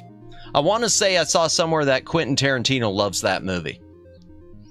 And it stars, I mentioned, I did say William Devane, right? He's the guy on all the, if you ever switch over to something like the channels well, let's just say like Fox News, where they're showing the ads for gold. He's the guy anymore who's selling the gold on the ads. Hi, I'm William Devane. Talking about how amazing gold is. Yep, that's him. I talked about that one way too much, didn't I? My apologies, chat. Romancing the Stone. Man, this should not be out of print. I bet it is. No, it isn't. Wow, they must have made a lot of them. Okay, Romancing the Stone. If you've never seen it, it's from Robert Zemeckis. And I mentioned it before because there's a sequel, Jewel of the Nile. Jewel of the Nile's not as good. Romancing the Stone is fantastic. It's almost like if you put an adventure movie along the lines of Indiana Jones into a blender with a legitimate rom-com, romancing something that feels hard to start. Nope, yeah. No, it's about a hidden treasure in South America. It's Michael Douglas, Kathleen Turner, Danny DeVito, and I'm seeing some symbols popping up. It's Michael Douglas and Danny DeVito and Kathleen Turner, and it's basically it says even romance, because that's more what it is. You combine an adventure movie like Indiana Jones with a rom-com, and you've got Romancing the Stone, and it works. It's fantastic. This is a great movie. This is one of those, in my opinion, it is a perfect date night movie because I cannot see why, if she hates action movies and you hate rom-coms, you're both gonna love it. Indiana Jones and the Raiders of the Lost Stone, yeah, sort of, except, yeah, kind of. I mean, the Finding the Treasure, there aren't like booby traps and stuff like that, but it's just a good, fun, good-natured adventure movie rom-com, and it is a rom-com. Ronin. Oh God, I love Ronin. Okay. Ronin is from director John Frankenheimer. He only made a couple movies after this. I know he did Reindeer Games after this, which was kind of a flop for him. Ronin was with Robert De Niro, Jean Reno, Sean Bean.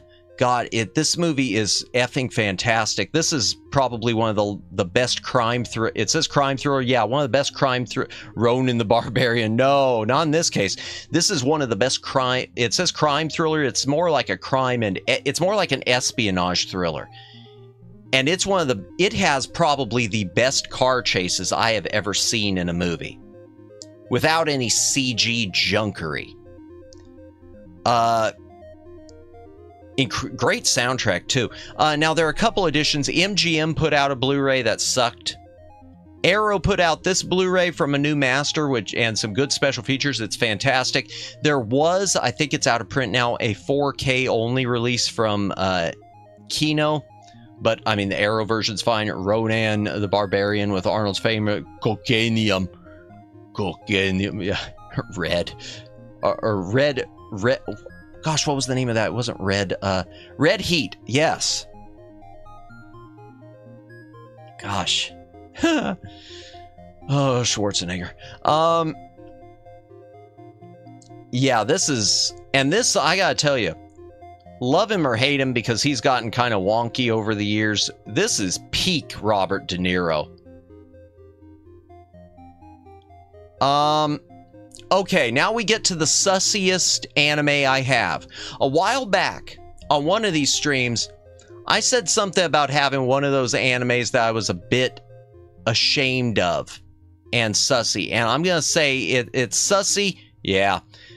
It's sussy because first of all, even the back of the cover says like over 500 panty shots per episode or something. I don't know what it said, but I fell in love with the characters. I am going to defend it because I'm going to say it doesn't have any actual nudity that I remember. I fell in love with the characters. Unfortunately, there is some underage stuff, and that's where it gets really uncomfortable. I mean, really uncomfortable. Really, really uncomfortable. Okay, this is one of those ones where you could make the argument when people make the arguments against anime. Here's Prime Candidate. But I don't care because I love the characters. I really love the characters in Rosario Vampire. Rosario Vampire, Season 1 especially, was fantastic. Season 2 kind of goes off the rails. Now, as far as the Blu-ray, unfortunately, the Blu-ray is an upscale, and you could tell it's an upscale from 480p. Rosario Vampire was fun. Thank you. Thank you. And this was one of the first ones I picked up on Blu-ray. And I'll tell you, it's one of those I fell into. Ice Wife Best. Yes. I mean, don't get me wrong. The truth is, I liked them all for different reasons, but I completely agree with you there, Omegs. I completely agree. And I like the Succubus one too.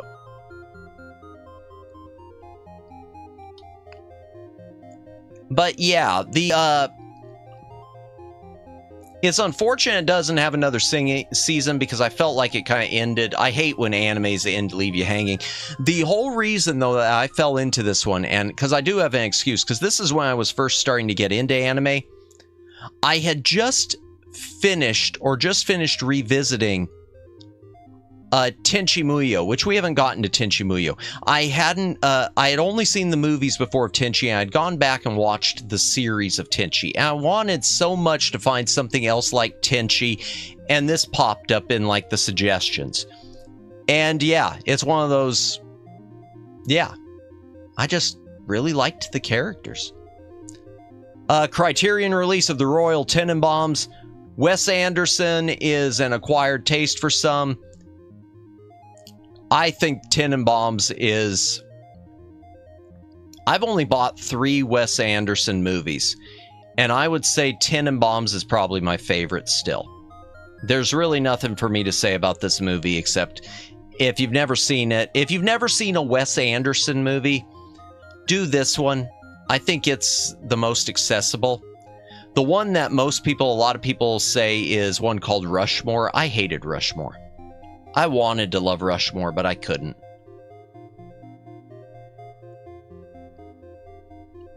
Rumble in the Bronx with Jackie Chan. Sadly, this is only the US theatrical version. It doesn't have the original Hong Kong cut. What can you do? Runaway Train. I still need to watch this. This is something I recently picked up. It's, this family makes the Tenenbaums look like the Seavers, Cinema Sins, Home Alone. Really? Okay, I don't think I ever heard them say that. Huh. I don't think I've ever really watched Cinema Sins. Except I might have seen some clips before of them. I like the Tenenbaums. I love Royal Tenenbaums, though. It's a good movie. Runaway Train. This is one of those ones I recently picked up. I haven't watched. I'm looking forward to watching it. You can see it's 7.5 stars on IMDb, 1985. This was Canon Films. You know, I got to mention Canon Films. This was when they got robbed. Canon Films, it's John Voight, Eric Roberts, Rebecca De Mornay, 1985. It's basically about ex-cons taking over a train, but the train being a runaway train, and now they're the only ones who can stop it, that type of thing. And so it's do we do the right thing or just save our own lives? Is what I'm given to understand. Apparently the effects in this and the practical effects look fantastic. It was Oscar nominated for something, I want to say, and it didn't get it.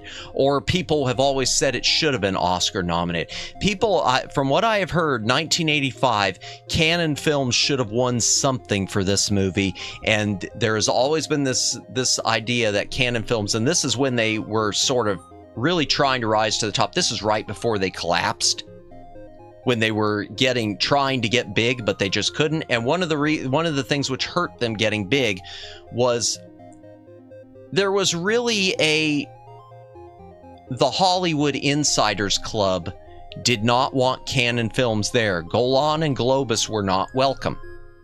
They were they were basically pushed to the side. They were looked down upon and frowned upon. So when they finally delivered something that was quality, Hollywood stuck their nose up at it because it's Canon Films. We're not going to take them seriously. And that's unfortunate.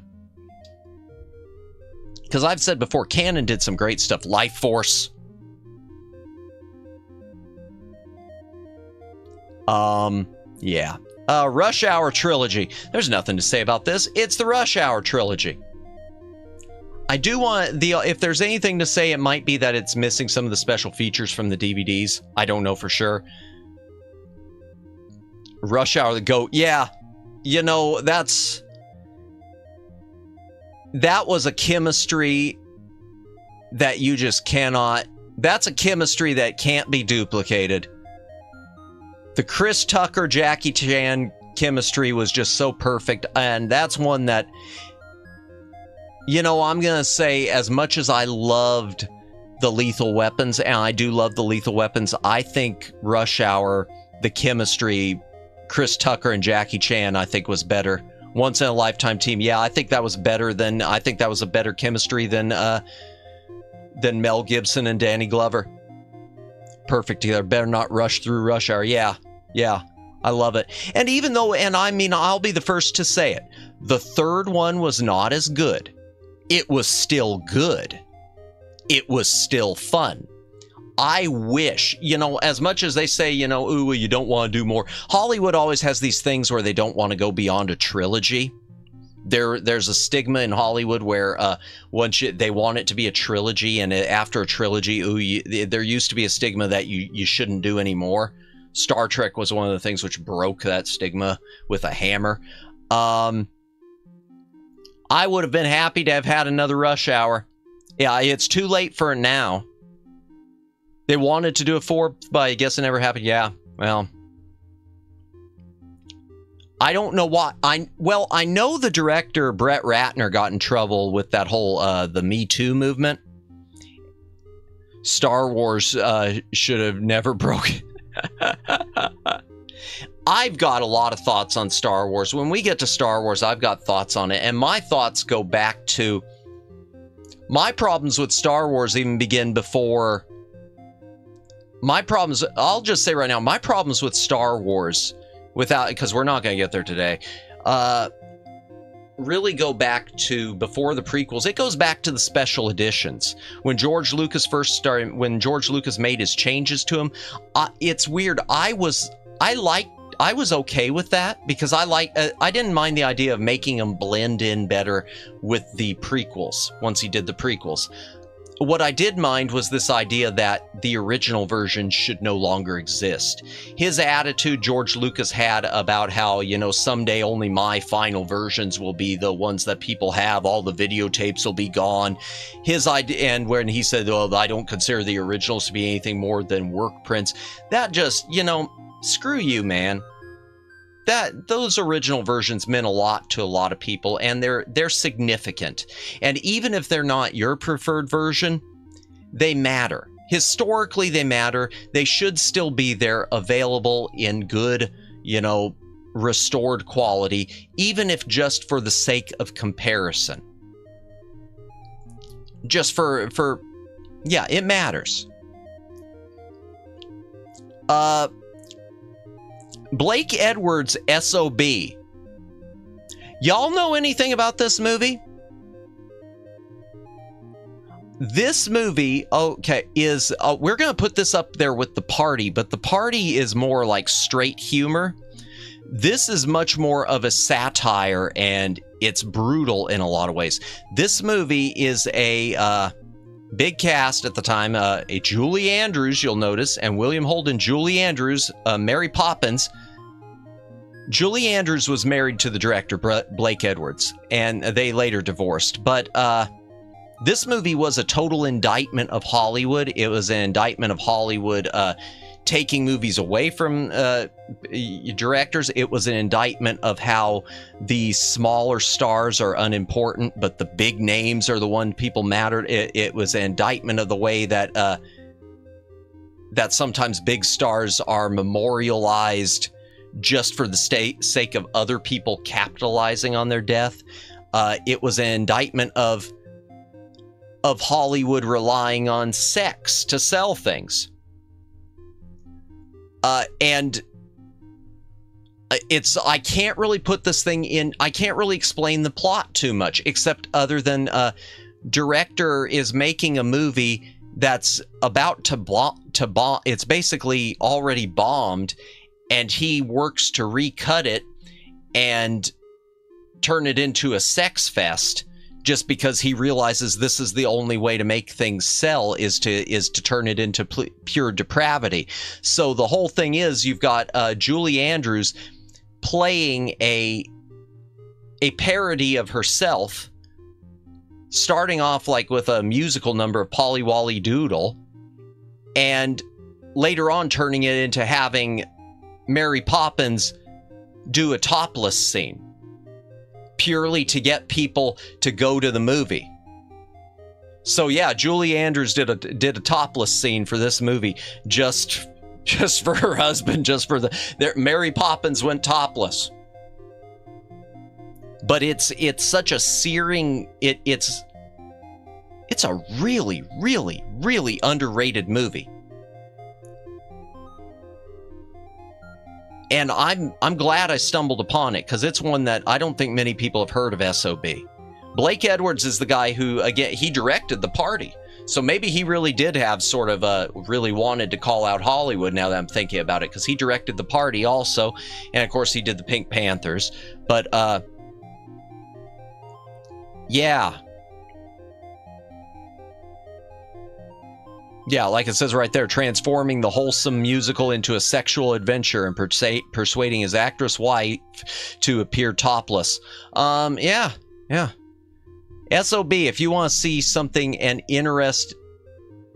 interesting and funny movie, but not necessarily laugh out loud funny. That's it. Saber Rider and the Star Sheriffs. This is sort of like Voltron.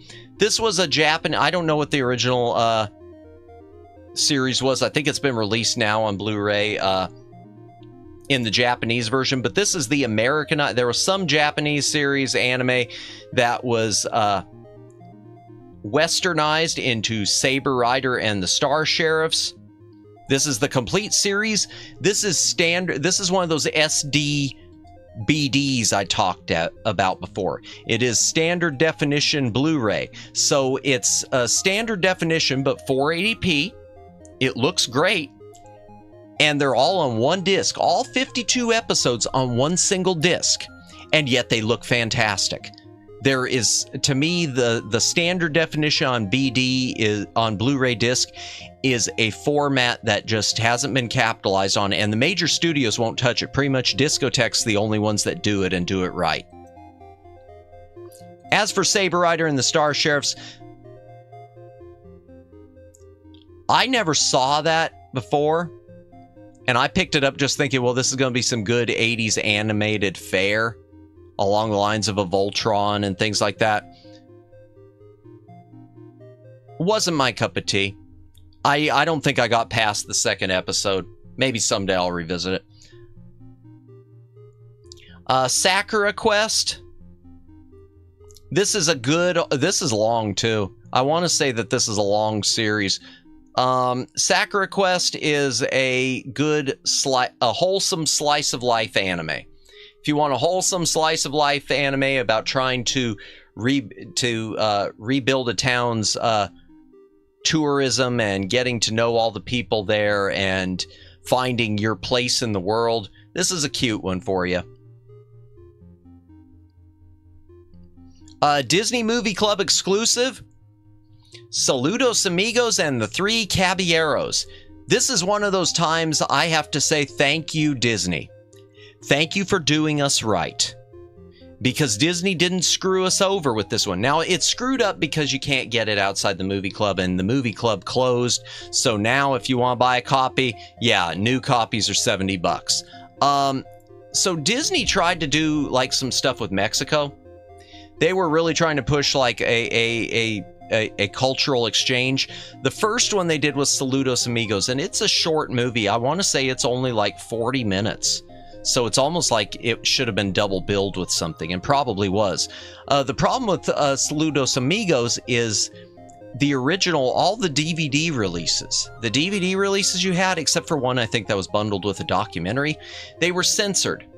There is a scene in Saludos Amigos where Goofy is smoking a cigar and blowing smoke rings. And Disney decided it's okay if people smoke in the cartoons unless there are main franchise characters. It's inappropriate for Mickey or for Goofy or whatever to smoke. So they edited out this like 30-second smoke ring section from the DVD releases of Saludos Amigos. Thankfully, this Blu-ray restores it. It's the uncut version. Disney doing something uncut? Oh boy, stop my heart. That doesn't happen that often. This is Disney we're talking about. Smoking was so healthy back in the day. Yeah, what was it? The Surgeon General. I've got somewhere, and I keep it saved in my memes folder. I've got something, a cigarette ad for being recommended by the Surgeon General that I always keep.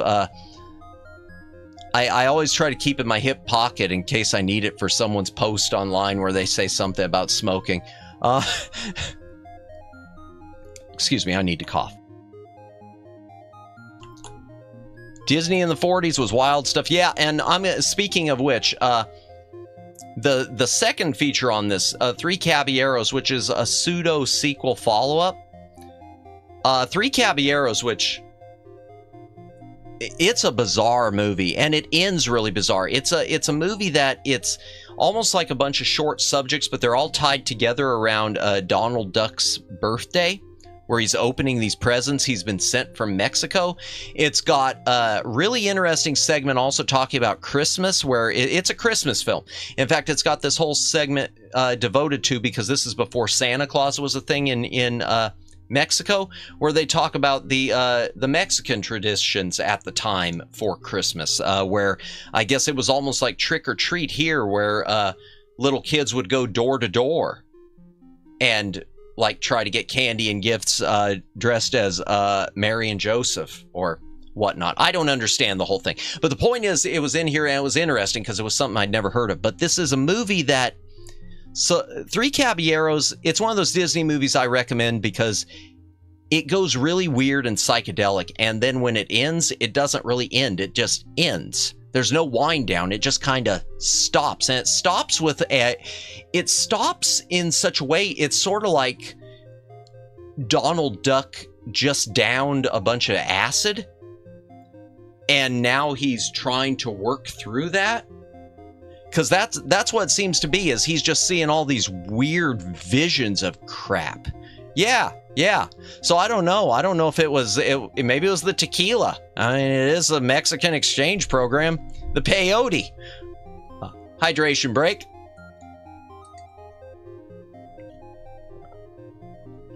But yeah, Three Caballeros I think you could still get on DVD. It's worth your time. And I'm sure it's streaming.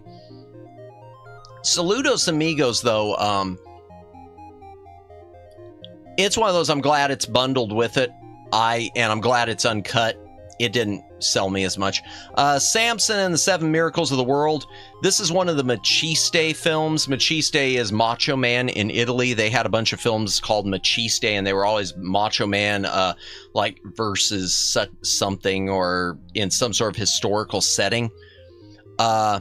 When they would bring them to the U.S., they would always retitle them Hercules, Samson, or Goliath. They would just pick some biblical muscle man name, except for Hercules, that was mythology, but or Greek mythology, I mean. Excuse me. And it always felt weird because Goliath was supposed to be a villain, and yet he's now the hero. I don't know. But in any case, this was like Maciste in the court of the Great Khan. I want to say this Blu-ray has two different versions, a shortened U.S. release and an international release, and it's all dubbed. I don't think it has the original Italian version. No, it definitely doesn't, because I'm sure it doesn't. Well, slip, does it show on the back? Let's see. No. I regret earlier bashing this website. I kind of took a hammer to this website earlier. Blu-ray.com. I like Blu-ray.com. I just got annoyed with... Let me just make that clear right now. Blu-ray.com, I love you as a resource. And I do peruse your forums, but I'll never comment on them because I've seen... I get annoyed. Okay. Here's one that... Let's tear open a wound. So this is the movie that I was originally going to do for the watch-along. This is not the public domain copy. This is a restored print. What I was going to be doing was the public domain copy. This is the really creepy Santa Claus movie, which even, I mean, you could kind of tell even with the tagline, right? Oh, it doesn't say it there. Yeah. Santa sees you with his master eye. There you go. It's the most psychedelic Christmas movie ever. It's bizarre, also known as Santa versus the Devil. As for this Blu-ray unfortunately sucks. You can't really see it on this screen, but it is way over cleaned. They scrubbed the hell out of this. That's number one. Number two, unfortunately, they only had access, I guess, to the Mexican prints, so they don't have any of the English title cards. It's got the English dubbing, but it doesn't have the original English title cards, because it was a co-American Mexican sort of production. Well, it was a Mexican production, but designed to be imported. So they shot American versions of all the title cards for like the countries in the workshop and things like that. And there's a glitch halfway through the disc, where halfway through the movie there is a single frame or two of color bars. Great job, quality control. And the worst part about this, oh, you mean there's a worst part? Yeah, there's a worst part.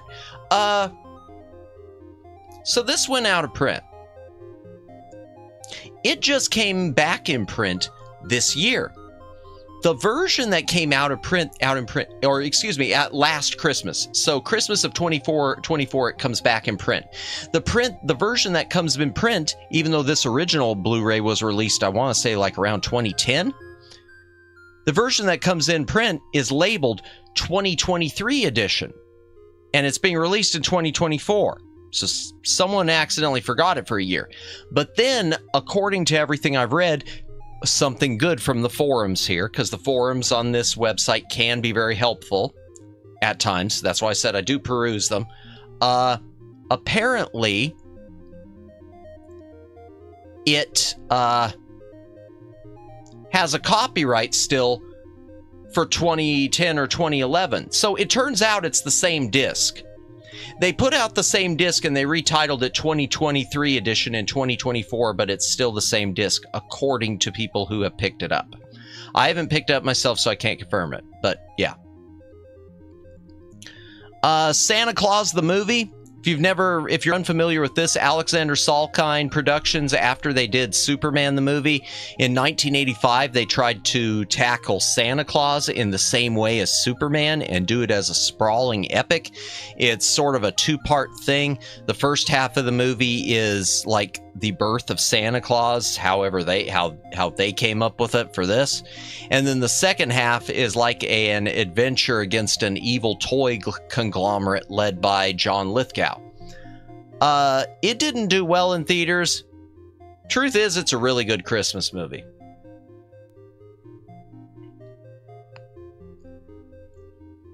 Santa Claus Conquers the Martians. You've probably heard of this. It's bad. It's a low-budget Christmas movie that is probably best watched as the Mystery Science Theater version. This is the Kino reissue. I think there's another reissue also restored from a different source. It's restored from a complete print, even though it is a cropped. It is a 4:3 print, I guess. The color's decent on it. I want to say it's a reissue too, because I want to say the first pressing had some sort of error and they went back and fixed it. But yeah, 4.4 stars. I want to say also Pat Sajak of Wheel of Fortune once said it was his favorite Christmas movie. Okay. Yeah, no. Just no. The Satanic Rites of Dracula.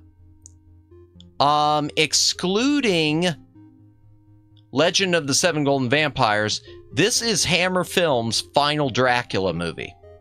It's also their second one that they had set in the 1970s. So it was made a year after Dracula AD 1972. Heck of a title. Not a very good movie. Really, yeah. It and Dracula AD 1972 are probably wrestling for each other for the worst in the franchise. Christopher Lee and Peter Cushing are both in it, but I just don't think they wanted to be there. Oh yeah, and this one wound up in public domain land. There was an error made on the certification of this one. So this is a Warner Archive release, restored from original film elements, but there have been public domain in low quality versions of this forever and a day. And some under the alternate title of Dracula and His Vampire Bride, I think. I don't know. Whatever. What time is it? 11:51. I think we could go a little more. Let's see what's on the next page. Maybe we can go a little bit more. Y'all want to go a little bit more? Just a little bit more? In fact, let me just check. Let's see how many how many are watching. Just out of curiosity. Well, yeah. We could go a couple more.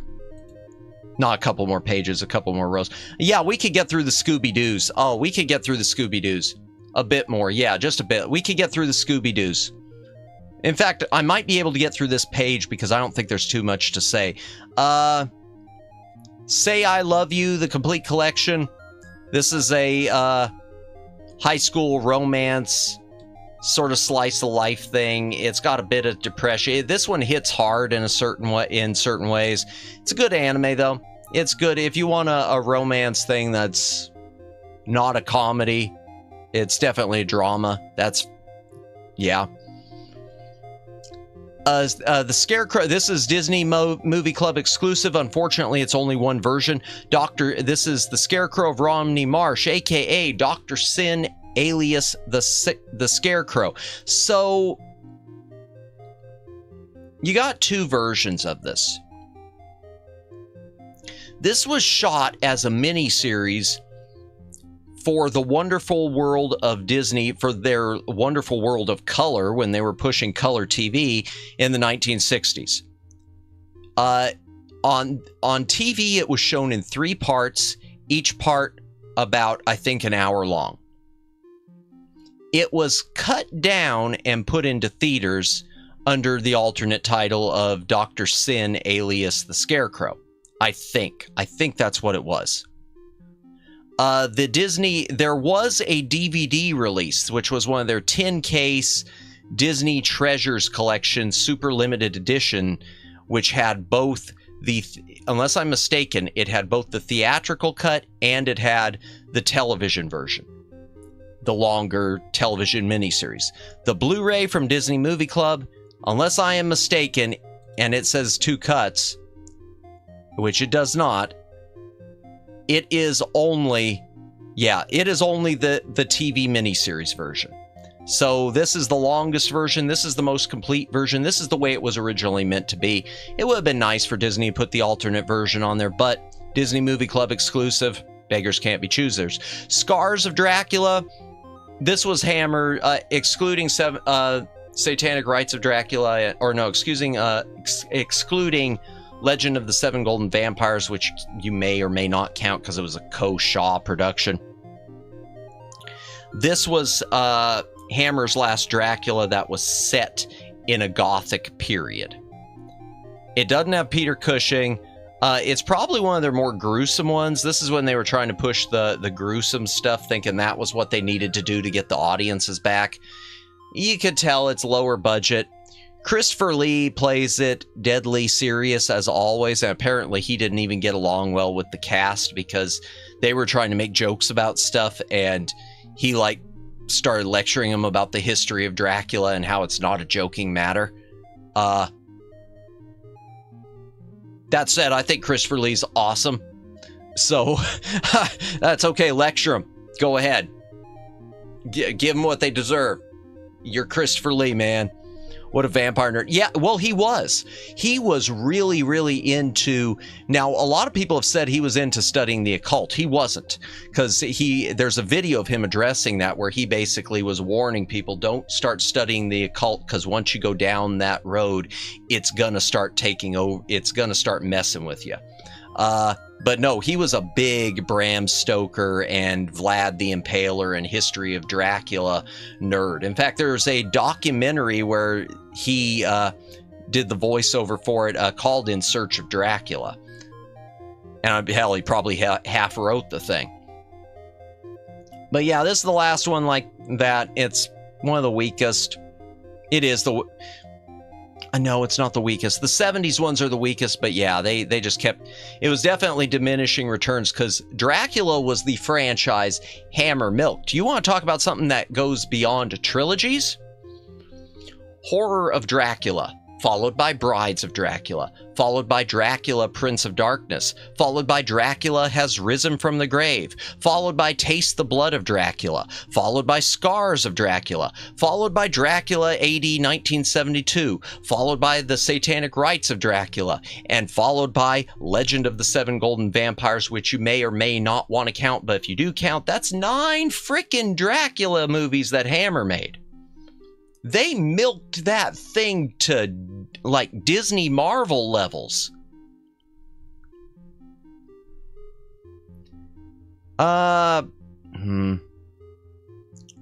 Scooby-Doo 1 and 2. The only thing I'm going to say about this, it's the 2 live-action Scooby-Doo movies. and the audio on the first one is Dolby Digital only. The first one was originally released as its own Blu-ray early in Blu-ray's life cycle. They recycled everything from that pretty much on this double feature Blu-ray, including the lossy audio. Beggars can't be choosers. I have mixed feelings about these movies. Scooby-Doo and Kiss, Rock and Roll Mystery. I'm gonna be honest. This is one of those animated Scooby-Doos that should be awful, and it's not. This one is shockingly good. So yeah, Scooby-Doo and the Cyber Chase. Nothing much to say there. Scooby-Doo and the Witch's Ghost and Scooby-Doo and the Alien Invaders double feature that was Hanna-Barbera. It's a Warner Archive set. I've never seen Kiss Rock Mystery. Yeah, it is shockingly decent. Now, it's odd. We're going back into acid trip territory because it does seem like at the end it turns into like they're going to Kiss Planet. But then is it all in their heads or not? It's frick, man. It's good, and it's got so much Kiss music that it makes it. When you got a whole action sequence set to "I Was Made for Loving You, Baby," you can't go wrong. Well, you can go wrong, but yeah. Yeah, so Scooby-Doo, that one, recent Warner Archive release. Scooby-Doo and WWE, Curse of the Speed Demon, featuring The Undertaker. I don't like the WWE Scooby-Doo crossover. There's another one, too, will be coming, too. I didn't care for this one. This one, where they were doing like a WWE racing thing, I don't get it. The one thing I will say, unfortunately, about this is apparently instead of The Undertaker, it was supposed to be Hulk Hogan.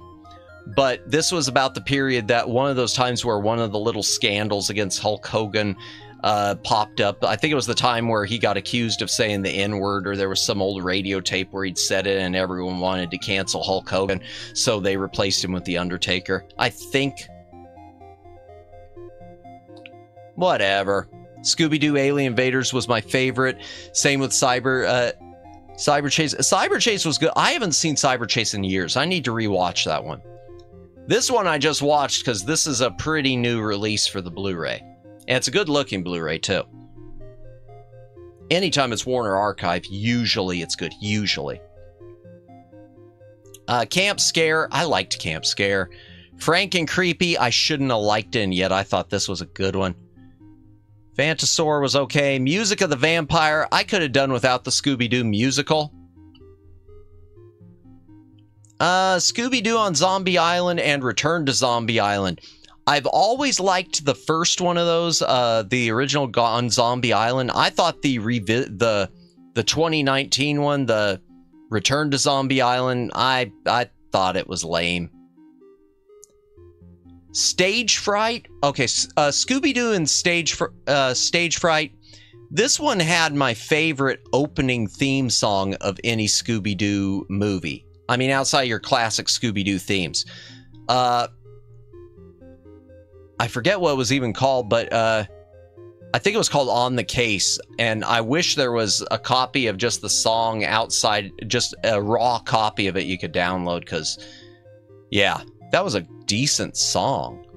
Scooby-Doo WrestleMania Mystery, please no. Legend of the Vampire, which is the follow-up to Scooby-Doo and the Witch's Ghost. That was, it was okay. Loch Ness Monster. The only complaint I've got about, I do need to mention this. A few of these. The Loch Ness Monster, I don't know if Cyber Chase was, but I know Loch Ness, in fact, here, I'm going to open it and check. No, it's okay. Were these ones changed? Well, I guess they weren't. Maybe the DVDs were cropped. Okay, I know the DVD versions of some of these were in 4:3. So I don't know if they were open matte or if they were cropped. Loch Ness Monster, I don't really remember too much of it.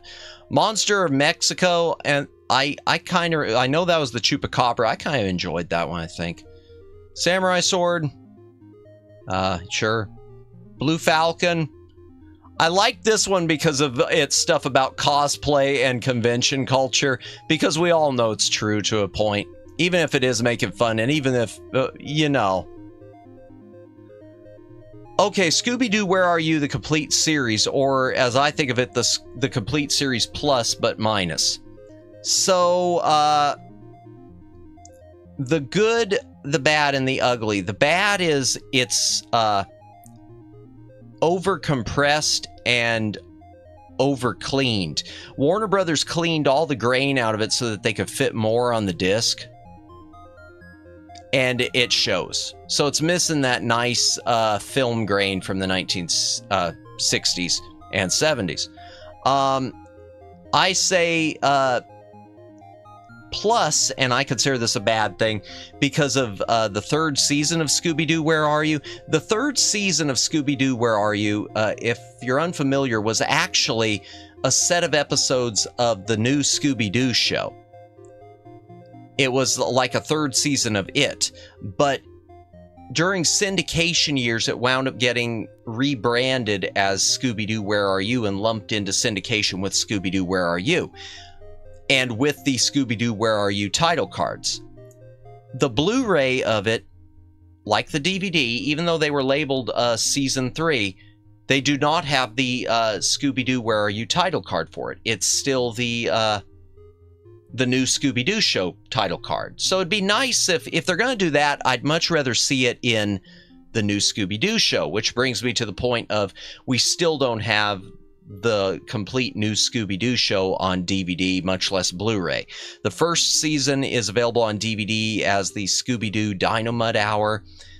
The third season is lumped in with Scooby-Doo, Where Are You? And the second season, I think you can stream it, but it's not seen a physical release. I don't get it. The Scorpion King, which I'm going to be honest, the only reason I ever picked this up was because of it being a tie-in to The Mummy, and I'm a completist. It's unfortunate. This is an early Blu-ray from Universal and is missing all the special features from the DVD. The DVD had not a massive amount, but it had a decent chunk of extras. They didn't port over any of them. So I'm stuck keeping the DVD in a box. Thanks, I can't get rid of stuff again. Secret of NIMH, Secret of NIMH. Don Bluth struck out from Disney, went on his own, wanted to prove that he could do it without Disney, and even though it wasn't the hugest theatrical success, he proved it. Don Bluth is awesome.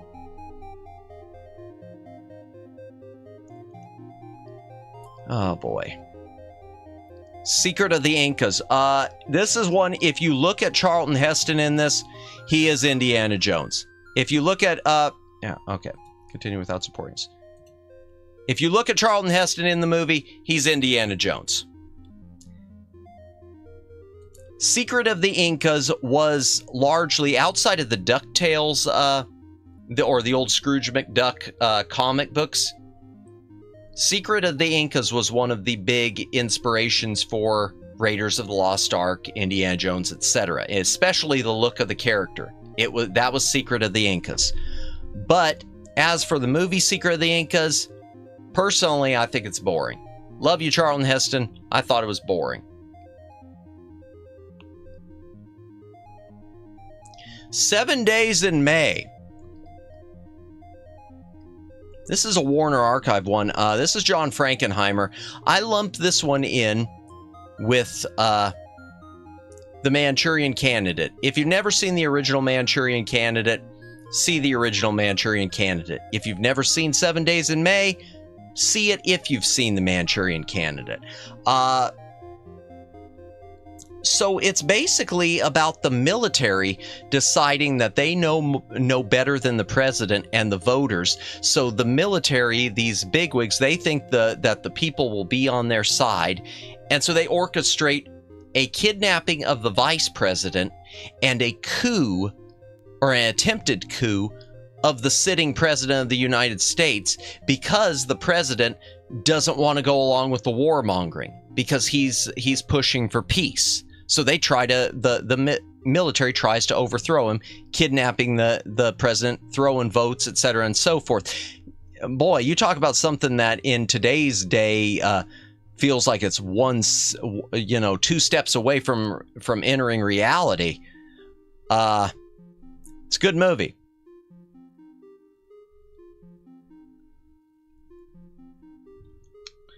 7% solution. It's Sigma. This, if you've never heard of this, this was written by Nicholas Meyer, who directed Star Trek II. This was his claim to fame beforehand. The 7% solution is, it's Dr. Sigmund Freud meets Sherlock Holmes. It's about Sigmund Freud helping Sherlock Holmes with one of his cases he's going through, as he's helping Sherlock Holmes get over his opium addiction or cocaine addiction or whatever it was.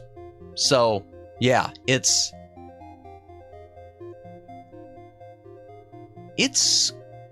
good. It's different. I don't remember much about the transfer on this one. It's whoops, I hit the mic. It's an interesting concept. I like it. I'm hearing something. Is someone banging on my door? Hold on just a moment.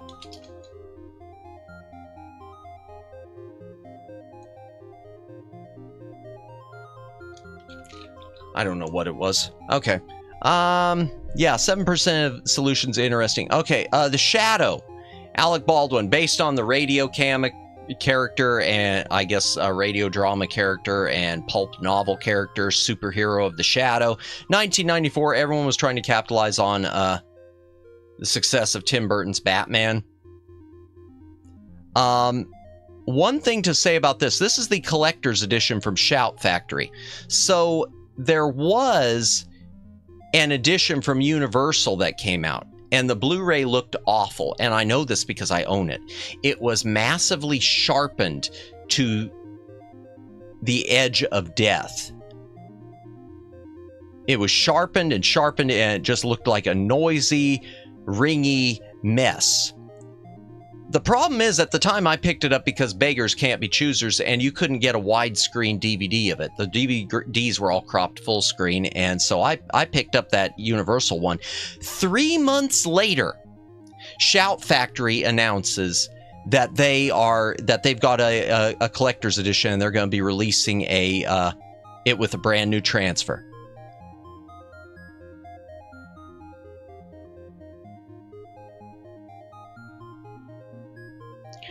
So yeah, I felt kind of screwed on that. But that being said, this is a good looking transfer of The Shadow. If you've never seen The Shadow, if you like Batman, then the Tim Burton Batman, this is director Russell Mulcahy who did Highlander, but The Shadow is a lot of fun. And I think that's going to be a good place for us to stop tonight. I'm going to stop right here with the anime franchise. I think this is a good place to stop. So let me take us back into the library, if anyone's still awake.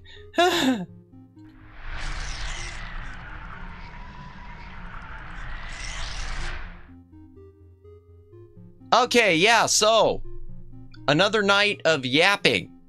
All the yap. Nothing but yap. Hours and hours of yap. We did another 5 hours. That's good. 5 hours, and I'm still... Oh, God, it's never going to end, is it? It's never going to end. This is going to be it for me. This is never going to end. Yeah, it's my own fault, because I keep rattling on about stuff. So enjoy the ASMR, folks. Speaking of, so I got that new ad I'm going to be running. Dude, you gotta watch Breaking Bad, but in VR. Trust me, bro, it's good. I have never, welcome in, Notio Ka, bro. I'm sorry, I can't pronounce your name very well, but welcome in, welcome in. If you've been sticking around all night, welcome in. We're just wrapping up finally. We're only partway through the S's. We haven't even made it to Star Trek or Star Wars. I've honestly never seen Breaking Bad. Never have watched it. Someday I'm gonna have to do that. I got such a backlog of stuff I need to watch, though. It's I feel like I'm always trying to catch up, but I'll have to take your word on that then. So that being said, before we go, so like I'd said, I've got a new ad I've cut. I'm not gonna be running on YouTube or Twitter for a couple days. The back library only grows and never ends. It sure feels that way. Oh my gosh, no kidding. So I've got an ad I said I'd cut for the YouTube. Just to promote the channel and the new time slots. Do y'all want to wait until I actually run it and premiere it? Or would you like to see a preview of it right now? I'm going to leave it up to you, chat. And I'm going to, I'm not going to do a poll. I'm just going to ask, chat, if you are listening, do you want to see it real quick? It's 1 minute. Or do you want to wait until the premiere? I like the suspense to wait. Okay. We will wait then. I'm going to trust your judgment on that. Omegs. Yeah. So it's coming. I really hope it doesn't suck as much as I think it does. Yay! Thank you everyone who's watched tonight. Let me see. What do we have as far as watchers? I don't know if we want to do a raid of anyone. Let me see. 6 watching right now. Hey, to all of you who are watching, would you like to do a raid? We got enough people to do a raid. I think we can do a raid. Let's do a raid. We got more than a baby audience this time. We're going to do a raid. Do it. I dare you. Okay, let's see what we've got to raid into. Opening up the magic screen and looking in the customization and pulling up the redirect page and checking the videos. We've got Rhea's doing the hey baby girl. We've got okay. Trying to see if there's anyone super small. I don't want to do Aiko Zuri again. Darn. Everyone seems to be, a lot of people are upcoming. I don't, let me see let me see if someone is running. No. Okay. I guess we're just gonna, I feel like we're just gonna be raiding into, Rayo's almost done, so not the best option. You know, I'm looking at who we've got. I think we're gonna wait on doing a raid. Because I see the audience dropping too. It looks like we've dropped down to 3 people now, and 2 watching now. So yeah, we're gonna wait. We're gonna go ahead and pass on doing the raid this time. But we'll always raid within my heart or something, or whatever. So that being said, go ahead and close it out. If you've been lurking, thanks for lurking. If you've been watching, thanks for watching. If you've been VOD watching, thanks for watching. Thank you for giving this channel a piece of your time. You don't have to go home, but you can't stay here.